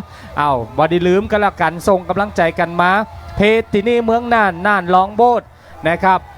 และกเสน่ห์น่านวันนี้เก็บภาพบรรยากาศให้กับพ่อแม่พี่น้องทุกท่านได้ติดตามชมกันตั้งแต่จุดปล่อยจนถึงจุดตัดสินกันเลยนะครับตลอดงานของเขานะครับพ่อแม่พี่น้องไผ่ตีไม่ได้มาวันนี้มาตันก็ดีเจมาตันมาครับมาตันอยู่นะครับมาส่งกำลังใจให้ทั้ง2บ้านคณะกรรมการห้องทั้ง2ลำเทียบกันแล้วเรียบร้อยพี่น้องบ้านห้วยแก้วสายน้ำทิศตะวันตกพี่น้องบ้านดอนตันสายน้ำทิศตะวันออกนี่ดอนตันตั้งล้ำแล้วครับตอนนี้นะครับตั้งหิล้ำเหียติดตะฟังตะวันออกไว้พี่น้องดอนตันนะครับวันนี้กับมานักมาหลายนะครับพอเต้นพี่น้องดอนตันอยู่ฝั่งลายหน้าติดกับบันวังว่านะครับพี่น้องวังว่ากับเต้นกับเชียร์กันไปตอนนี้กองเชียร์แต่ละบ้านกับเปิ้นใส่แพมเพิร์ดที่ว่าผู้เตะเปิ้นว่านะเปิ้นบ่หลงอัธจันทร์ครับเต้นอย่างเดียวไล่นานขึ้นละหันก็ไล่นานขึ้นมาละนั่งเก้าอี้ละเรียบร้อยนะครับถ้าจะย้อนไปหลาย10 ปีที่ผ่านมาเคยนั่งจะเนี่ยนะครับอีแม่เปิ้นนะปีนี้ก็สู้ครับปิดสนามเดี๋ยวว่ากันครับปิดสนามมีครั้งเหือโบอันเหือการแข่งขันเหือทุกประเภทแล้วก็มีการประกวดกองเชียร์ตัวมีการประกวดเหือสวยงามกันตัวเนอร์ปิดสนามบ่แม่พี่น้องเอามาฮือกำลังใจกันนะครับนัดยิ่งใหญ่ปิดสนาม26-27นะครับพ่อแม่พี่น้องครับ26-27ตุลาคมเป็นนัดสุดใต้ลงพายชิงที่3ที่4ประเภทเหือใหญ่ในตำนานส่งกำลังใจให้พี่น้องบ้านห้วยแก้วลงพายห้วยแก้วกับลงพายแล้วส่งกำลังใจพี่น้องบ้านดอนตันลงพายแล้วเช่นกันเนอกูนี่ม่วนเนอพ่อแม่พี่น้องครับอยู่ที่ไหนไปเหี่ยวไปย่าหยังอยู่ไปกินข้าวอยู่ขจายออกมาเชียร์กูนี่กันครับเอาล่ะตอนนี้ห้วยแก้วคดน้อย1ห้วยแก้วคดน้อย1สายน้ำทิศตะวันตกห้วยแก้วสายน้ำทิศตะวันออกดอนตันครับพ่อแม่พี่น้องดอนตันนิ่งไว้เอาละห้วยแก้วล็อกเลยห้วยแก้วล็อกเลยตอนนี้ พี่น้องบ้านห้วยแก้วสายน้ำทิศตะวันตกล็อกแล้วเช่นกันปล่อยเหียมาน้อยในหัวมานั่งเตือนในหัวมานั่งเตือนล็อกกำห้วยแก้วกำลังดินอยู่ตั้งล้ำอยู่เอาใหม่นะหันก็นะครับดอนตันก็เอาใหม่คณะกรรมการพร้อมกำเนอพอก่อนขอตั้งล้ำดีๆก่อนนะครับตั้งล้ำดีตัดสื่อมาเลยนะครับพ่อแม่พี่น้องครับตั้งล้ำดีมีใช้ไปกึ่งตะวันออกกับตั้งล้ำใหม่เอาเมื่อฟังตะพุ่นน้อยหนึ่งนะครับพ่อแม่พี่น้องอ้าวขอบคุณตัวหลากหลายบ้านด้วยกันนะครับพ่อแม่พี่น้องเดี๋ยวเขานัดหน้าไปป้ากันเตรียมอำเภอตาวังผานะครับแข่งเหือปอดเราเข้าหาพระธรรมนัดอำเภอตาวังผานะครับไปม่วนไปนั้นกันตั้งสายเหนือกันพ่องนะครับพ่อแม่พี่น้องหลังจากนั้นกับปิกลงมาสายเวียงสากันต่อนะครับที่บ้านปากกล้วยสะพานบ้านปากกล้วยอำเภอเวียงสาเขาไปป้ากันที่เทศบาลเนาะอาจารย์เนาะ มาในงานนี่นะครับหวังว่ากระดอนตันบอกมีโอกาสได้ป้ากัน โอ้ แล้วก็วันเสาร์วันอาทิตย์หน้านี่ ป้าก่อน จะไปเป็นป้ากันกู้พิเศษ ป้าโท ไปป้ากู้พิเศษเด้อ เมื่อใหญ่ในตำนานนี่นะครับ เพื่อนใหญ่ตำนาน โอ้โต สจรอนมาดีบอกป้ากัน อ่ะ แต่เขาจะเอาไปป้ากันทางว่าเป็นกู้พิเศษเลย จัด ประกบ เป็นพิเศษ กู้โดยเฉพาะกู้นี่ ทอดสดพร้อมอีก ครับ อีก แม่ แล้วก็เขาจะฮือสจดอน อ่า เป็นคนบรรยายคนภาค ป้าโท มันนะพ่อ งั้นเหียเด้อ บอกตั้งแต่ประเดี๋ยวแล้วท่านจะต้องเป็นคนภาคกูนี่ นั่น ครั นะ บ เฮือใหญ่ในตำนานนี่นะ ใหญ่ในตำนาน คู่มัน กู้ ครับ พิเศษ พิ ครับ เศษเลยเอาล่ะตอนนี้กูนี่กับพิเศษเหมือนกันลงพายแล้วครับรอบนี้บอมีตั้งล้ำรอบ2แล้วตั้งล้ำรอบเดียวเท่าอันเอาล่ะพี่น้องบ้านห้วยแก้วสายน้ำทิศตะวันตกพี่น้องบ้านดอนตันสายน้ำทิศตะวันออกครับนิ่งแล้วตอนนี้ธงจอสีแดงๆนั่นตะวันตกเป็นพี่น้องบ้านห้วยแก้วเนอเอาล่ะตอนนี้ห้วยแก้วกันนิ่งแล้วในหัวล็อกเหือไว้ล็อกเหือไว้ตอนนี้ห้วยแก้วล็อกไว้ตะวันออกกันล็อกไว้ตั้งลำในหัวจะบ่นั่งเตื้อในหัว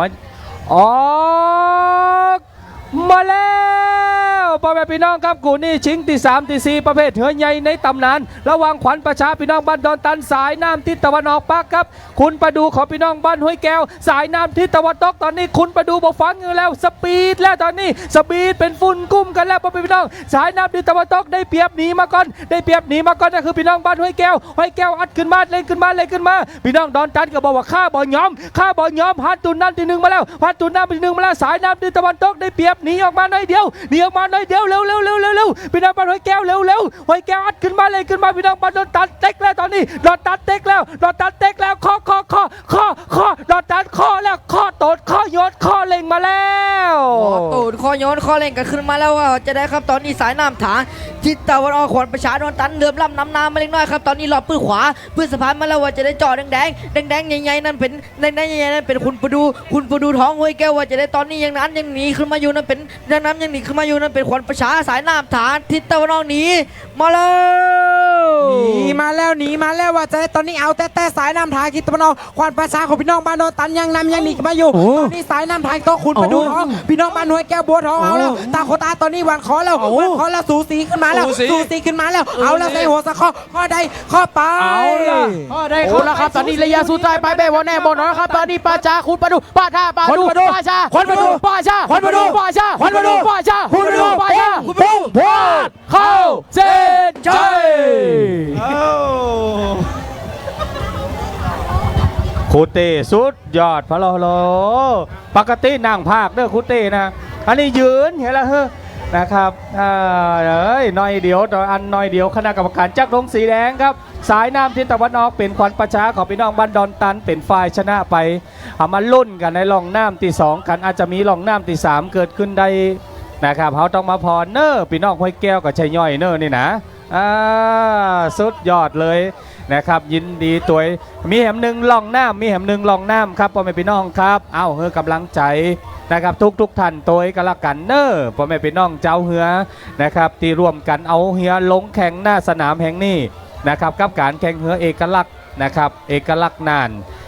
เหนือน่านกลางน่านใต้เฮือทั้งเหนือเฮือทั้งกลางก็คืออำเภอเมืองเฮือทั้งใต้ก็คืออำเภอเวียงสานะครับเปิ้นก็เลยได้ชื่อว่า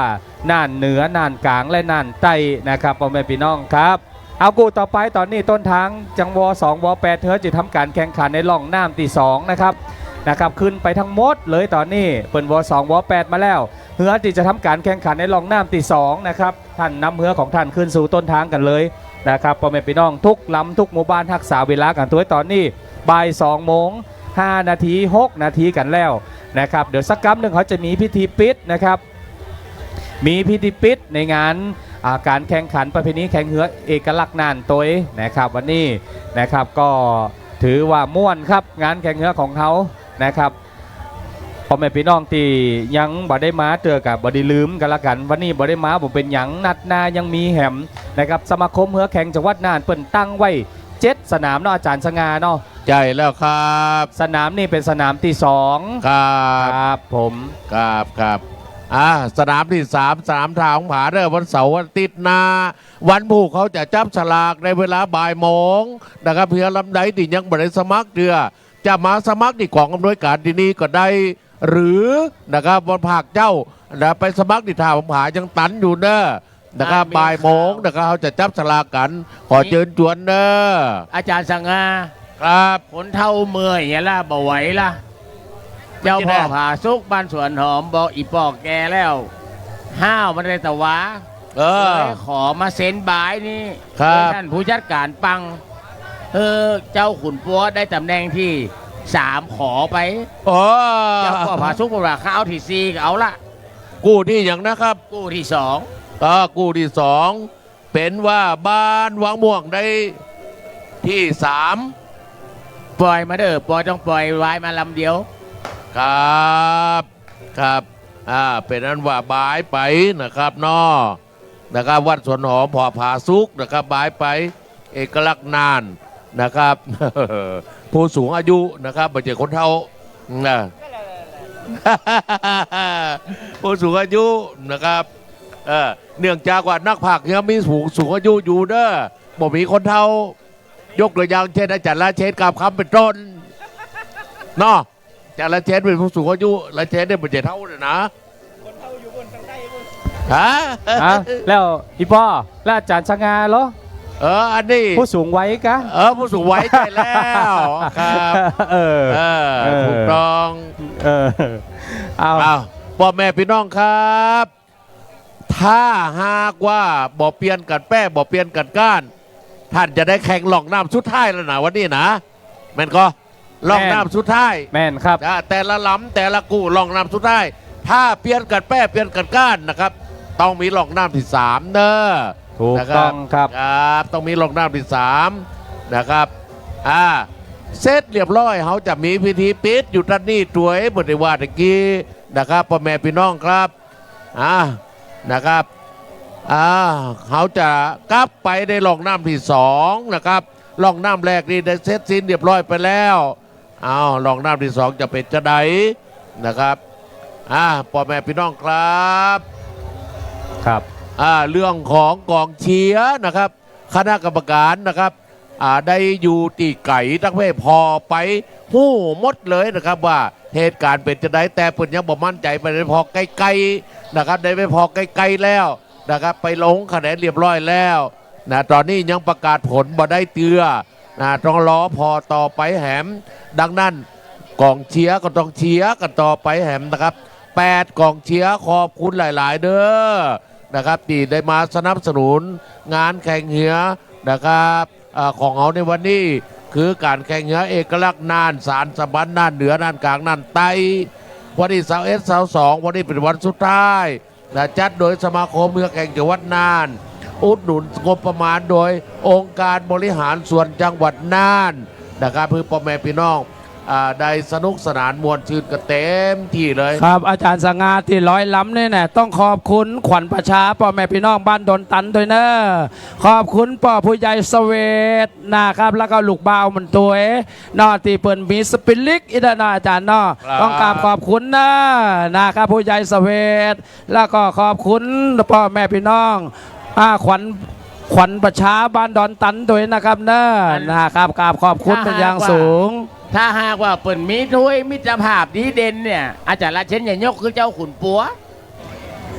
ถ้วยเฮียปีเฮียน้องนี่นะครับ ใจอะสู้ตลอด สุดยอดเลยเนาะ ตลอด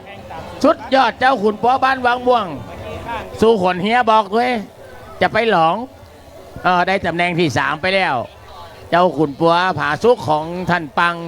จากการไฟฟ้าส่วนภูมิภาคได้ที่ 4 ตอนนี้เขาก็เล่นก็พอกับกูกันยังนี่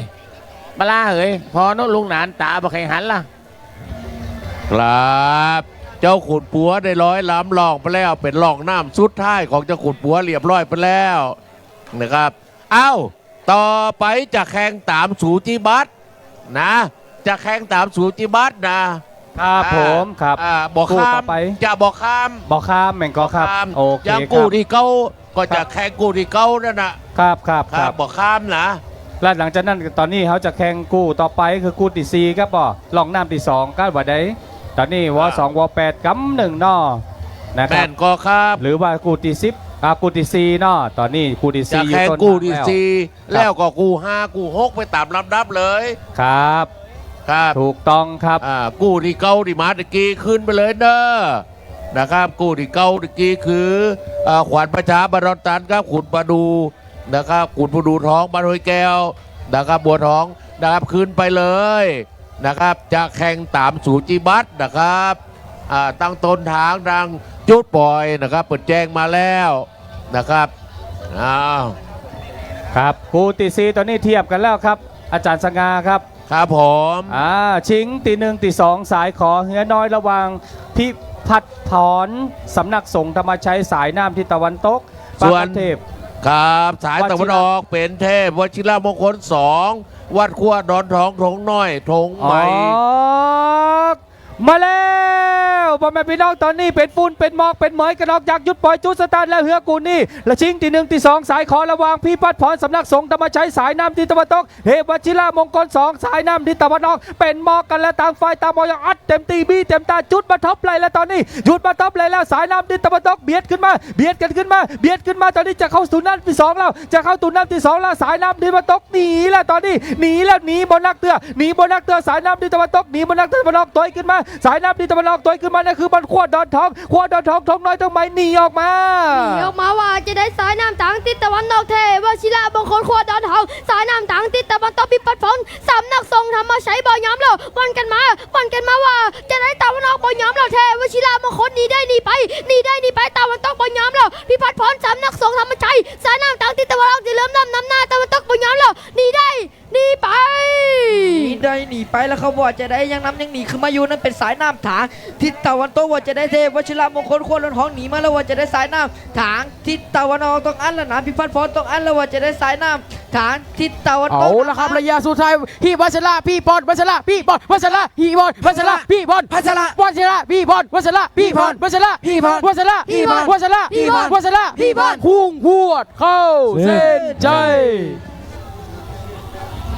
เขาเซ็นใช้กันไปแล้วตอนนี้คณะกรรมการจากธงสีน้ำเงินกับสายน้ำทิศตะวันตกกับผู้นี่สายน้ำทิศตะวันตกนะครับนั่นก็คือพี่พัดพรนะครับพี่พัดพรเป็นฝ่ายชนะไปเนอร์ในกูนี่กูเต้มี3ล่องกันโอ้มี3มีล่องน้ำที่3แล้วตอนนี้คณะกรรมการมาจับสลากกันเนอร์นะครับกูนี่ชิงตี1ตี2สายขอนะครับสลับกันก้านสลับกันชนะนะครับลองน้ำแรกนะเป็นเทพวชิรมงคล2ขวดดอนท้องชนะลองน้ำตี2เป็นพิพัฒน์พรเป็นฝ่ายชนะเพราะฉะนั้นจะมีลองน้ำตี3เกิดขึ้นครับสำหรับกูนี่ ครับเจอตัวแทนเฮียทั้งสองลำมาป้ากรรมการจุดตัดสินเพื่อจับฉลากลองน้ำที่ 3 ตัวนี้ครับตอนนี้คว้ามาล้อแล้วออกมาแล้วครับเอามาเดินคว้า ครับ ล้อกำเดิดแจ้งให้ทราบ ครับขอบคุณครับอาจารย์ราเชนครับอยู่ที่จุดตัดสินปุ่นนะครับจุดปล่อยกลับมาแล้วตอนนี้เฮือไหลมาแล้วพอไปน้องกู้ต่อไปนะครับถ้าบอกข้ามกู้ก็ต้องเป็นเฮือเอกลักษณ์นะครับเฮือเอกลักษณ์กู้ที่5ระหว่างเทพบุตรพญาแก้วบันซบสายน้ำทิศตะวันตกปากกาเจ้าแม่คำแดงวัดน้ำคกเก่าหมู่5หมู่11สายน้ำทิศตะวันออกลองน้ำแรกนั่นเป็นเจ้าแม่คำแดงวัดน้ำคกเก่าเป็นฝ่ายชนะไปนะครับลองน้ำตี2นะครับถ้าเป็นพี่น้องบ้านซบสายชนะ ก็จะมีหล่องตีสามเหมือนคู่ตีพานม้าตะกี้แหมนะครับพ่อแม่พี่น้องรอบชิงชนะเลิศนี่จะมีหล่องน้ำตีสามเกิดขึ้นได้นะครับ ครับเจอตัวแทนเนี่ยแข่งพี่พัดพรนะครับที่พบกรรมการที่จุดตัดสินด้วยครับเฮียแข่งพี่พัดพรตัวแทนเฮียเดอร์ ขวดร้อนทองไปแล้วก็ มาละ ขวดร้อนทองไปแล้วพิพาทพรไปเนอะนะครับไปจับสลากเพื่อเลือกล่องน้ำที่ 3 เนื่องจากว่าล่องแรกนั่นนะครับบ้านขวดร้อนทอง เทพวิทยามงคล2ชนะล่องที่ 2สำนักสงฆ์ธรรมชัยพิพาทพรชนะเปลี่ยนกันแป้เปลี่ยนกันก้านนะครับต้องไปจับสลากบ้านขวดไปแล้วนะขวดร้อนทองนะครับพี่พัดพรไปก็จะจับสลากเดี๋ยวเขาจะแจ้งว่าไผอยู่สายวันตกวันออกนะครับพ่อแม่พี่น้องครับ แล้วเขาจะแข่งกู้ต่อไปต่อจากนี้นั่นก็คือเทพบุตรพญาแก้ววันซบสายไปอยู่สายน้ำตะวันตก เจ้าแม่คำแดงวัดน้ำโคกเก่าหมู่4หมู่11ไปอยู่สายน้ำตะวันออกล่องน้ำแรกนั่นเจ้าแม่คำแดงชนะไปล่องหนึ่งแล้วนะครับเอาจะชนะถึง2หรือไม่หรือว่าจะมีล่องน้ำที่3เกิดขึ้นกดลองถามตั้งกู้นะครับโดยเฉพาะเจ้าแม่คำแดงนะครับจะฮือกอนะครับพ่อแม่พี่น้องครับจากนั้นแล้วเขาจะเป็นพระเทพฐานที่บันสถานสายน้ำตะวันตกฟ้าประธานบรรลัยนานอยู่สายน้ำตะวันออกนะครับล่องน้ำแรกกันฟ้าประธานบรรลัยนานหมู่3หมู่8สายน้ำตะวันตกชนะตอนนี้จะฮือไปอยู่สายตะวันออกเราเด้อเฮียตะกู้สู่จุดปล่อยกันแล้วนะครับพ่อแม่พี่น้องครับมาหลอพอกูนี่นะครับกูที่5นะครับกูที่5เทพบุตรพญาแก้วบานซบสายสายน้ำตะวันตกเจ้าแม่คำแดงวัดน้ำโคกเก่าสายน้ำตะวันออกล่องแรกนั่นเจ้าแม่คำแดงน้ำโคกเก่าชนะครับครับอาจารย์สังอามันสมควรแก่เวลาแล้วเฮาหลอจนกระทั่งพี่น้องบ้านขวะดอนทองจากน้ำหนัก120 กิโลลดเหลือ90ครับก็เลยบอกว่าอาจารย์จะได้ก็แล้วแต่ผมจะลดเหลือ60ละขอให้จับกรรมการจุดตัดสินเลยใจซิดความเป็นกรรมการขอเป็นตัวแทนออกมาแล้วพ่อแม่พี่น้องครับคู่ที่5ชิงที่1ที่2สายขอระวังเทพบุตรพญาแก้วสายน้ำทิศตะวันตกเจ้าแม่คำแดงวัดน้ำโคกเก่าสายน้ำทิศตะวันออกเป็นหมอกเป็นเมย์จากจุดปล่อยจุดสตาร์ตอนนี้พันตุนน้ำที่1มาแล้วพันตุนน้ำที่1มาแล้วสายน้ำทิศตะวันตกได้เปรียบตัดสื่อหนีออกมาก่อนแล้วหนีออกมาก่อนแล้วสายน้ำที่ดอกถอยขึ้นมาบอลนักแต่เร็วอัดขึ้นมาเลยขึ้นมาเจ้าแม่คำแดงน้ำโคกเก่าเตะขึ้นมาสายน้ำทางทิศตะวันออกเจ้าแม่คำแดงน้ำโคกเก่าสายน้ำทางทิศตะวันตกเทพบุตรพญาแก้วซับสายน้ำทางทิศตะวันจะเลื่อมล้ำนำหน้ามาเล็กน้อยว่าจะได้สายน้ำทางที่มันต้องต่อยมาแล้วว่าจะได้บันคอกันมาบันคอแล้วผู้โค้งสุพรรณมาแล้วดูตามสายตาดูบอกป้าดูอัดขึ้นไปหนีกันขึ้นไปแล้วว่าแต่ตอนนี้รอปื้อขัวปื้อสภากันขึ้นมาเอาแต่ตอนนี้สายน้ำทางที่ดอกยังนำยังหนีขึ้นมาอยู่เจ้าแม่คำแดงเอาแล้วเทพบุตรพญาแก้วตัวขึ้นมาแล้วจีขึ้นมาบานซบสายตอนนี้เอาแต่บานน้ำโคกเก่าต่อน้อยตอนนี้วันคอขึ้นมาสายน้ำทางที่ตกตอนนี้น้ำขึ้นไปก่อนสายน้ำทางเอาจีนี่ขึ้นไปเตะเข้า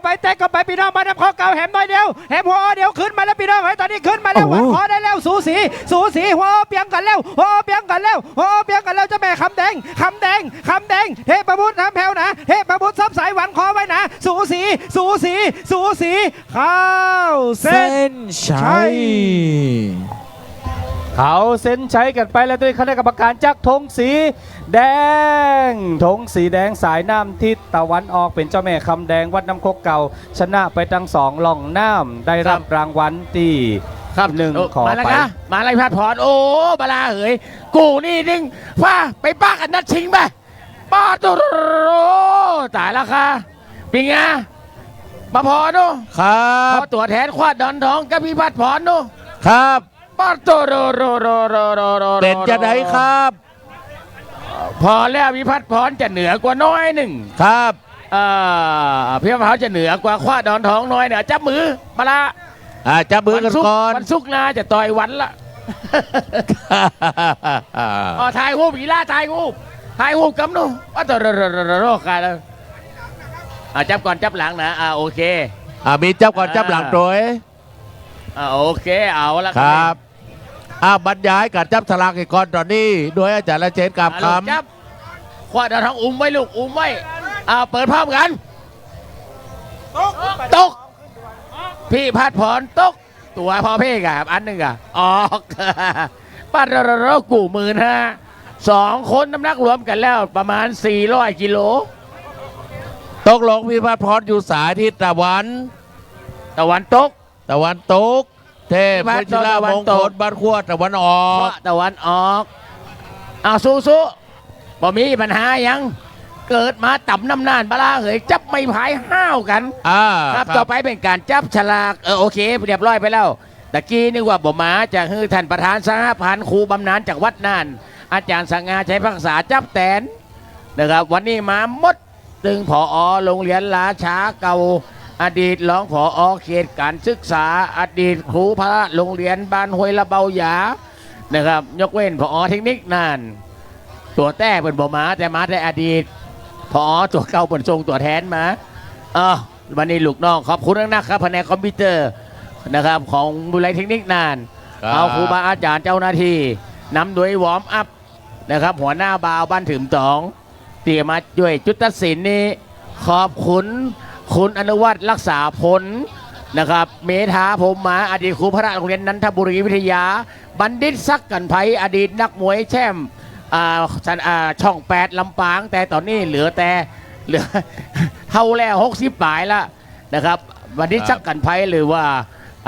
อาจารย์บัณฑิตนะครับตอนนี้อยู่ที่จุดกับรองน้ำโดยการเป็นอยู่ภายใต้การควบคุมของกรรมการสมาคมพิรุณสุริยศจากดาววังผา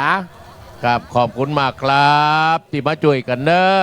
ขอบคุณนะครับตามที่อาจารย์ละเจนได้แนะนำไปขอบคุณมากตอนนี้ต้นทางห้องหากูที่เก่านะครับกูที่เก่าครับนั่นก็คือขวัญประชาบานดอนตันนะครับสายน้ำตะวันตกขุนประดูท้องบ้านห้วยแก้วสายน้ำตะวันออกนะครับต้นทางห้องหาแล้วเด้ออยู่ที่ไหนครับขวัญประชาบานดอนตันครับขุนประดูท้องบ้านห้วยแก้วบัวทองนะครับไปขึ้นไปด่วนเลยเด้อต้นทางห้องหานะครับกับกู้ไหนแฮมติดต้องหานอกจากกู้นี้ละทุกกู้ที่จะทำการแข่งขันไปหมดเลยนะครับไปหยุดต้นทางเลยนะครับบ่ต้องอยู่ปลายทางแล้วเด้อขึ้นไปเลยนะครับจะทำการแข่งขันการไปตามลำดับกู้นะครับ เอาละครับสั่งลงพายแล้วครับนั่นเป็นกูตี6ตามตารางการแข่งขันเป็นประเภทเนื้อใหญ่ในตำนานครับสายน้ำฐานทิศตะวันตกเทพฐานทิศไทยสถานปากับฟ้าประธานไหลนานสายน้ำฐานทิศตะวันออกกราบเทพฐานที่บ้านชัยสถานสายน้ำตะวันตกฟ้าประธานบ้านไหลนานหมู่ที่1หมู่ที่8อยู่สายน้ำตะวันออกล่องแรกนั่นฟ้าประธานบ้านไหลนานมาแล้วแล้วครับว่าจะได้สายนำทางที่ตะวันออกฟ้าประธานบาลายนานมาป้ากับสายนำทางที่ตะวันตกจะเป็นเทพฐานที่บ้านสายจะฐานว่าจะได้ออกตัวมาผมมีหายน้ำพายแล้ววันก็เอาม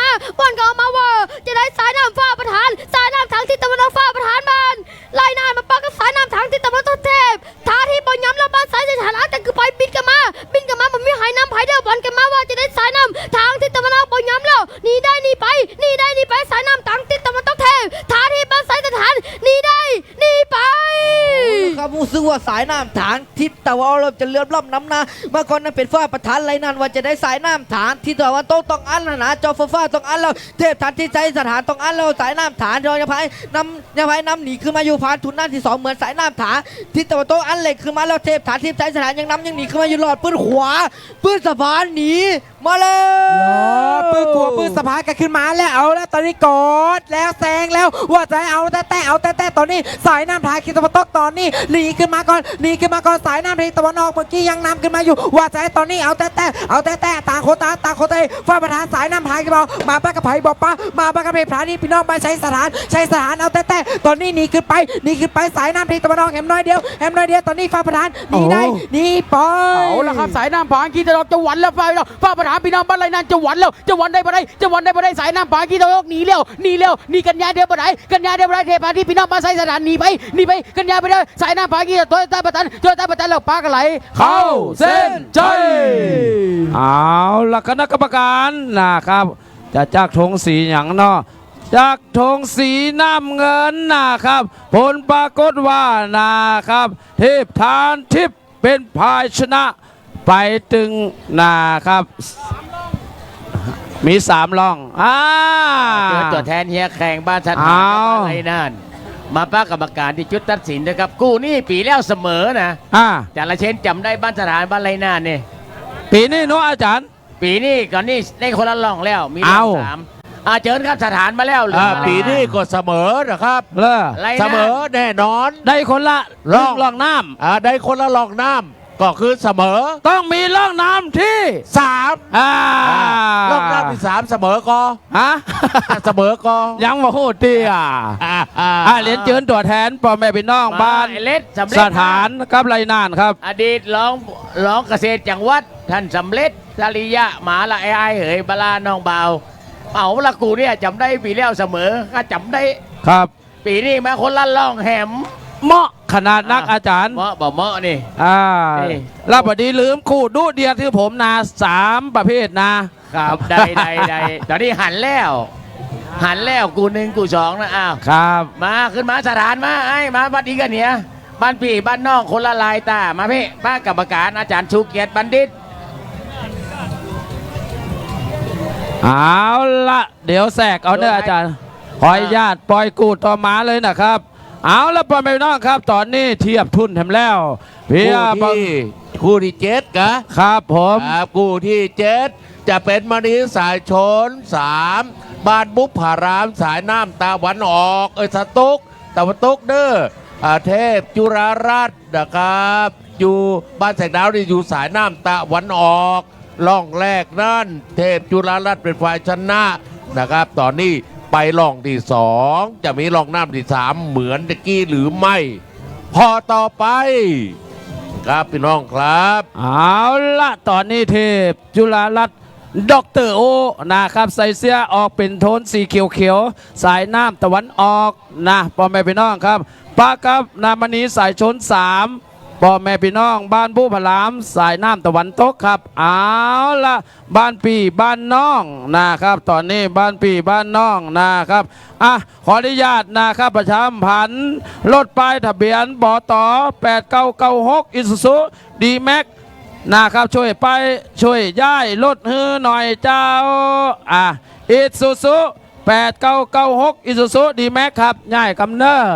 เอาละพ่อแม่พี่น้องครับพอเนาะจะมี3ล่องน้ำก็พอมันยุดโลกครับละเทพจุฬารัตน์ออกมาแล้วครับพ่อแม่พี่น้องเป็นประเภทเฮียน้อยจริงแล้วตอนนี้เทพจุฬารัตน์ดร.โอสายน้ำทางทิศออกโหจรมาป้ากับนะครับมณีสายชนพ่อแม่พี่น้องบ้านบุพลามอยู่สายน้ำทางทิศตะวันนะครับตกตอนนี้เอาละพ่อแม่พี่น้องเฮ้ยเป็นมอกเป็นเหมยมายังบ่มีไข่น้ำไข่เตี้ยตอนนี้หู้ซึกว่านะครับตีไม่พายน้ำกระเจิงกันออกมาหัวโอเปียงกันมาเทพจุฬารัตน์ดึงเกมแล้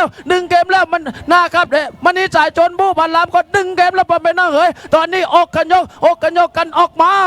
โยกแล้วครับสายน้ำทางทิศตะวันออกเนี่ยเป็นเทพจุฬาลักษณ์แสงดาวมันปากับสายน้ำทางทิศตะวันตกมันนี่สายชนบ้านบุพพลามว่าจะได้สายน้ำทางทิศตะวันออกมันขยับเข้ามาว่าจะได้สายน้ำทางทิศตะวันตกบุพพลามมันย้ำแล้วอัดกันไปวันขอกันมาฮอปุงสลังอัดกันไปนี่ได้ไปว่าจะได้เทพจุฬาลักษณ์นี่ไปนะครับว่าจะได้สายน้ำฐานที่ต่อเทพจุฬายังหนีขึ้นมาอยู่จอส้มมันนี่สายสน3บุพพลามต้องอันแล้วนะสายน้ำฐานที่เราขึ้นแล้วผ่านทุนน้ำที่4มาแล้วว่าจะได้สายน้ำฐานที่ตะวันห้ามแผ่วสายน้ำฐานที่ว่าก็คุมเชิงหนีมาเลยเอาละพ่อแม่น้องอย่างจะเกิดขึ้นตอนนี้มันนี่สายชน3หรือว่าจุฬารัตน์มานี่ชนปุ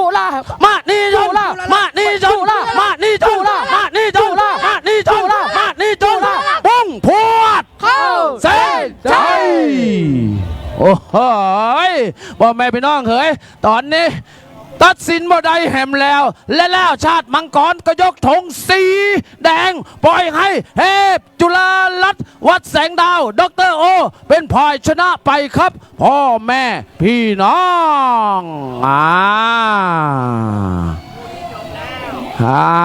จบเลยนะ ขออย่าตแจ้งลองน้ำตีสาม เอาแล้วครับพี่น้องผ่านไปแหมกูหนึ่งผลการจับฉลากล่องน้ำที่ 3กู้ที่ 6 เป็นเฮียใหญ่ในตำนานชิงที่ 1 ที่ 2 ประเภทถ้วยขอ ระหว่างเทพฐานทิพย์บ้านใช้สถานตำบลกลางเวียง กับฝ้าประธานบ้านไหลนานตำบลไหลนาน ผลการจับปากฏว่า เทพฐานที่บ้านใช้สถานได้สายน้ำทิศที่ตัวเก่าตั้งอยู่ครับทิศตะวันออกครับพี่น้อง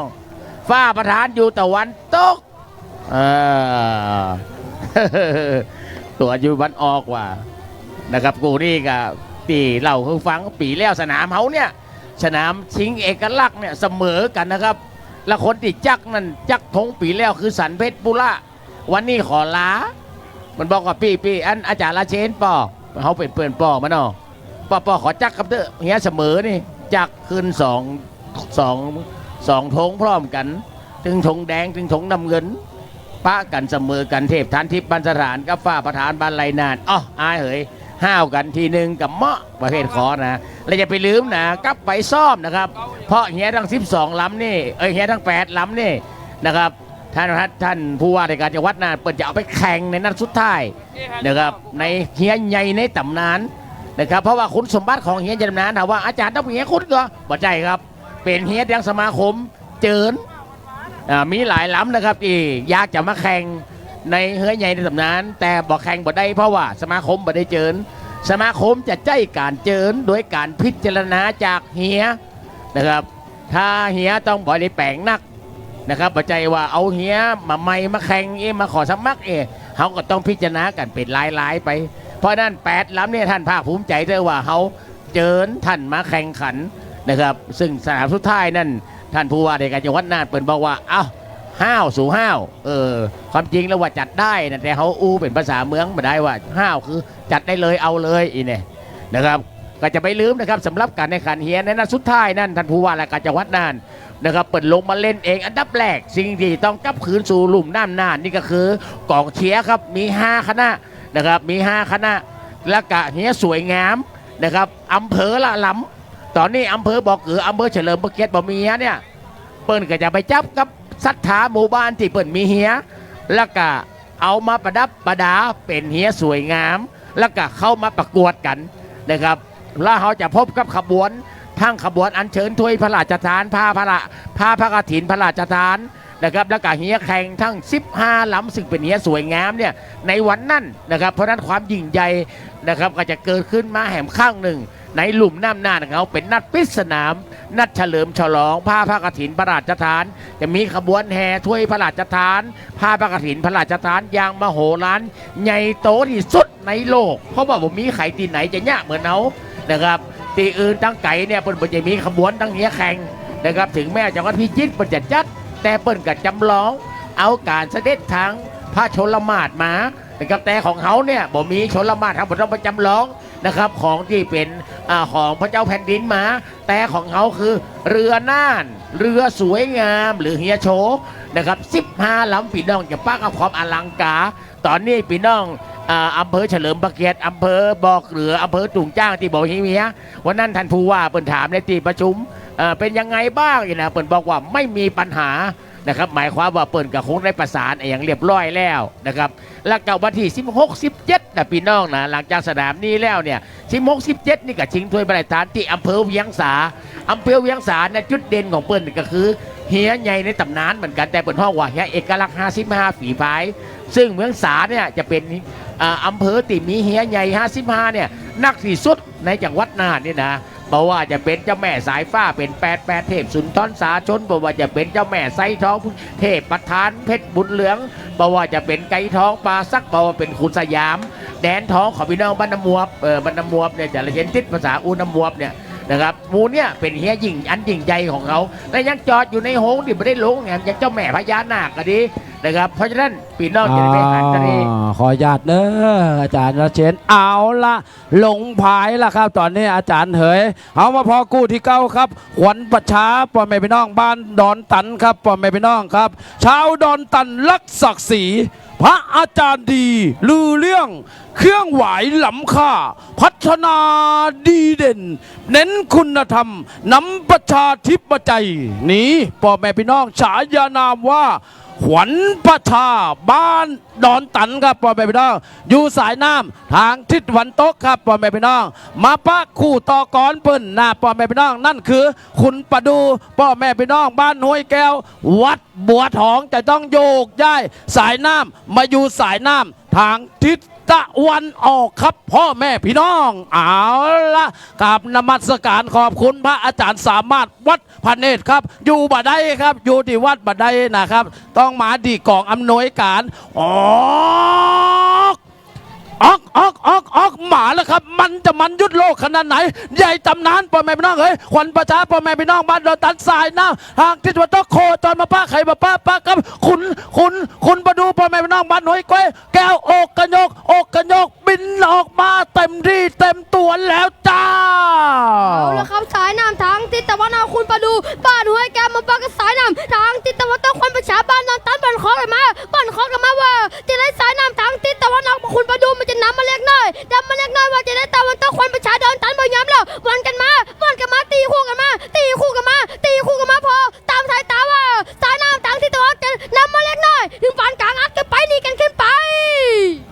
ขึ้นไปจีกันขึ้นไปแล้วครับพอตามสายตาสายน้ำทางทิศตะวันตกขวัญประชาดอนตันในเปียมชิงหนีออกมาก่อนว่าจะได้สายน้ำทางทิศตะวันคุณประดูท้องห้วยแก้วต้องอันแล้วนะเป็นประเภทเนื้อยันในตำนานผ่านทุนที่3มาแล้วว่าจะได้สายน้ำยังเป็นสายน้ำทางทิศตะวันตกยังนำยังหนีขึ้นมาเป็นขวัญประชาดอนตันยังนำยังหนีขึ้นมาสายน้ำทางทิศตะวันตกหนีมาคนแล้ว หนีมาแล้วครับขวัญประชาพี่น้องบ้านดอนตันสายน้ำตะวันตกครับหนีออกมาก่อนแล้วคุณประดูท้องพี่น้องบ้านห้วยแก้วขัดใจเร็วๆอัดขึ้นมาแล้วกันยาเดียวแตกคุณประดูแตกเข้าไปอัดเข้าไปขวัญประชาดอนตันข้อแล้วนะคุณประดูแหมเดียวแตกเข้าไปกันยาเดียวแตกเข้าไปอัดเข้าไปเล่นเข้าไปจี้เข้าไปห้วยแก้วจี้เข้าไปดอนตันน้ำแมวคุณประดูห้วยแก้วจี้ตัวเข้า เส้นชัยคณะกรรมการพอซ้ายพอขวาบ่มีฝาวครับยกธงสีน้ำเงินทำให้นะครับขวัญประชาพ่อแม่พี่น้องบ้านดอนตันชนะไปตึง2ล่องน้ำได้รางวัลที่3ไปครับผมพ่อแม่พี่น้องเอาล่ะตอนนี้พ่อแม่พี่น้องครับร้อยล้ำอยู่ที่จุดปล่อยหำละพ่อแม่พี่น้องเฮ้ยจะอีกาชิงนะครับรางวัลที่1นะครับประเภทเฮียน้อยนะพ่อแม่พี่น้องครับป๋ากูดิหลังจากว่าเกดูดีกันนะครับปุ้งพวดพ่อแม่พี่น้องครับมาพอครับขวัญทลายอดนาวาวัดมิ่งเมืองนะครับต้องโยกย้ายสายน้ำมาอยู่สายน้ำทางทิศตะวันออกพ่องนะครับปะกับวรวิทย์นะครับเทพพยาคอนยอดมิลลีสีกลางเวียง1ครับพ่อแม่พี่น้องโยกย้ายสายน้ำมาอยู่สายน้ำทางทิศตะวันตกพ่องเอาละพ่อแม่พี่น้องครับเมื่อกี้ขวัญทลายยอดนวาเก็บไป1ล่องน้ำถามใจว่าแม่อ่อนดูมานะครับเหลียเดิมมันนี่หรือว่านะครับวรวิทย์เพชรพยาคอนยอดมิลลีเนี่ยจะยอมก่อเอาละพ่อแม่พี่น้องครับกู้นี่มันแน่เฮียนะครับที่ทำการแข่งขันล่องน้ำที่3ท่านต้องขึ้นไปเลยนะครับเฮียที่แข่งขันล่องน้ำที่3เรียนเชิญครับขึ้นไปสู่จุดห้องเฮียด่วนเลยนะครับเพราะว่าเขาจะแข่งขันตอนเนียงแล้วนะครับเพราะว่าบรรยากาศหู้ซึกว่าจะมีเมฆมีฝนนะครับบรรยากาศจะเริ่มจะมีฝนลงมาครับพ่อแม่น้องเป็นห่วงครับแต่แน่ๆตอนนี้จดจองอยู่ที่นะครับจุดปล่อยครับมัน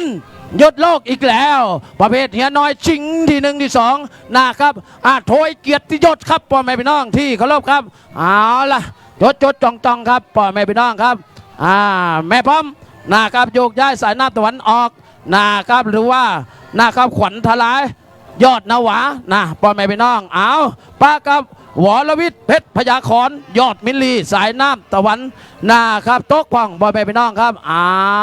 ละตอนนี้ลอยล้ำละยังเจิงกันแล้วครับพ่อแม่พี่น้องใครจะชิงพริบชิงไหวชิงสายน้ำนะครับออกหมาแล้วครับพ่อแม่พี่น้องเฮ้ยเป็นประเภทเฮียน้อยชิงที่หนึ่งที่สองแล้วระหว่างขวัญทลายอดนวาพ่อแม่พี่น้องเฮ้ยอยู่สายน้ำทางทิศตะวันออกนะครับทางทิศตะวันออกนะครับวรวิทย์เพชรพยากรอยู่สายน้ำตะวันตกตอนนี้ออกกันออกไป อ๋อกันออกมาแล้วเขาว่าจะได้สายน้ำถางทิศตะวันออกนั้นเป็นขวัญทารายอดนาวาอยู่สายน้ำถางทิศตะวันออกเป็นประเภทเรือเร็วเล็กสายน้ำถางทิศตะวันวรวิทย์เพชรพยาคอนว่าจะได้ตอนนี้สายน้ำถางทิศตะวันออกเรือเรือล่ำน้ำน้ำมาเล็กน้อยเรือล่ำน้ำน้ำมาเล็กน้อยถึงปานกลางขวัญทารายอดนาวาห้ามแผ่วหนาสายน้ำถางทิศตะวันตกสายน้ำถางวรวิทย์เพชรพยาคอนต้องอ่านแล้วสายน้ำถางทิศตะวันออกหนีมาก่อนแล้ว เอาละครับตอนนี้สายน้ำบางกีดอกขวัญพลายยอดนาวาตอนนี้สายน้ำบางกีตะวันตกวรวิทย์เฮ็ดพยาคอนยอดมิลีพาละล่องตอจะหนีได้บ่ได้ให้อาพองตอจะหนีได้บ่ได้ตอนนี้สายน้ำบางกีตะวันตกหนีมาแล้วเป็นขวัญพยาขวัญฮาลาดอดนาวาหนีขึ้นมากันยาเดียวบ่ได้นามากันยาเดียวบ่ได้สายน้ำบางกีโคตรเว้นข้อแล้วพาละล่องตอพี่น้องบ้านล่องตอนี่วรวิทย์เป็นพยาคอนยอดมิลีจะหนีได้บ่ได้เอาละพ่อแม่พี่น้องเฮ้ยมันจริงไว้จริงพริบกันระวังนะครับขวัญทลาหรือว่าแม่ออนอุมาอยู่สายน้ำทางทิศตะวันตกตอนนี้เอาละขวัญทลาหรือว่านะครับวรวิทย์ขวัญทลาพว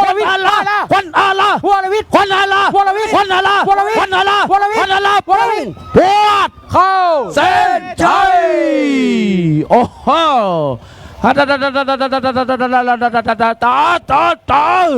นะครับพ่อแม่พี่น้องครับคณะกรรมการพอแล้วพอกว่าบ่มีอย่างเกิดขึ้นยกธงสีแดงครับทำมือนะครับขวัญทลายอดนาวาวัดมิ่งเมืองนะครับชนะไปถึง2ร่องน้ำครับพ่อแม่พี่น้องที่เคารพครับช่างสุดยอดความสุดยอดพ่อแม่พี่น้องครับเอาล่ะครับเฮียนะครับที่จับได้ร่องน้ำที่3นะครับขออนุญาตพ่อแม่พี่น้องครับนำเฮียขึ้นสู่จุดห้องเฮียด่วนเลยนะครับด่วนเลยนะครับล่องน้ำที่3ครับกูที่6พี่น้องบ้านใช้สถานอิดแก่แล้วพี่เอกชัยเมื่อยขนาดนักแล้วก็เลยบายเฮ้พี่น้องบ้านไรนานนะครับไหนตึ้งได้หลองนะครับไหนตึ้งได้หลองเนาะพี่น้องบ้านใช้สถานล่องน้ำที่3จับได้สายน้ำตะวันออกนะครับพี่น้องบ้านไรนานจับได้สายน้ำตะวันตกนะครับพี่น้องบ้านใช้สถานเพื่อก็เลยบายเฮ้พี่น้องบ้านไรนานเอาที่3ถ้วยเอารางวัลที่1นะครับแล้วก็พี่น้องบ้านใช้สถานนะครับเปิ่นบายให้แล้ว1ล่องน้ำในล่องน้ำที่3นี้นะครับบ่ไหวแล้วอิดขนาดเนาะบ่เป็นยังครับบ้านปีบ้านน้องพี่น้องบ้านใช้สถานบ้านไรนานนะครับประเภทเถือใหญ่ในตำนานกูที่6ล่องน้ำที่3นะครับชิงรางวัลที่1ที่2ถ้วยขอนะครับบ่เป็นยังเนาะพี่น้องบ้านไรนานเอาที่1ไปพี่น้องบ้านใช้สถานก็เอาที่2ถ้วยขอไปนะครับบ่มีการแข่งขันในรองที่3แล้วนะครับครับเอาขึ้นไปพอต้นทางครับกูที่11นะครับเทพพิมานทองบ้านขั้วดอนทองนะครับอยู่สายน้ำตะวันตกนะครับเจ้าแม่บัวไหลหาดผาโขนวัดกูเซียวนะครับอยู่สายน้ำตะวันออกล่องน้ำแรกนั่นเจ้าแม่บัวไหลนะครับหาดผาโขนกูเซียวชนะได้ไปล่อง1ลันเดอร์เทพพิมานทองบ้านขั้วดอนทองจะเนี่ยคือเมล่องน้ำที่3หรือไม่พี่น้องไปพอตีต้นทางครับกูที่11ไหลเข้าสู่จุดปล่อยกันหน้าเวลานี้นั่นก็คือเทพพิมานทองบ้านขั้วดอนทองสายน้ำตะวันตกนะครับเจ้าแม่บัวไหลหาดผาโขนสู่เซียวสายน้ำตะวันออกนะครับไหลเข้าสู่เส้นชัยกันแล้วไหลเข้าสู่จุดปล่อยกันแล้ว จากกู้นี่แล้วเขาจะไปพอกู้มันยศติ่งแห่งกู้หนึ่งน่านพลังศิลาบ้านป่าขวางตะกี้อยู่สายน้ำตะวันออกชนะ1 แดนสยามนะครับกำเดียวจะคือ1 แดนสยามไปอยู่สายตะวันออกเรานะครับพลังศิลาไปอยู่สายน้ำตะวันตกตอนนี้พอกู้11ก่อนเด้อเทพพิมานทองบัดขั้วดอนทองสายน้ำตะวันตกเจ้าแม่บัวไหลสายน้ำตะวันออกครับครับนี่เป็นร่องน้ำตี2นะครับพ่อแม่พี่น้องตอนนี้เขากำลังเทียบกันอยู่ครับกูที่11นะครับเทียบกันตีจุดปล่อยแล้วร่องน้ำตี2กับแหม2กู้ร่องน้ำตี3เหลืออยู่กู้เดียวนะครับก็คือกู้ที่4ตอนนี้ออกมาแล้วครับพ่อแม่พี่น้องกู้ที่11พี่มานทองพี่น้องบ้านขวาดอนท้องสายน้ำทางทิศตะวันตกเจ้าแม่บัวไหลบ้านหาดผาขนวัดศรีกูเซียวสายน้ำทางทิศตะวันออกครับตอนนี้ตีคู่สูสีดูดีกันมาวันคอย้อนเหยียงกันมาแล้ววันคอย้อนเหยียงกันมาแล้วสายน้ำทางทิศตะวันตกจักซื่อแล้วพี่น้องเฮ้ยเป็นมอเป็นเหมยขึ้นมาแล้วเป็นมอเป็นเหมยขึ้นมาแล้วสายน้ำทางทิศตะวันตกครับเป็นเทพพี่มานทองพี่น้องบ้านขวาดอนท้องสิงห์เหนือครับเสือไตไผจะอยู่ไผจะไปเอาละครับพี่น้องเอ๋ยตอนนี้เข้าสู่ตุนน้ำที 1มาแล้วสูสีดูดีกันมาสูสีดูดีกันมาสูสียูยีกันขึ้นมาแล้วว่าจะตอนนี้เอาแ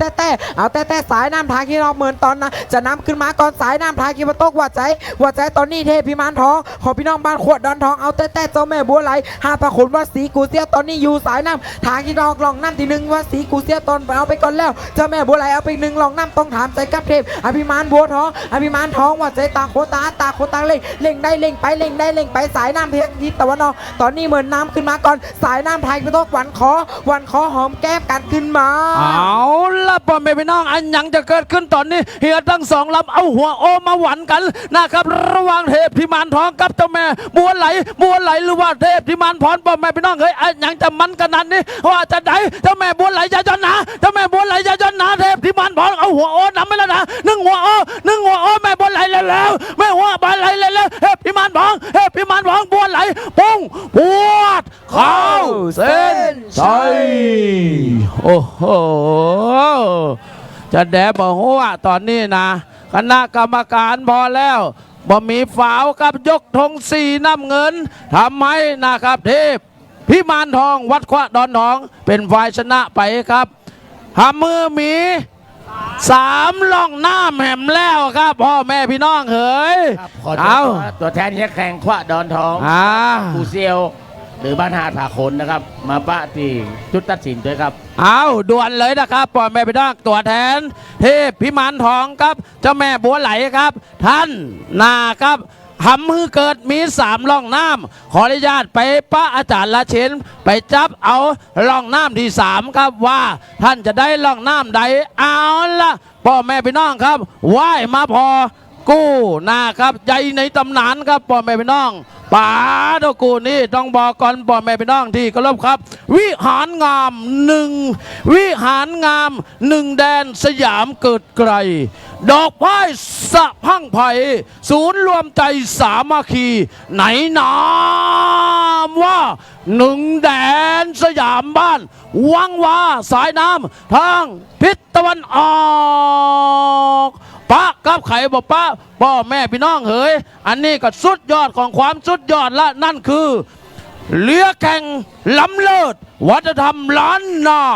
ห่างไกลยาเสพติดแหล่งผลิตแปรรูปไม้ไผ่รวมใจเป็นหมู่บ้านเศรษฐกิจพอเพียงไหนใส่ยานามว่านานพลังศิลาบ้านผาขวา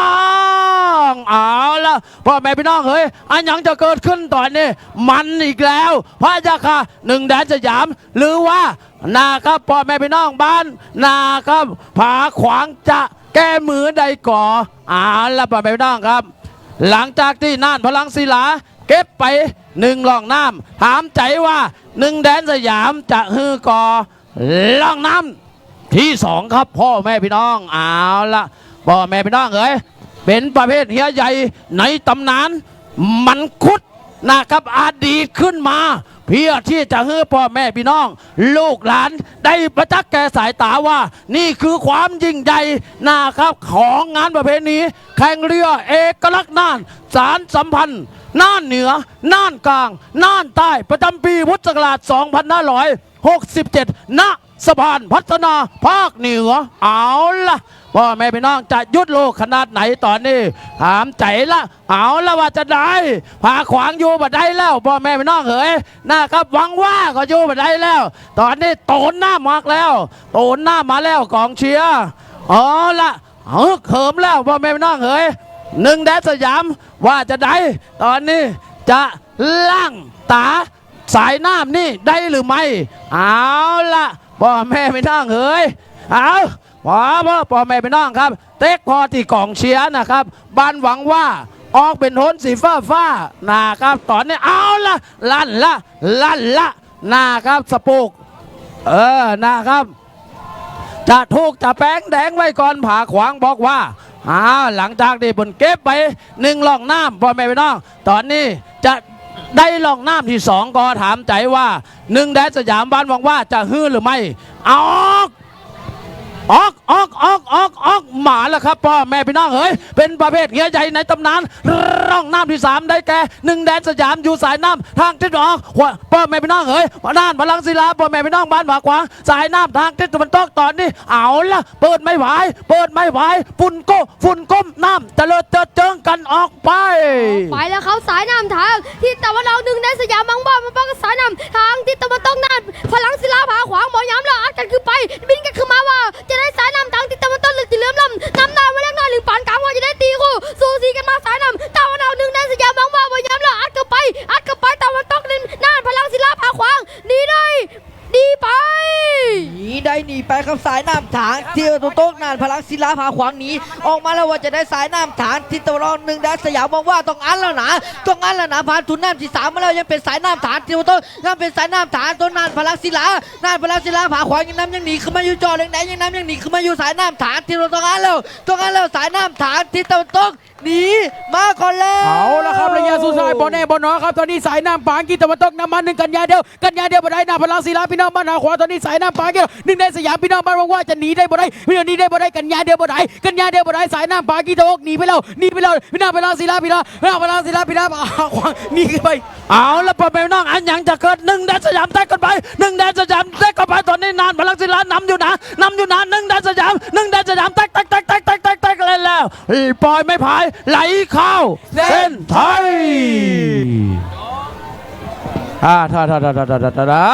นะครับสุดยอดของความสุดยอดละพ่อแม่พี่น้องเฮ้ยบนตึงมันย้อมกันเนาะเอามาพอลองน้ำที่3ต่อพ่อแม่พี่น้องครับเป็นประเภทนี้อย่างนี้ตอนนี้เหรอวัดกูเซียวบ้านหาดผาโขนครับแม่บัวไหลเจิญพบกับกรรมการนับ1 ถึง 10ถ้าบ่มาจะขออนุญาตให้กรรมการเป็นตัวแทนนะครับวัดกูเซียว1มาบอกมาเจ้าแม่บัวไหล2อาลาเชนรอกำครับเปิดมากองอำนวยการบอกคนไปพุ่นแล้วมารอกำนะครับรอกำครับป้าเราพี่น้องเอ๋ยเฮียกูที่ผ่านไปนั่นละวานนั่นพลังศิลาผ่าขวางกับ1แดนสยามบ้านหวังว่านั่น15 ปีครับพี่น้องตีบอกเคยปะกันเลยปีสุดท้ายคือปีที่1แดนสยามได้ถ้วยเป็นปีที่4 5ก็แล้วก็ผ่าขวางเนี่ยนำเนี่ยไปล่มแช่มคือ1แดนสยามแล้วก็ได้แช่มไปของภาพตอนนี้เหตุการณ์มาเกือบ2 ทศวรรษนะพี่น้องวันนี้พี่น้องได้หันเป็นบุญตานะครับต้องขอบคุณเฮียตะกูด้วยนะครับตีย่างหมู่เฮามีความสุขม่วนครับพี่น้องครับอันนี้กับบัวแหลมกูนึงจับฉลากมาแล้วครับบัวไหลฟังไปห้ำคาถาดูเจ้าเขอยู่บัวไหลมาแล้วเอามาเบิกว่านี่มาแล้วครับลุงเหวียน2 สีขวาลุงเหวียนจะจับเองปล่อยลุงเหวียนเบิ้ลลุงเหวียนไปยังลุงเหวียนเนี่ยเท่าแก่ที่สุดในบ้านหาบางคนลุงเหวียน2 สีขวาเนี่ยเจ้าเอาไปมาเลยคว้าดอนทองอยู่เพ่อันนี้ลุงเพ่บุญลุงไปบุญเรามาหาจาราเชนไปหาครูตุ๋มบุญเอาละเด้อพี่น้องอย่าจับฉลากกูนี่ก่อนถ้าบุญพร้อมแล้วตั้นเลยเด้อจับบรรยากาศการจับมือระหว่างอุ้ยกับหลาน ตัวแทนของหาดผาขนคือลุงเหวียนนะครับเป็นป้าอุ้ยละบานขว้าจับก่อนตอนนี้ไข่จะจับก่อนจับหลังจับมาอีกป้อป้าเหวียนจับมาแล้วป้าเหวียนนี่เป็นหมอสู้ขวัญนะครับเฮียจับก่อนจับหลังละเอาละครับตอนนี้อาจารย์มนตรีดีอุดเอาตะวันตกกับตะวันออกใส่ลงไปผลจับก่อนห้ามคาถาเอาละครับตอนนี้คาถาห้ามใส่กันแล้วพวกเพพวกเพพวกพักปกกำไว้ก่อนดิป้อเปิด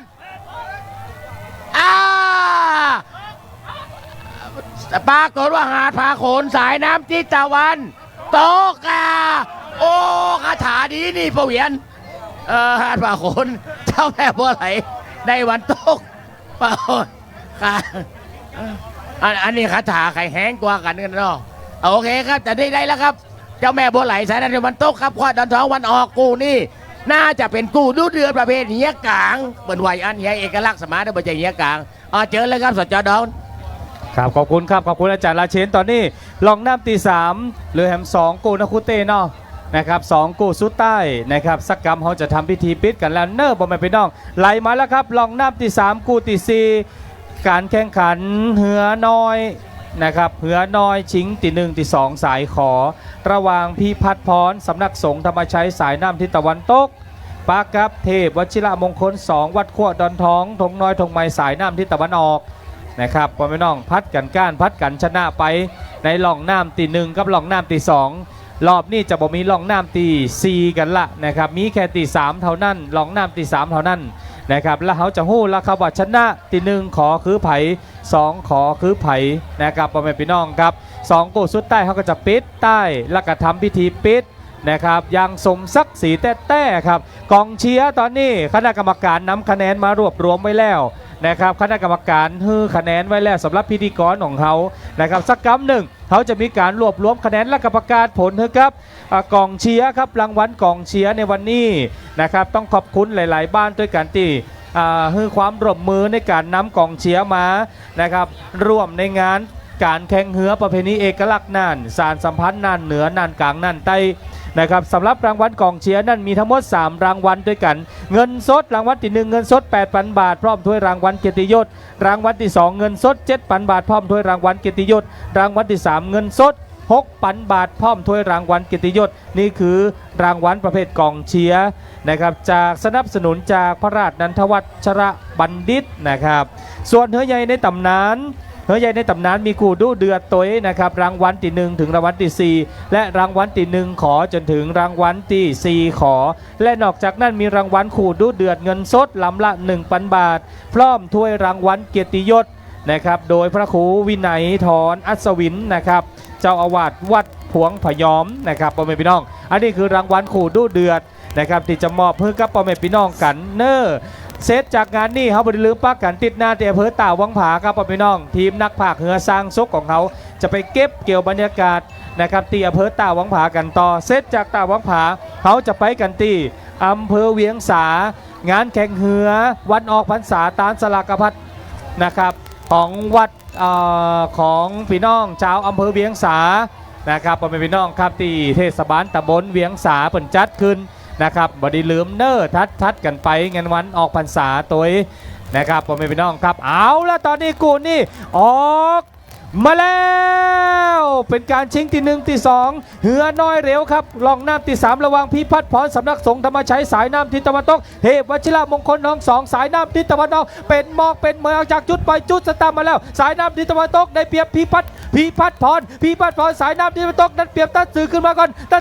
อนแล้วตอนนี้ลองน้ำที่3ลองน้ำสุดใต้แล้วเอาละครับสายน้ำทางทิศตะวันออกเทพวชิระมงคลว่าจะได้สายน้ำทางทิศตะวันตกได้เป็นเทพพี่พัดหอนว่าจะได้สำนักสงฆ์ธรรมชัยอัดกันคือไปนี่กันคือไปว่าจะได้สายน้ำทางที่ตะวันออกบยอมแล้วเทวชิระมงคลอัดกันคือไปพี่พัดพันกับบยอมสำนักสงฆ์ธรรมชัยพี่พัดพันกับบยอมวันคล้องกันมานี่ได้นี่ไปรอบมือขวาปืนสะพานการออกมาแล้วปืนขวา เพื่อนสะพานกันออกมาแล้วครับอย่าเอาหัวมาสมันเกินเสมอกันอยู่หูซื้อว่าสายน้ำถางที่เราต้องเริ่มจะเลี้ยวล่ำน้ำนามาแล้วนั่นเป็นพิพัฒน์พรว่าจะได้สายน้ำถางที่วังเทพวชิระมงคล2บ้านควานหอตรงอันแล้วนะจอขอตรงอันแล้วจอแดงๆนำมาก่อนยังนำอย่างนี้มาก่อนพิพัฒน์พรนำหมาเข้าจุดน้ำทีซีแล้วจะเข้าจุดน้ำทีซีแล้วสายน้ำถางที่เราต้องหนีมาก่อนแล้ว เอาและสายน้ำไทยว่าต้องยังนำยังหนีขึ้นมาอยู่สายน้ำไทยที่ออกจี้คือไปว่าจะให้เตาแต่ตอนนี้พี่พัดพอสายน้ำไทยกี่ประตูเอาแล้วสายน้ำไทยที่ออกเทพวชิรามงคล2เอาแต่ว่าใจตาโคตาเล็กตอนนี้สายน้ำไทยกี่ตะวันออกยังนำยังหนีนี่คือไปอยู่นี่คือไปสายน้ำไทยกี่ตอนนี้เอาแล้วว่าใจแหมน้อย50 เมตรสุดท้ายแล้วก็ไหลเข้าเส้นชัย เขาเซ็นใช้กันไปแล้วตอนนี้อ๋อโถม่วนขนาดพ่อแม่พี่น้องครับตอนนี้คณะกรรมการจักธงสีแดงสายน้ำทิศตะวันออกนะครับสายน้ำทิศตะวันออกนั่นก็คือเทพวชิระมงคล2วัดขั้วดอนท้องทงน้อยทงใหม่เป็นฝ่ายชนะแล้วก็ได้รับรางวัลที่1ขอไปรางวัล2ขอก็จะเป็นพิพัฒน์พรสำนักสงฆ์ธรรมชัยก็เป็นผู้ที่ได้รับรางวัลไปนะครับมาพอกู้สุดใต้ในรายการสำหรับวันนี้ครับพ่อแม่พี่น้องเทียบติดจุดปล่อยกันแล้วตอนนี้ระหว่างเทพพิมานทองขั้วดอนทองสายน้ำทิศตะวันออกเจ้าแม่บัวไหลหาดผาขนวัดกูเซียวสายน้ำทิศตะวันตกเป็นคู่ปิดท้ายรายการสำหรับวันนี้นะครับพ่อแม่พี่น้องครับมันเนอร์กูนี่เป็นการชิงตี1ตี2ชิงตี1ตี2เหือเอกลักษณ์นานด้วยกันนะครับตอนนี้เช็คต้นทางน้อยนออันนี้เปิ่นปล่อยเฮียกูอย่างม้านี่นะครับขอเช็คกำหนึ่งเนอขอบคุณครับขอบคุณสำหรับผู้สนับสนุนการจัดงานของเขาในวันนี้กันตัวขอบคุณองค์การบริหารส่วนจังหวัดน่านนะครับสมาคมเหือแข่งจังหวัดน่านหงสาพาวเวอร์เครือเจริญโภคภัณฑ์สีผีเพื่อความยั่งยืนกฟผธนาคารออมสินไทยวัสดุตรักป่านานกูบอลเฮาส์นะครับแล้วก็เหือกูชีพกูไพนะครับจากทุกตีหลายตีด้วยกันที่เปิดมารวมกันนะครับในการจัดงานประเพณีแข่งเหือเอกลักษณ์น่านในวันนี้นะครับพ่อแม่พี่น้องครับรวมถึงการถ่ายทอดเสียงของเขาตั้งกูตีฮกเป็นก็ครับกูนี่เปิ่นบายเฮือกันตะกี้กูตีฮกนั่นก็คือระหว่างเทพฐานทิพย์บ้านชัยสถานนะครับกับฝ้าประธานตอนนี้เทพฐานทิพย์เปิ่นมาเขียนย้อมแล้วตอนนี้ในหล่องน้ำที่3นะครับพอจะอ่านเปิ่นกับปล่อยฝ้าประธานบ้านไรนานมาลำเดียวนะครับในสายน้ำทิศตะวันตกพอจะอ่านแล้วฝ้าประธานบ้านไรนานก็ได้รับรางวัลที่1ขอไปนะครับเทพฐานทิพย์ชัยสถานก็ได้ที่2ขอไปนะครับเอาล่ะตอนนี้เซตซินกันไปนะครับพ่อแม่พี่น้องครับตะกี้เฮาอู้กันนะครับผู้สนับสนุนขอบคุณการถ่ายทอดเสียงตัวตั้งสถานีวิทยุธนวัฒน์เรดิโอ 94.25 สถานีวิทยุแสงงามเรดิโอ 102.75 นะครับที่นี่เมืองน่านลองโบดเป็นเพจ Facebook นะครับขอบคุณเสน่ห์น่านวันนี้นะครับแล้วก็NT ตัว NT นะครับเนาะเรื่องราวเกี่ยวกับเรื่องของคู่สายอินเทอร์เน็ตนะครับความเร็วสูงในการถ่ายทอดเสียงของเขาในวันนี้นะครับพ่อแม่พี่น้องต้องขอบคุณทุกๆฝ่ายขอบคุณพี่น้องเจ้าเหือกับนั้นผู้ใหญ่บ้านนะครับทุกๆหมู่บ้านที่รวมกันนะครับเอาเหือลงเล่นนะครับเพื่อความร่วมมือกับทางสมาคมเหือแข่งจังหวัดน่านนะครับเป็นอย่างดีทุกๆปีเขาขอความร่วมมือในการลงเหือเอาเหือลงแข่งขันในนัดของเอกลักษณ์น่านนี่ของอบจน่านนะครับพ่อแม่พี่น้องเปิ้นเจ้าเฮียน้องอาม ครับห้าม ผม ห้องตัวแทนแต่ละหมู่บ้านขึ้นมาตีกองอำนวยการเตรียมความพร้อมเลยครับครับตอนนี้พ่อแม่พี่น้องที่จะได้รับรางวัลนะครับรางวัลชนะเลิศทุกๆประเภทด้วยกันตอนนี้ขอให้ท่านทรงตัวแทนเหือนะครับมาเพื่อจะรับถ้วยนะครับรับถ้วยรางวัลนะครับเนาะพ่อแม่พี่น้องครับรางวัลเกียรติยศมีทั้งถ้วยมีทั้งรางวัลอันนี้ขอเชิญพ่อแม่พี่น้องครับทุกๆหมู่บ้านครับตอนนี้นำส่งตัวแทนมาตีกองบริการนะครับตีลายหน้านี่ตัวเนอร์นะครับพ่อแม่พี่น้องทั้งเฮียเร็วน้อยเหือเอกลักษณ์น่านนะครับเหือใหญ่ในตำนานส่งตัวแทนมาตีกองอำนวยการณเวลานี้นะครับตอนนี้เจ้าหน้าที่เปิ่นจัดโต๊ะจัดเก้าอี้เรียบร้อยพร้อมที่จะทำพิธีปิดนะครับพิธีปิดในวันนี้เราได้รับเกียรติจากท่านรองผู้ว่าราชการจังหวัดน่านนะครับท่านมาเป็นประธานในการปิดงานโดยนะครับวันนี้ก็ฝากพ่อแม่พี่น้องทุกท่านรักษาเวลากันตัวตอนนี้ฝนก็กำลังจะมาเหมือนกันกองเชียร์ผลกองเชียร์เป็นก็ครับ ตอนนี้ผลกองเชียร์มาหาเจ้าหน้าที่ที่กองหน่วยการด้วยนะครับไผ่ที่มีผลกองเชียร์อยู่ในมือนะครับเขากำลังจะเอาผลกองเชียร์ไปให้กับทางพิธีกรก่อนเปิ้ลนะครับจะทำการมอบรางวัลให้กับกองเชียร์ทั้ง4 5 6 หมู่บ้านนี่นะครับแต่ผลรางวัลนั่นจะมีทั้ง3บ้านเท่านั้นนะครับพ่อแม่พี่น้องครับ3บ้าน3รางวัลที่จะมอบให้กับพ่อแม่พี่น้องทุกท่านพี่น้องไล่นานนะครับพี่น้องบ้านผาขวางพี่น้องบ้านใช้สถานพี่น้องบ้านห้วยแก้วพี่น้องบ้านดูเหนือพัฒนาพี่น้องบ้านหวังว่าพี่น้องบ้านดอนตันนะครับที่เปิ่นรวมมือกันวันนี้มาสร้างอัศจรรย์ที่ริมฝั่งแม่น้ำน่านของเขามีการแข่งขันนะครับการเชียร์เหือครับพ่อแม่พี่น้องครับสเต็ปดีตั้งแต่ตะหวาล่ะนะครับเปิ่นทำสเต็ปดีมากนะครับตะกี้ไปกระซิบถามว่าคณะกรรมการผลที่ออกมานั่นนะท่านเอาอันเกณฑ์อย่างพ่องมาในการจับนะครับมีเกณฑ์รางวัลมีเกณฑ์อย่างพ่องเกณฑ์เรื่องของการทำฉากก็ดีเกณฑ์เรื่องของการเต้นมีสเต็ปในการเต้นการทำนะครับพ่อแม่พี่น้องครับวันนี้เขาจะหันเนาะนะครับแล้วก็มีระยะเวลาในการลงนะครับลงเชียร์นะครับเจ้าหน้าที่เพิ่นจะมีเกณฑ์เพื่อนะครับแล้วก็คณะกรรมการทั้ง3ท่านก็รวบรวมเกณฑ์แล้วก็สรุปตอนนี้ผลอยู่ในมือของพิธีกรเรียบร้อยในสักกำหนึ่งพิธีกรของเขาก็จะมีการประกาศผลนะครับซึ่งการประกาศผลก็จะมอบทั้งเหือใหญ่ในตำนานเหือน้อยเร็วและก็เหือเอกลักษณ์รางวัลกองเชียร์และรางวัลคู่ดุเดือดตัวเนอร์บอมแมพี่น้องครับคู่ดุเดือดนะครับรางวัลละ 1,000 บาทที่เขาจะมอบให้กันในวันนี้นะครับสักกำหนึ่งเนาะบอมแมพี่น้องครับเอาล่ะตอนนี้คู่สุดใต้ในรายการไหลมาแล้วครับคู่สุดใต้ในวันนี้สำหรับการแข่งขันเหือในประเภทนี้เหือเอกลักษณ์น่านสารสัมพันธ์น่านเหนือน่านกลางและน่านใต้ครับคู่สุดใต้ชิงที่1ที่2ประเภทเหือเอกลักษณ์น่านเทียบทุนเรียบร้อยเอาละผม กูนี่มาธรรมดานะครับเป็นจะได้ครับ พ่ออย่างก็ ครับ มาก็มิเตอร์แหลวครับ โอ้ฝนกำลังจะมาเหมือนกันมิเตอร์แหลวเอาละคู่สุดใต้เทพพิมานทองขวดดอนทองสายน้ำทิศตะวันออกเจ้าแม่บัวไหลสายน้ำทิศตะวันตกครับพ่อแม่พี่น้องครับคู่สุดใต้ในรายการสำหรับวันนี้ปิดใต้กันแล้วตอนนี้เทียบทุนแล้วก็ลงพายพี่น้องบ้านขั้วดอนทองอยู่ที่ไหนตั้งใดออกมันเนอร์ออกจากเต้นมาได้แล้วสายน้ำทิศตะวันออกพี่น้องบ้านหาดผาขนกูเซียวอยู่ที่ไหนออกเต้นมาครับรวมเชียร์คู่สุดใต้ในรายการสำหรับวันนี้เอาละจุดปล่อยของเขาทำงานตั้งแต่ตะวามาละนะครับอยู่ที่โปะเหือตังลุ่ม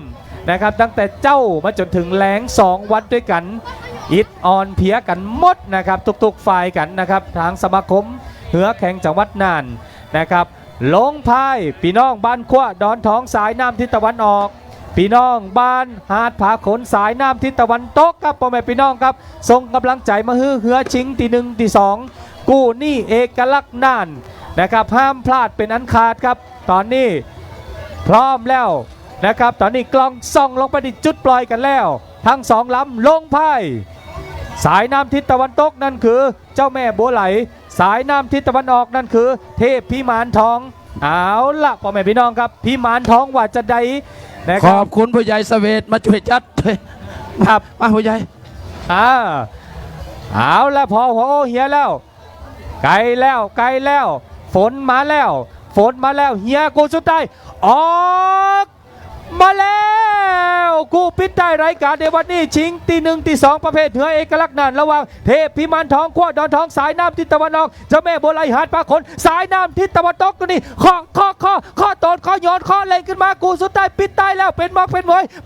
ยจากจุดปล่อยจุดสตาร์ทไปแล้วบอกแบบพี่น้องต่างฝ่ายต่างหมอยอมแล้วข้าก็จะเอารางวัลที่1ข้าก็เอารางวัลที่1เหมือนกันเอาแล้วตอนนี้ห้ามเถียงกันบ่ได้แล้วสุดท้ายปิดได้มาแล้วตอนนี้สายน้ำทิศตะวันตกได้เปรียบหนีออกมาว่าจะได้สายน้ำถังทิศตะวันออกเลยเป็นเทพิมานทองขั้วดอนทองว่าจะได้สายน้ำถังทิศตะวันตกจะเลื่อมล้ำน้ำหน้ามาเล็กน้อยหรือปานกลางตะวันออกบ่ย้ำแล้วขั้วดอนทองนี่ได้นี่ไปแล้วว่าเอามันเปียกกันแล้ววันขอกันมาว่าจะได้สายน้ำถังทิศตะวันออกต้องเล่งแล้วนะตะวันตกขึ้นนำมาเราเป็นความสะพานนี่ได้นี่ไปสายน้ำถังทิศตะวันตกหนีมาก่อนแล้วว่าจะได้สายน้ำถังทิศตะวันเทพิ มานทองต้องอาร์ตต้องเล่งแล้วนะต้องอาร์ตต้องเล่งแล้วนะสายน้ำฐานที่รวมแล้วแม่บัวไหลสีกูเซียวน้ำยังหนีขึ้นมาอยู่สายน้ำฐานที่ว่าขึ้นแล้วเทพิมานทองควานทองขึ้นแล้วจะห้ามย้อนสายน้ำฐานที่ต้องอาร์ตแล้วนะผ่านทุนน้ำทีซีสายน้ำฐานที่เราต้องหนีมาก่อนแล้ว เอาละครับตอนนี้บอลแน่บอลน้อยครับตอนนี้สายน้ำปากีดอกกีมานทองพี่น้องบางคนเอาขอแล้วสายน้ำปากีดอกหวันแล้วเจ้าแม่บัวไหลหวันแล้วว่าสีกูเซียวตอนนี้สายน้ำปากีดอกน้ำกูเดียวบอลได้ครับสายน้ำปากีเฮ้พี่มานทองพี่น้องมันโคตรน้องน้ำมันกันแน่เดียวสายน้ำปากีตัวแต่ประตันตัวแต่บ้านเราบักลากันไหลเข้าเส้นชัย เขาเส้นใจกันไปแล้วสุดใต้แล้วพ่อแม่พี่น้องครับเอามาพอธงครับธงสีแดงเป็นสายน้ำทิศตะวันออกยินดีกับพี่น้องบ้านขั้วดอนทองตัวเทพพี่มานทองบ้านขั้วดอนทองเนอร์นะครับ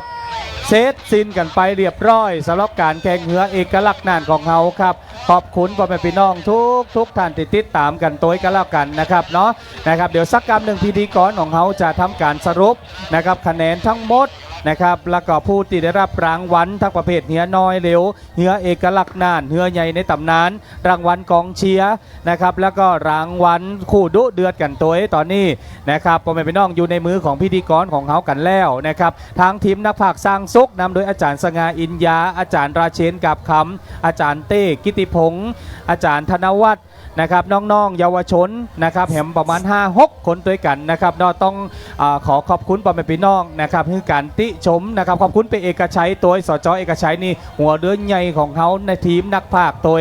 แล้วก็เป็นเลขาสมาคมเหือแข่งจังหวัดน่านกันตัวนะครับนัดหน้าเขาปะกันไม่เนอร์พ่อแม่พี่น้องครับนัดหน้าเขาปะกันไม่เดี๋ยวสักกรรมหนึ่งเขาจะส่งมอบไม้ให้กับพิธีกรพิธีปิดของเขาในวันนี้นะครับสำหรับทีมนักพากย์สร้างสุขเขาจะปะกันไม่อาจารย์สง่าครับปิดใต้ให้น้อยหนึ่งเนาะครับพี่น้องครับการแข่งเหือในวันนี้นะครับแข่งเหือเอกลักษณ์น่านสารสัมพันธ์น่านเหนือน่านกลางน่านใต้จังหวัดน่านประจำปี 2567ในวันที่21-22 กันยายน 2567ในวันนี้ที่บริเวณสะพานพัฒนาภาคเหนืออำเภอเมืองจังหวัดน่านสนับสนุนโดยสมาคมเหือแข่งจังหวัดน่านอุดหนุนงบประมาณโดยองค์การบริหารส่วนจังหวัดน่านได้เซตสินเรียบร้อยลงนะโดยความเรียบร้อยทุกประการนะครับพี่น้องครับทีมงานโฆษกสนามเฮานะครับได้ดำเนินการนะครับไปตั้งแต่วันแรกจนถึงวันนี้ณเวลานี้นะครับเขาก็เซตสินเรียบร้อยแล้วหากว่าได้ปากล่ำจะเหลืออันใดก็ดีนะครับก็ต้องขอกราบอภัยไว้ณโอกาสนี้โดยแล้วก็จะขออนุญาตมอบไม้ไปฮือพิธีกรทางสนามได้ดำเนินการต่อไปขอขอบคุณครับสวัสดีครับ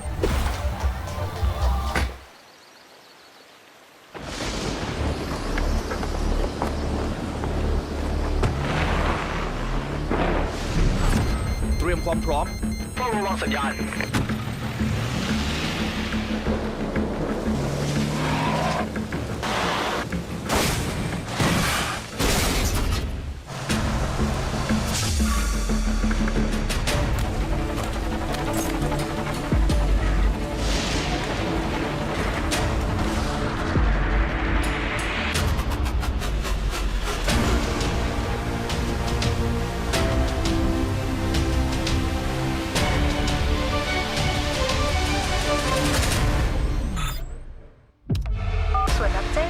เพราะทุกสัญญาณต้องได้รับการตอบรับ NT อยู่ตรงนี้เพื่อเชื่อมต่อคนไทยทุกคน NT โทรคมนาคมแห่งชาติเรื่องสัญญาณ NT เปิดก่อนจะเหนือโลกหรือเหนือเมฆจะใต้ดินหรือใต้น้ำ NT ปล่อยสัญญาณไม่มีวันหยุดสัญญาณแห่งการอนุรักษ์สัญญาณการเติบโตทางธุรกิจสัญญาณการเรียนรู้สัญญาณชีวิตสัญญาณใจของคนไทยทั้งชาติสัญญาณความปลอดภัย สัญญาณความสนุก อยู่ไหนนะ สัญญาณความรัก ขอไปอยู่ในใจเธอด้วยได้ปะ NT พร้อมเชื่อมต่ออนาคตคนไทยไม่สิ้นสุด NT โทรคมนาคมแห่งชาติ เรื่องสัญญา ฝนมันตกนะครับน้อ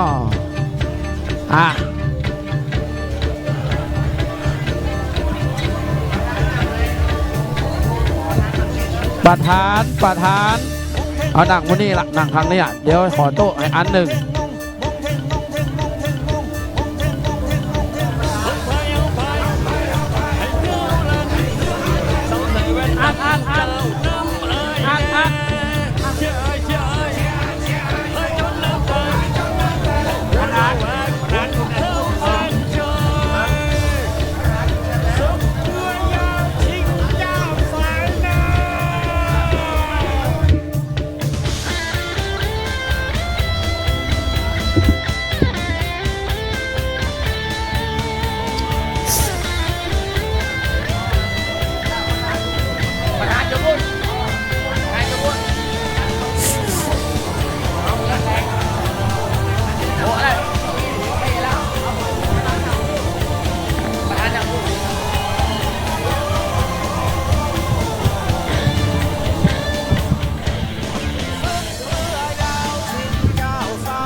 เดี๋ยวไปทางนี้ได้ดิ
ถ้าสรรเสริญได้มาหาเลยมาสรรเสริญได้ มันจะโอ้มันวันในขั้นตอนในที่ขายมันจะมีสรรเสริญได้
ตัวแทนนะครับเฮียแข่งแต่ละประเภทนะครับถ้าได้ยินเสียงนี้แล้วนอกขอกราบเรียนเชิญนะครับมาตีของอำนวยการด่วนเลยเนอะเพราะว่าจะเป็นประเภทเฮียใหญ่ในตำนานนะครับที่1ที่2ที่3ประเภทกอ ที่1ที่2ที่3ประเภทขอแล้วก็ประเภทเหือเอกลักษณ์น่านที่1ที่2ที่3ที่4ประเภทขอที่1ที่2ที่3ที่4ประเภทขอประเภทเฮียน้อยโอเพนที่1ที่2ที่3ที่4ประเภทขอที่1ที่2ที่3ที่4ประเภทขอนะครับเรียนเชิญเลยครับเรียนเชิญเลยโซนหน้านี้จะเป็นประเภทกอนะครับเนอโซนหน้านี่นะแถวนี้เอกลักษณ์นะครับเนอที่1ที่2ที่3ที่4กำนันเรียนเชิญทั้งเพศครับกำนันกำนันพจน์แต่ต้องอยู่หน้าเรียนเชิญครับเรียนเชิญแล้วครับที่3จุดนี้เทพจอมมอกนี่ละพอดีเหียมันลวกหน่อยได้นะนะครับปีนี้เฮียมันชำรุดหลายล้ำเนาะครับเนาะเฮาก็เฮียน้อยคณะกรรมการเอาโต๊ะเพิ่มจิมครับขอโต๊ะเพิ่มจิม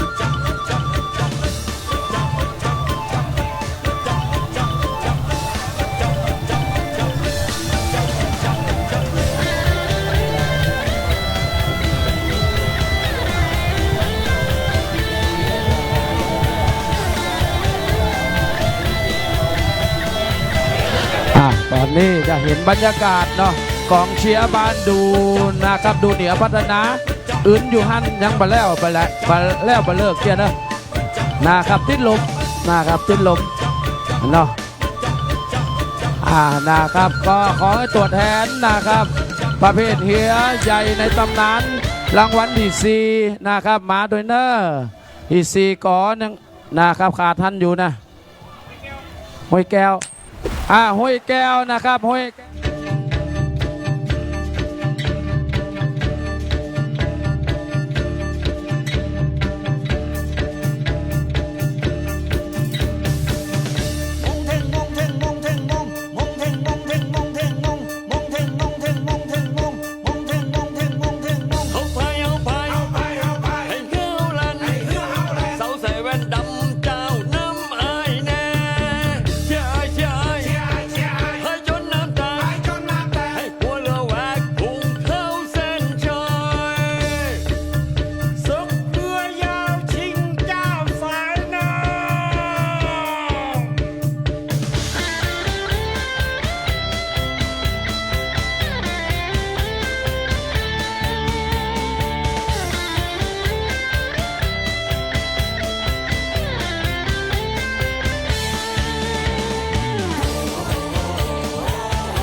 คุณเฮียตั้ง8ลำตัวราคาประได้คือประเภทเฮียเอกลักษณ์นะครับที่เฮาพยายามรักษานะครับหีบห้อยวิถีไว้เนาะอันนี้ก็ขาดประได้ล่าก็สุดยอดของความสุดยอดมีการเปลี่ยนแปลงทุกสัดทุกส่วนนั่นคือประเภทเฮียน้อยนะครับที่มีการเปลี่ยนแปลงเฮาก็บัลละปอนแบบพี่น้องเพิ่นห้องว่าจะลวดทั้งเรียบอันนี้เฮาก็บัลละเนาะปอนแบบพี่น้องครับตัวแทนเหือนะครับขออนุญาตบ้านห้วยแก้วส่งตัวแทนมารับรางวัลจิมพร้อมกับถ้วยนะครับมาจิมเนอร์พ่อผู้ใหญ่เมื่อกี้แข่งกับนะครับผู้ใหญ่สเวตมันนะครับสุดยอดนะครับสุดยอดละแต่ละกู้พ่อแม่พี่น้องทรงคุณค่าทางด้านหีบหอยที่เขารักษากันไว้ต้องกราบขอบคุณตัวพ่อแม่พี่น้องที่เคารพครับตอนนี้เขาจะเห็นบรรยากาศของเขามีการเปลี่ยนแปลงหลายๆอย่างเนาะเวทีอาจจะแคบนะครับปี68นะครับเขาก็จะเขาก็จะปุ้งขึ้นไปพ่อแม่พี่น้องเนาะต้องขอกราบสมาอภัยตัวตอนนี้เขาก็ท่านรองนิวัฒน์ท่านหมาแล้วครับตอนนี้เรียนเชิญแล้วครับ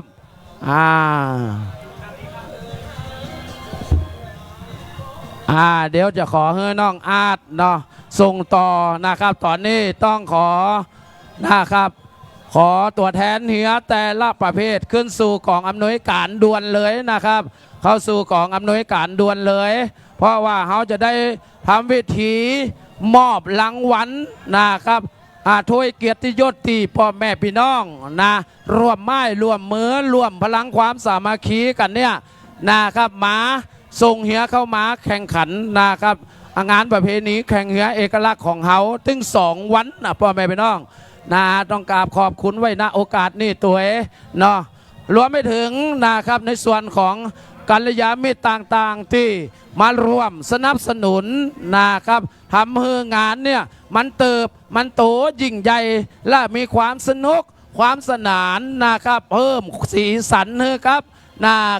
งานของเขาอย่างมหาศาลพ่อแม่พี่น้องจะสังเกตได้ว่าวันนี้เฮียทุกกูที่ทำการแข่งขันเนี่ยนะครับกินกันบะขาดนะครับทำให้เกิดเหือประเภทดุเดือดขึ้นมาเนาะที่ถ้วยที่เขาต้องทำด่วนมาเนี่ยพ่อแม่พี่น้องก็เลยมีถ้วยดุเดือดแห่ง3 ประเภทพร้อมกับปอกรว่านะครับรางวัลของเสียห้วยแก้วมาให้เนอะห้วยแก้วมาทั้งเพศครับซึ่งก็ทำเมื่อมีรางวัลนะครับกองเชียร์ขึ้นที่พ่อแม่พี่น้องได้เห็นเนี่ยแต่บ้านใดจะได้ที่1ที่2ที่3เดี๋ยวสักครู่หนึ่งจะได้รับทราบละพ่อแม่พี่น้องครับตอนนี้รอสักครู่หนึ่งเนาะรอในส่วนของการเตรียมการนะครับถ้าเตรียมการพร้อมแล้วเอาก็จะได้นะครับยกเวทีกับพิธีกรเปิ้นเนาะก็ขออนุญาตนะครับพ่อแม่พี่น้องในส่วนต่างๆตอนนี้ลำดับขั้นอย่างต่างๆเขาเตรียมการละผู้ใหญ่อยู่ตรงเพอยู่หลังผู้ใหญ่สเวทห้วยแก้วกะแข่งกับตัวเมื่อกี้ผู้ใหญ่สเวทนี่ละแ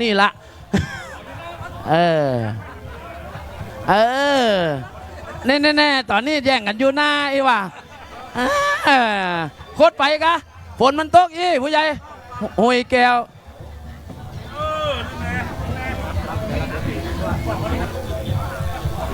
อาร์ตเนาะพร้อมหรือยังครับน้องอาร์ตเอา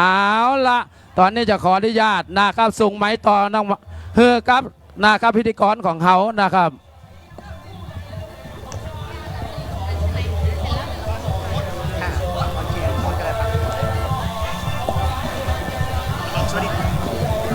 ทดสอบ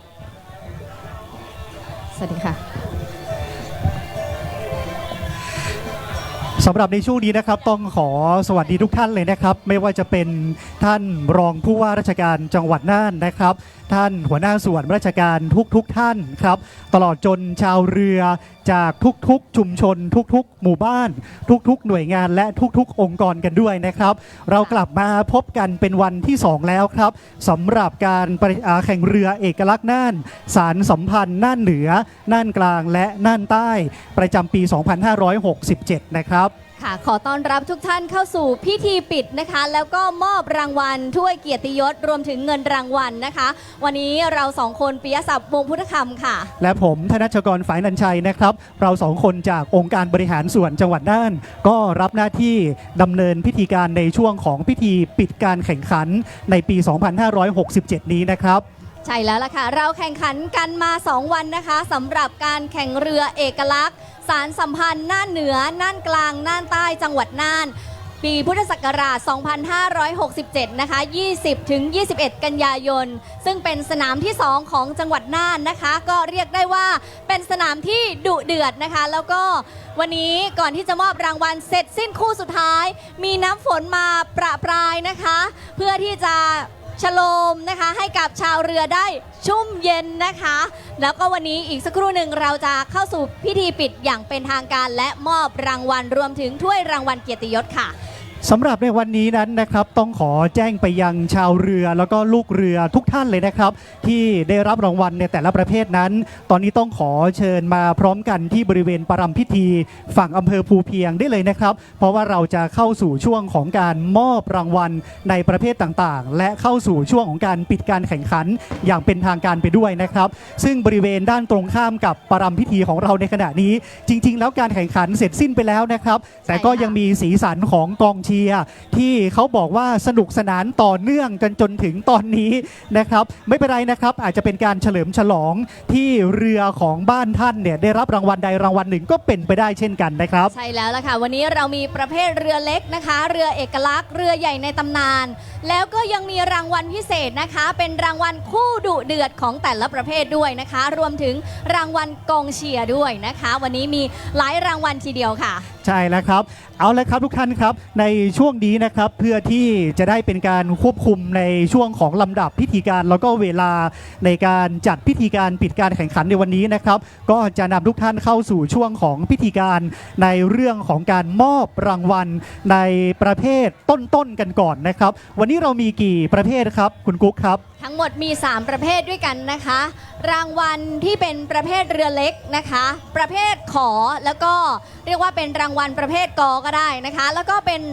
อีก1รางวัลนะคะ นั่นก็คือรางวัลเรือเอกลักษณ์นะคะ ก็เป็นประเภทขอนะคะ แล้วก็ประเภทกอค่ะ รวมถึงรางวัลเรือใหญ่ในตำนานนะคะ ก็เป็นรางวัลประเภทขอและประเภทกอค่ะ ใช่แล้วครับทุกท่านนะครับวันนี้เรามีรางวัลพิเศษด้วยนะครับก็คือรางวัลคู่ดุเดือดพร้อมทั้งรางวัลกองเชียร์ครับเอาล่ะวันนี้นี่นะครับคุ้มบ้านใดจะได้รับรางวัลกองเชียร์และรางวัลพิเศษคู่ดุเดือดเนี่ยเดี๋ยวเรามาลุ้นกันนะครับแต่ว่าตอนนี้นะครับขอนำทุกท่านเข้าสู่ช่วงของพิธีปิดการแข่งขันอย่างเป็นทางการกันก่อนนะครับ ใช่ค่ะ ขอนำทุกท่านเข้าสู่พิธีปิดการแข่งขันเรือเอกลักษณ์สารสัมพันธ์น่านเหนือน่านกลางน่านใต้จังหวัดน่านประจำปีพุทธศักราช 2567 ค่ะ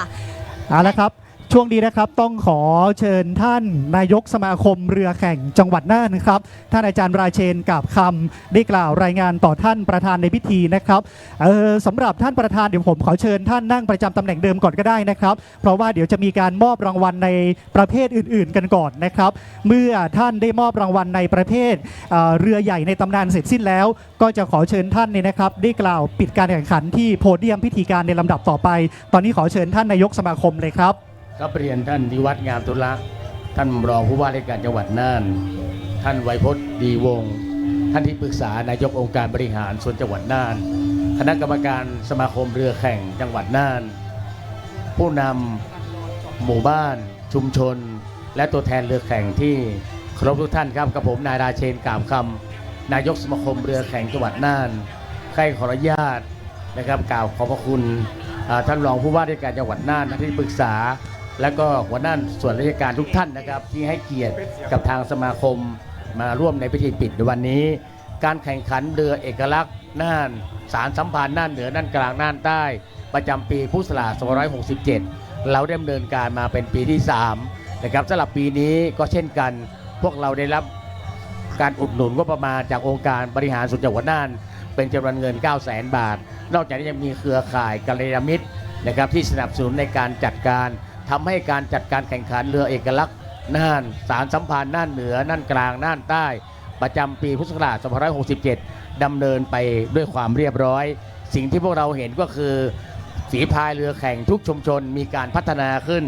มีกองเชียร์ของแต่ละชุมชนได้มาติดตามเรือของตัวเองทำให้มีการประกวดกองเชียร์ทำให้เกิดความสนุกสนานในชุมชนต่างๆรวมถึงเราได้เห็นภาพของเรือใหญ่ในตำนานซึ่งร่วม2 ทศวรรษนะครับที่เราไม่เคยเห็นเรือเหล่านี้ลงน้ำแต่วันนี้เราได้เห็นคู่ชิงถ้วยพระราชทานเมื่อปี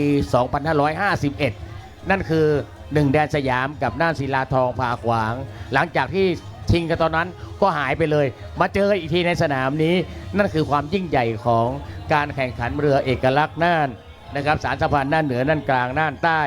นะครับต้องขอกราบขอบคุณทุกท่านด้วยความเคารพนะครับขอบคุณทุกเครือข่ายที่ทำให้การแข่งขันเรือเอกลักษณ์น่านในสารสัมพันธ์น่านเหนือน่านกลางน่านใต้ประจำปีพุทธศักราช2567ดำเนินไปด้วยความเรียบร้อยและอันดับต่อไปผมให้ขออนุญาตท่านประธานในพิธีได้พิธีกรดำเนินการมอบถ้วยรางวัลและเงินรางวัลให้กับเรือประเภทต่างๆและหลังจากนั้นขอรับเกียรติจากท่านประธานในพิธีท่านนิวัฒน์งามธุระท่านรองผู้ว่าราชการจังหวัดน่านได้ให้เกียรติกล่าว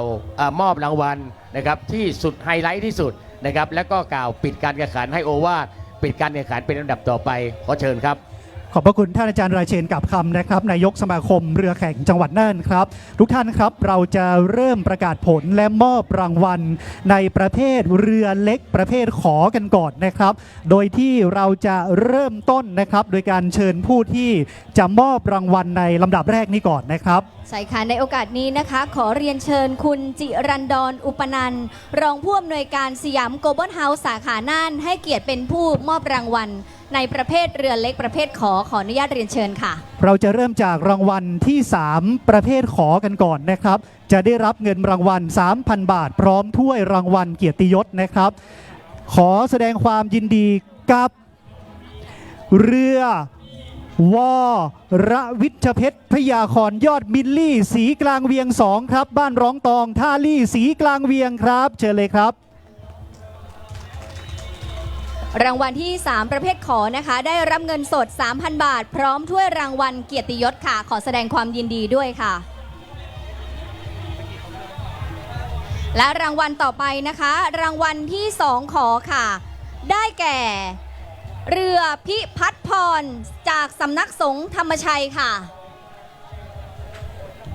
ขอแสดงความยินดีด้วยค่ะ ได้รับเงินรางวัลเงินสด 4,000 บาท พร้อมถ้วยรางวัลเกียรติยศนะคะ เป็นประเภทเรือเล็กนะคะ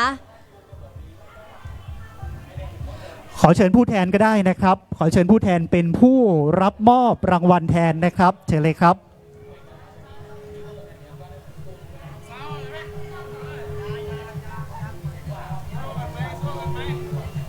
ขอแสดงความยินดีด้วยค่ะ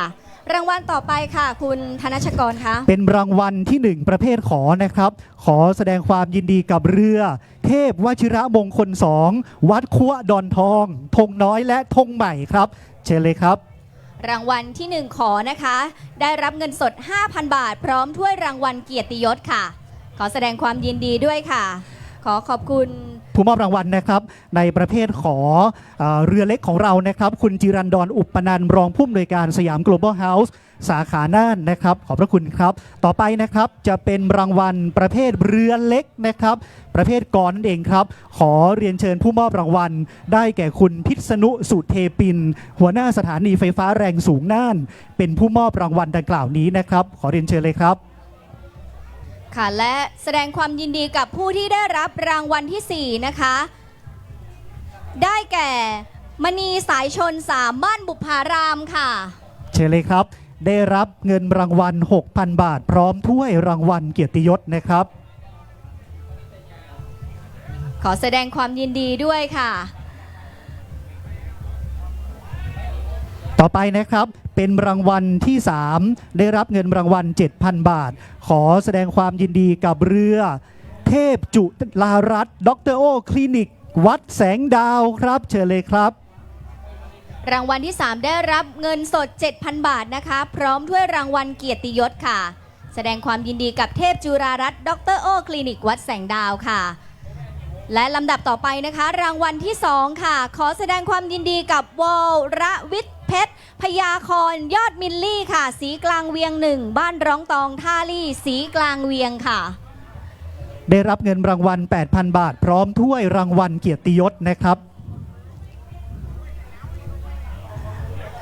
และมาถึงรางวัลชนะเลิศครับ ประเภทเรือเล็ก มีเงินรางวัลให้ 10,000 บาท พร้อมถ้วยรางวัลเกียรติยศนะครับ ขอแสดงความยินดีกับเรือ ขวัญธารายอดนาวาวัดมิ่งเมือง และขนมหวานบ้านย่าครับ เชิญเลยครับ สำหรับประเภทเรือเล็กนะคะ รางวัลที่ 1 เงินสด 10,000 บาทค่ะ พร้อมถ้วยรางวัลเกียรติยศนะคะ ขวัญธารายอดนาวาวัดมิ่งเมืองค่ะ ขนมหวานบ้านคุณย่านะคะ ขอบคุณคุณพิษณุสุเทปิน หัวหน้าสถานีไฟฟ้าแรงสูงน่านค่ะ ที่ให้เกียรติมอบรางวัลนะคะ และรางวัลประเภทเรือเล็กนี่นะครับ ที่ทุกท่านกำลังรอคอยว่าคู่ดุเดือดเนี่ยจะเป็นคู่ระหว่างเรือลำใดนะครับ เดี๋ยวเราไปติดตามพร้อมๆกันนะครับ ต้องขอเรียนเชิญนะครับ คุณศักดิ์ชัยตามบุญ ท่านรองผู้จัดการบริษัท CRC ไทยวัสดุนะครับ เป็นผู้มอบรางวัล คู่ดุเดือดประเภทเรือเล็กนะครับสำหรับคู่ดุเดือดประเภทเรือเล็กนี่นะครับ มาจากคู่ชิงหรือเปล่าครับน้องกุ๊ก เป็นคู่ชิงชนะเลิศประเภทขอนะคะ ขอแสดงความยินดีกับพิพัฒน์พรสำนักสงฆ์ธรรมชัยค่ะ วรวิทย์เพชรพยาครยอดมิลลี่สีกลางเวียง2ครับบ้านร้องตองท่าลี่สีกลางเวียง มาเลยครับมารับพร้อมๆกันเลยนะครับ มารับพร้อมๆกันเลยครับ เป็นรางวัลคู่ดุเดือดนะคะ ได้รับเงินสด 1,000 บาท พร้อมถ้วยรางวัลเกียรติยศนะคะ ซึ่งสนับสนุนโดยคุณเอกชัยอินทนันท์ค่ะสมาชิกสภาองค์การบริหารส่วนจังหวัดน่านค่ะ ในรางวัลคู่ดุเดือดนะคะ ได้ทั้งคู่นะคะ ขออนุญาตรับรางวัลค่ะ 1,000 บาทนะคะ คนละ1ถ้วยนะคะ เป็นรางวัลคู่ดุเดือดนะคะ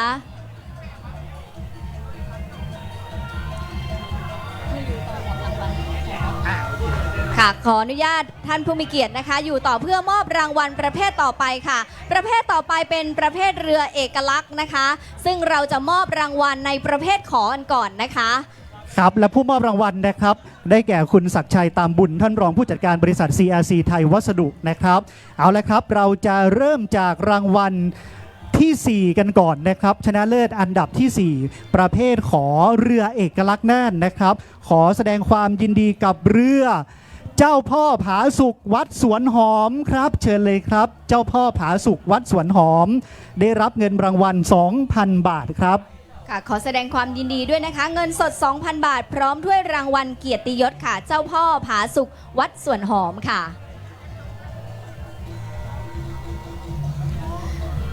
รางวัลต่อไปนะคะรางวัลที่ 3 ขอค่ะได้แก่เจ้าขุนปัวบ้านวังม่วงค่ะขอแสดงความยินดีด้วยนะคะรับเงินสด 3,000 บาท พร้อมถ้วยรางวัลเกียรติยศค่ะเจ้าขุนปัวบ้านวังม่วงค่ะรางวัลประเภทเรือเอกลักษณ์รางวัลที่ 3 ขอนะคะต่อไปนะครับไปกันที่รางวัลชนะเลิศอันดับที่ 2 เรือเอกลักษณ์ประเภทขอนะครับเงินรางวัล 4,000 บาท พร้อมถ้วยรางวัลเกียรติยศขอแสดงความยินดีกับเรือเทพพบุตรพญาแก้วบ้านศพสายครับเชิญเลยครับเทพพบุตรพญาแก้วบ้านศพสายนะครับเชิญเลยครับรางวัลที่ 2 ขอนะคะเงินสด 4,000 บาท พร้อมถ้วยรางวัลเกียรติยศค่ะเทพพบุตรพญาแก้วบ้านศพสายนะคะขอแสดงความยินดีด้วยค่ะและประเภทเรือเอกลักษณ์รางวัลที่ 1 ขอค่ะเงินสด 5,000 บาท พร้อมถ้วยรางวัลเกียรติยศได้แก่เจ้าแม่คำแดงวัดน้ำครกเก่าหมู่ 5 และหมู่ 11 ค่ะขอเรียนเชิญผู้แทนนะคะรับมอบถ้วยรางวัลและเงินรางวัลค่ะ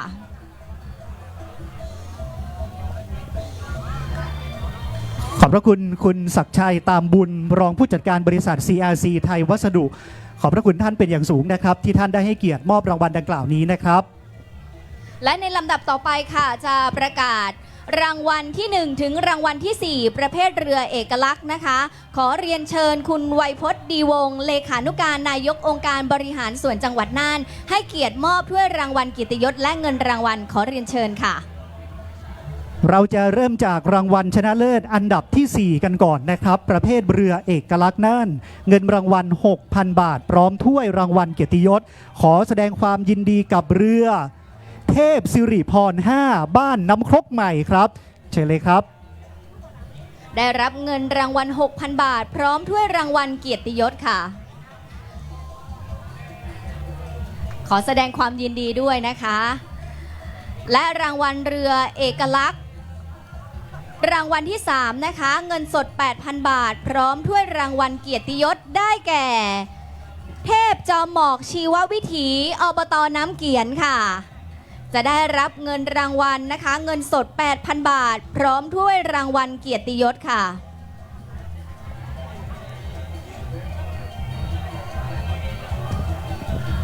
ขอแสดงความยินดีด้วยค่ะ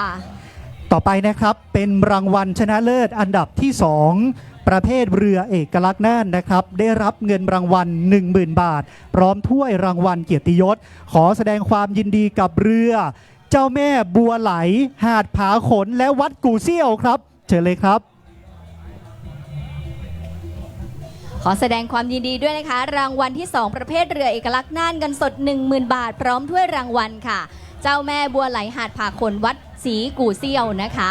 และรางวัลที่ 1 ค่ะประเภทเรือเอกลักษณ์น่านนะคะ เงินสด 12,000 บาท พร้อมถ้วยรางวัลเกียรติยศค่ะ ได้แก่ เทพพิมานทองวัดควะดอนทองค่ะ ขอแสดงความยินดีด้วยค่ะรางวัลที่ 1 นะคะ เงินสด 12,000 บาท พร้อมถ้วยรางวัลเกียรติยศค่ะ ยังไม่หมดนะครับเราจะไปลุ้นรางวัลคู่ดุเดือดประเภทเรือเอกลักษณ์น่านนะครับเรียนเชิญท่านไวยพจน์ยืนประจำตำแหน่งเดิมก่อนนะครับและรางวัลคู่ดุเดือดประเภทเรือเอกลักษณ์น่านได้แก่คู่ระหว่าง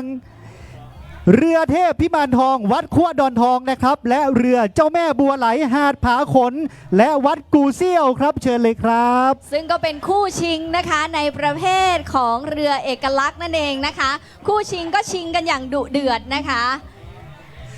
สนุกมากเลยนะครับลำใดก่อนก็ได้นะครับเขารับรางวัลลำใดก่อนก็ได้นะครับคู่ดุเดือดระหว่างเทพพิมานทองวัดขั้วดอนทองและเรือเจ้าแม่บัวไหลหาดผาขนและวัดกูเซี่ยวครับค่ะได้รับรางวัลเงินสด 1,000 บาทนะคะคู่ละ 1,000 บาท พร้อมถ้วยรางวัลเกียรติยศค่ะสนับสนุนโดยคุณรุ่งโรจน์ขจรพงษ์เกียรติ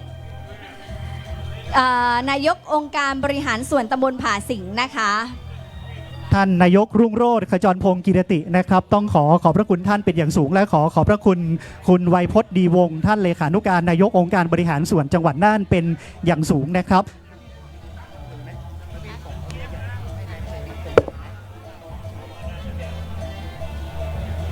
เอาละครับเราเดินทางมาจนถึง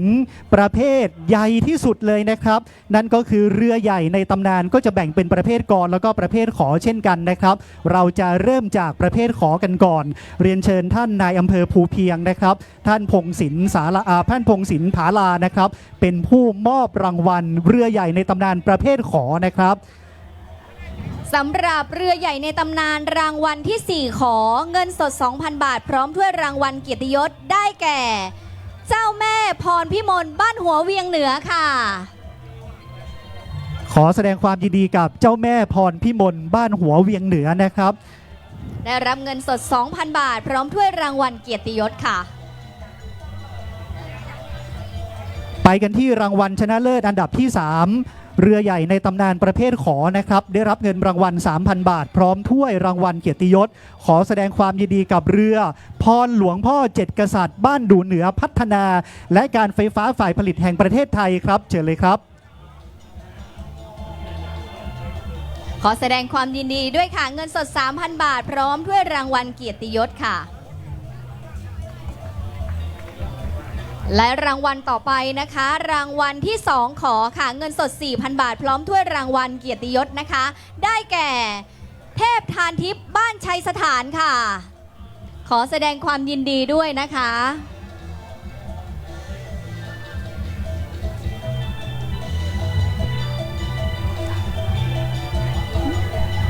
และรางวัลชนะเลิศอันดับที่1นะครับ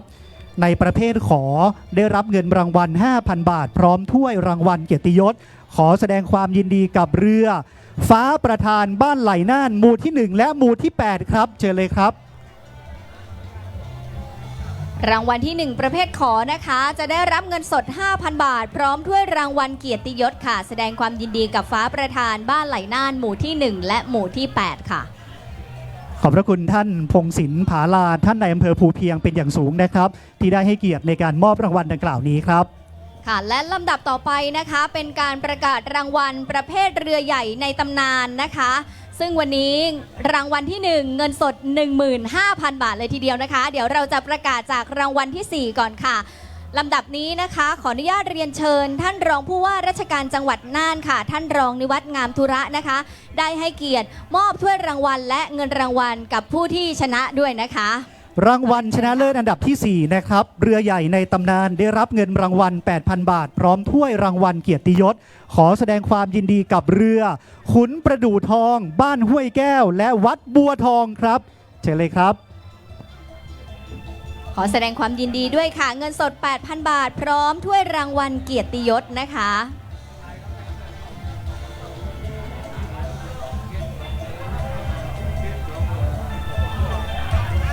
และประเภทเรือใหญ่ในตำนานรางวัลที่ 3 เงินสด 10,000 บาท พร้อมถ้วยรางวัลเกียรติยศค่ะได้แก่ ขวัญประชาบ้านดอนตันค่ะ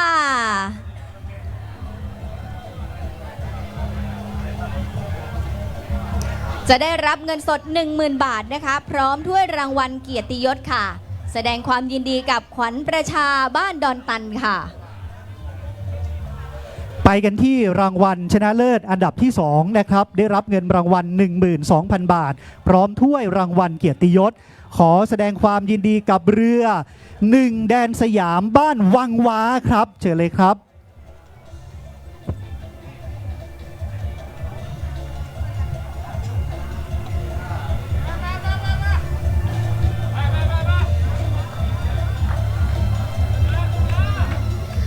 และผลการแข่งขันเรือใหญ่ในตำนานนะคะ รางวัลที่ 1 เงินสด 15,000 บาทพร้อมถ้วยรางวัลเกียรติยศได้แก่น่านพลังศิลาวัดผาขวางหมู่ 4 และหมู่ 10 ค่ะขอแสดงความยินดีด้วยนะคะประเภทเรือใหญ่ในตำนานค่ะรับรางวัลเงินสด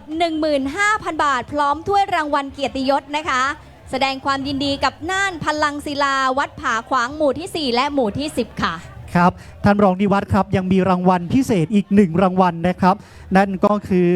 รางวัลคู่ดุเดือดนะครับเรือใหญ่ในตำนานและรางวัลกองเชียร์ไปลุ้นกันต่อนะครับรางวัลคู่ดุเดือดเรือใหญ่ในตำนาน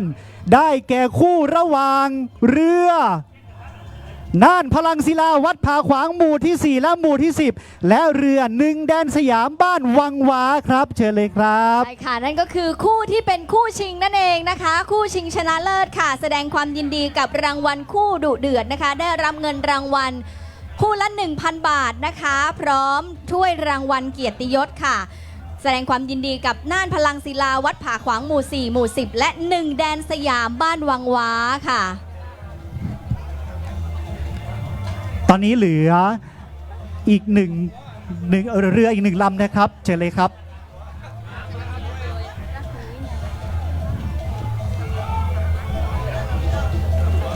สำหรับรางวัลคู่ดุเดือดนะครับได้รับการสนับสนุนเงินรางวัลโดยพระครูวินัยธรอัศวินธรรมโชโต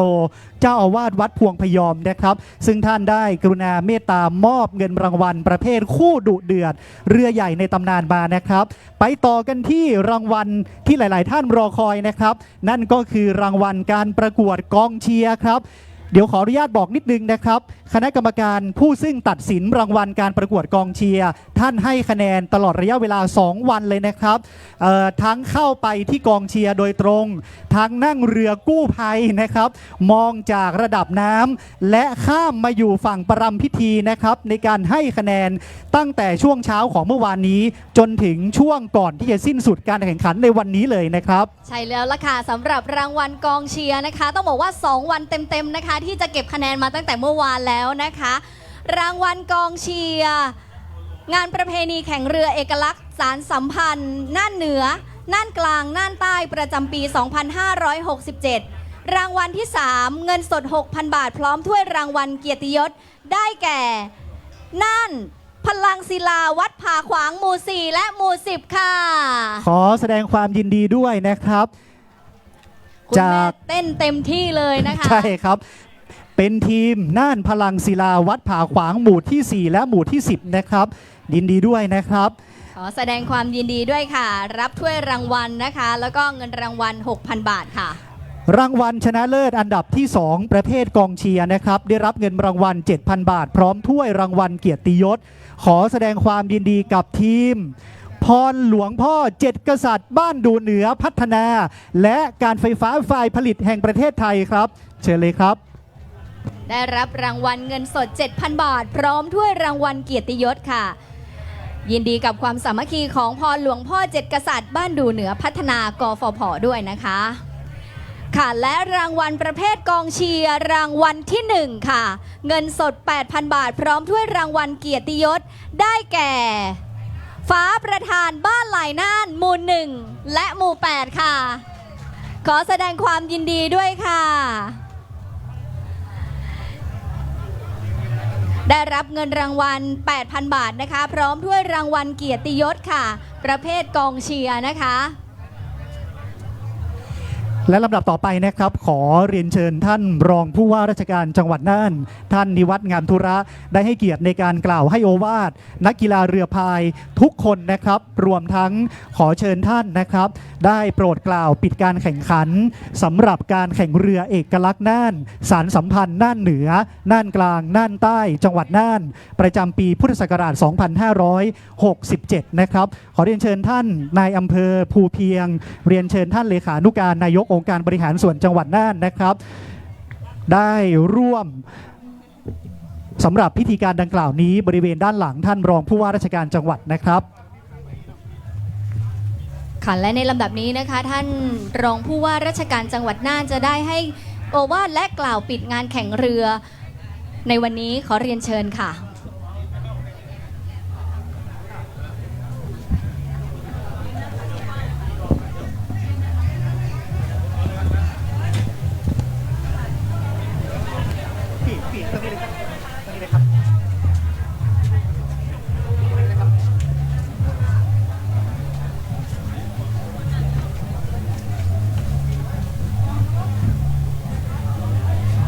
ท่านอาจารย์ราเชนกับคำนะครับท่านนายกสมาคมเรือแข่งจังหวัดน่านพร้อมคณะกรรมการเรือแข่งจังหวัดน่านครับท่านนายอำเภอภูเพียงครับท่านไวยพจน์ดีวงศ์ท่านเลขานุการนายกองค์การบริหารส่วนจังหวัดน่านท่านนายกสมาคมกำนันผู้ใหญ่บ้านจังหวัดน่านท่านนายกองค์การบริหารส่วนตำบลไผ่แก้วนะครับท่านผู้แทนบริษัทเอกชนครับท่านคณะกรรมการจัดงานท่านแขกผู้มีเกียรติและคณะฝีพายเรือแข่งและพี่น้องชาวน่านทุกท่านครับสำหรับงานประเพณีแข่งเรือเอกลักษณ์น่านสารสัมพันธ์น่านเหนือน่านกลางน่านใต้ของจังหวัดน่านในปีนี้ได้เห็นภาพแห่งความสมัครสมานสามัคคีของคณะฝีพายเรือแข่งและพี่น้องชาวน่านที่มาร่วมชมและเชียร์กันอย่างสนุกสนานทำให้เห็นถึงความสำคัญของประเพณีแข่งเรือจังหวัดน่านที่มีมาอย่างยาวนานโดยมีเรือจากหมู่บ้านต่างๆเข้าร่วมการแข่งขันประเพณีแข่งเรือจังหวัดน่านที่มีมาอย่างยาวนานโดยมีเรือจากหมู่บ้านต่างๆเข้าร่วมการแข่งขันในครั้งนี้จึงถือว่าการแข่งขันเรือจังหวัดน่านเป็นงานประเพณีแข่งเรือที่ยิ่งใหญ่ที่สุดแห่งหนึ่งเป็นการสมควรรักที่จะอนุรักษ์ให้เป็นมรดกทางวัฒนธรรมและสืบสานประเพณีดีงามนี้ให้อยู่กับชาวน่านตลอดไปสักครู่ได้ฟังท่านอาจารย์ราเชนนะครับในฐานะนายกสมาคมเรือแข่งจังหวัดน่านก็ปีนี้เป็นปีที่3นะครับที่ได้จัดงานแข่งเรือเอกลักษณ์น่านในปีนี้ก็ทราบว่าเรือหลายลำนะครับเกือบในรอบ2ทศวรรษหรือเกือบ20 ปีนะครับที่ตั้งแต่ปี2551เป็นต้นมาที่ไม่ได้ลงสนามนะครับก็ได้กลับมาสร้างความยิ่งใหญ่สร้างเอกลักษณ์ให้จังหวัดน่านอีกครั้งหนึ่งนะครับก็ขอบคุณทุกส่วนที่มีเกี่ยวข้องนะครับขอบคุณองค์การบริหารส่วนจังหวัดน่านที่กรุณาสนับสนุนงบประมาณจำนวน 900,000 บาทขอบคุณภาคีเครือข่ายทุกภาคส่วนครับทั้งภาคส่วนราชการภาคเอกชนคณะฝีพายเรือแข่งหมู่บ้านต่างๆที่ให้การสนับสนุนในจัดงานในครั้งนี้จนสำเร็จลุล่วงไปได้ด้วยดีครับขออำนาจคุณพระศรีรัตนตรัยและสิ่งศักดิ์สิทธิ์ทั้งหลายในสกุลโลกและบารมีแห่งองค์พระบาทสมเด็จพระเจ้าอยู่หัวและพระบรมวงศานุวงศ์ทุกพระองค์ได้โปรดโดลบันดาลให้ท่านผู้มีเกียรติคณะฝีพายเรือแข่งและพี่น้องชาวจังหวัดน่านประสบแต่ความสุขความเจริญมีสุขภาพพลามัยแข็งแรงสมบูรณ์และสำเร็จผลดังที่หมายไว้ทุกประการซึ่งการแข่งเรือในครั้งนี้ถือเป็นการสืบสานอนุรักษ์ประเพณีที่เก่าแก่ของเมืองน่านและเป็นการประชาสัมพันธ์การท่องเที่ยวเชิงลักษณ์ของจังหวัดน่านก็ขอชื่นชมสมาคมเรือแข่งจังหวัดน่านนะครับโดยการนำของท่านเจริญเชนกับคำท่านสจ.เอกชัยอินทนันท์นะครับในฐานะเลขานุการสมาคมที่ได้นำสิ่งดีๆและคงคู่ไว้กับชาวน่านตลอดไปขอบคุณคณะกรรมการเรือแข่งสมาคมเรือแข่งจังหวัดน่านทุกท่านครับที่ได้ร่วมกันจัดงานวันนี้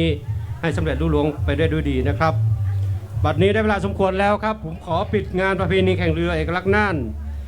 สารสัมพันธ์น่านเหนือน่านกลางน่านใต้จังหวัดน่านประจำปี2567ณบัดนี้ครับขอบพระคุณครับ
นะครับ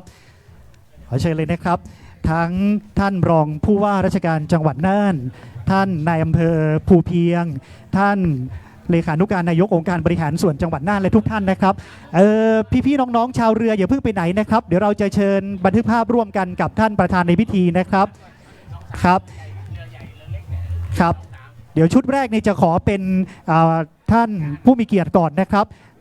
เดี๋ยวผมจะขอเชิญทีละชุดนะครับเดี๋ยวผมจะขอเชิญทีละชุดตามลำดับนะครับ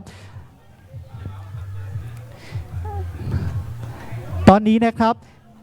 ชุดต่อไปก็จะเชิญท่านรองผู้ว่าท่านนายอำเภอภูเพียงท่านเลขานุการนายกอบจน่านท่านยืนประจำตำแหน่งเดิมก่อนนะครับเพื่อที่จะได้เชิญผู้ที่จะบันทึกภาพในชุดต่อไปนะครับช่วงนี้ขอบพระคุณทุกท่านนะครับตอนนี้ท่านรองผู้ว่าท่านนายอำเภอภูเพียงและท่านเลขานุการท่านนายกอบจน่านท่านยืนประจำตำแหน่งเดิมก่อนนะครับและขอบพระคุณทุกท่านในช่วงนี้ก่อนนะครับค่ะและลำดับต่อไปนะคะขอเชิญเรือเล็กค่ะผู้ที่ได้รับรางวัลนะคะประเภทเรือเล็กค่ะเชิญเลยครับบันทึกภาพร่วมกันนะคะท่านอาจารย์ราเชนด้วยนะครับยืนประจำตำแหน่งเดิมพร้อมกับท่านผู้มีเกียรติก่อนนะครับตอนนี้ขอเป็นประเภทเรือเล็กก่อนนะครับพี่ๆนั่งพักคอยก่อนก็ได้นะครับพี่ๆครับเป็นประเภทเรือเล็กก่อนนะครับทุกรางวัลเลยครับเชิญเลยครับประเภทเรือเล็กทุกรางวัลนะคะทั้งประเภทกและประเภทขอนะครับค่ะเสร็จจากประเภทเรือเล็กนะคะก็จะเป็นประเภทเรือเอกลักษณ์ค่ะขอบพระคุณค่ะลำดับต่อไปนะคะขอเชิญเรือนะคะประเภทเรือเอกลักษณ์ค่ะได้บันทึกภาพร่วมกันกับท่านประธานในพิธีค่ะมีนะครับหมดละเรือเอกลักษณ์นะครับเรือที่ได้รับรางวัลทุกรางวัลในประเภทเรือเอกลักษณ์บันทึกภาพร่วมกันกับท่านรองผู้ว่าราชการจังหวัดน่านนะครับเชิญเลยครับมีเพิ่มไหมครับถ้ามีเรียนเชิญในช่วงนี้เลยนะครับขอบพระคุณค่ะลำดับต่อไปนะคะเป็นประเภทเรือใหญ่ในตำนานค่ะเรียนเชิญชาวเรือนะคะทุกลำค่ะที่ได้รับรางวัลนะคะประเภทเรือใหญ่ในตำนานค่ะกองเชียร์เอาไปชุดหนึ่งก็ได้และหลังจากเรือใหญ่ในตำนานแล้วนะคะจะเป็นประเภทของกองเชียร์ค่ะ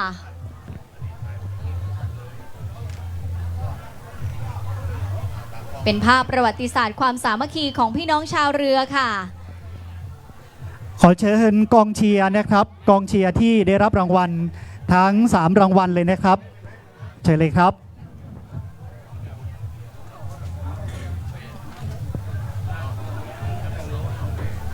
หลังจากบันทึกภาพร่วมกันสำหรับกองเชียร์แล้วนะครับก็จะขอเชิญคณะกรรมการสมาคมเรือแข่งจังหวัดน่านบันทึกภาพเป็นลำดับต่อไปนะครับขอบพระคุณค่ะลำดับต่อไปนะคะขอเรียนเชิญสมาคมเรือแข่งจังหวัดน่านนะคะได้บันทึกภาพร่วมกันค่ะเป็นภาพประวัติศาสตร์นะคะที่เราได้มีจัดสนามการแข่งขันประเพณีเรือเอกลักษณ์น่านสารสัมพันธ์น่านเหนือน่านกลางน่านใต้ประจำปีพุทธศักราช 2567 ค่ะถือว่าเป็นสนามที่2ของจังหวัดน่านนะคะซึ่งสมาคมของเรานะคะก็มีการจัดแข่งขันในปีนี้ทั้งหมดด้วยกัน7สนามด้วยกันค่ะอาทิตย์ที่แล้วนะคะเป็นประเพณีแข่งเรือนัดเปิดสนามค่ะส่วนอาทิตย์นี้นะคะเป็นของอำเภอภูเพียงค่ะแล้วอาทิตย์หน้าเราจะไปเจอกันที่อำเภอท่าวังผานะคะแล้ววันพรุ่งนี้อาจารย์สง่าและก็สมาคมชาวเรือนะคะบอกว่ามีการจับสลากเรือด้วยนะคะสำหรับท่านไหนที่ยังไม่ได้สมัครนะคะก็สมัครในช่วงเช้าได้เพราะว่าจะมีการจับฉลากเรือในช่วงบ่ายโมงในวันพรุ่งนี้ค่ะสำหรับในสัปดาห์หน้านะครับก็จะเป็นประเพณีแข่งเรืออำเภอท่าวังผาแข่งเรือปลอดเหล้าเข้าหาพระธรรมในระหว่างวันที่ 28 ถึง 29 กันยายน 2567 ณ เชิงสะพานท่าวังผาพัฒนาอำเภอท่าวังผาจังหวัดน่านนะครับก็ขอเรียนเชิญทุกท่านได้ไปเป็นส่วนหนึ่งของงานแข่งเรืออำเภอท่าวังผาด้วยนะครับในโอกาสนี้ต้องขอบพระคุณท่านรองผู้ว่าราชการจังหวัดน่านท่านนิวัฒน์งามธุระเป็นอย่างสูงนะครับ ที่ได้ให้เกียรติเดินทางมาเป็นประธานในพิธีปิดการแข่งขัน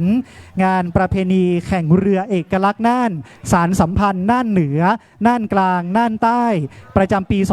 2567 ของจังหวัดน่านนะครับ โดยองค์การบริหารส่วนจังหวัดน่าน ก็ได้อุดหนุนงบประมาณในการดำเนินการในครั้งนี้ด้วยนะครับ ใช่แล้วล่ะค่ะรวมถึงภาคีเครือข่ายทั้งภาครัฐ และภาคเอกชนนะคะที่ให้การสนับสนุนในการแข่งเรือในครั้งนี้นะคะ ไม่ว่าจะเป็นที่นี่เมืองน่านค่ะน่านลองโบ๊ทธนวัฒน์เรดิโอค่ะแสงงามเรดิโอนะคะและที่สำคัญค่ะสมาคมเรือแข่งจังหวัดน่านนะคะและองค์การบริหารส่วนจังหวัดน่านค่ะ อีกส่วนหนึ่งนะครับต้องขอบพระคุณบริษัทโทรคมนาคมแห่งชาติจำกัดมหาชนครับที่ได้กรุณาสนับสนุนสัญญาณอินเทอร์เน็ตในการถ่ายทอดสดการแข่งขันเรือเอกลักษณ์น่านประจำปีนี้ด้วยนะครับซึ่งหลายท่านที่อาจจะไม่ได้เดินทางมาร่วมชมร่วมเชียร์และร่วมเป็นกำลังใจให้กับการแข่งขันที่บริเวณสนามเชิงสะพานพัฒนาภาคเหนือแห่งนี้ก็สามารถติดตามรับชมการถ่ายทอดสดนะครับอยู่ที่บ้านก็สะดวกอีกทางหนึ่งนะครับ ใช่แล้วล่ะค่ะสำหรับประเพณีแข่งเรือจังหวัดน่านของเรานะคะ ก็เป็นประเพณีที่สืบสานกันมาอย่างยาวนานนะคะ สนับสนุนให้เยาวชนใช้เวลาว่างให้เกิดประโยชน์ส่งเสริมสุขภาพร่างกายให้แข็งแรงนะคะ สืบสานและอนุรักษ์ศิลปะวัฒนธรรมประเพณีอันดีงามของชาวน่านนะคะ ให้คงสืบต่อไปค่ะ แล้วก็ส่งเสริมการท่องเที่ยวประชาสัมพันธ์ให้จังหวัดน่านนั้น เป็นที่รู้จักมากยิ่งขึ้นอีกด้วยนะคะ รวมทั้งส่งเสริมความสามัคคีของชาวน่านให้มีความสามัคคีกันมากยิ่งขึ้นด้วยค่ะ สำหรับในช่วงนี้นะครับท่านใดที่จะเดินทางกลับ ก็ขอให้ท่านได้โปรดสำรวจทรัพย์สินสิ่งของมีค่าของท่าน ก่อนที่จะออกจากพื้นที่ด้วยนะครับว่าท่านได้ลืมสิ่งใดไว้หรือไม่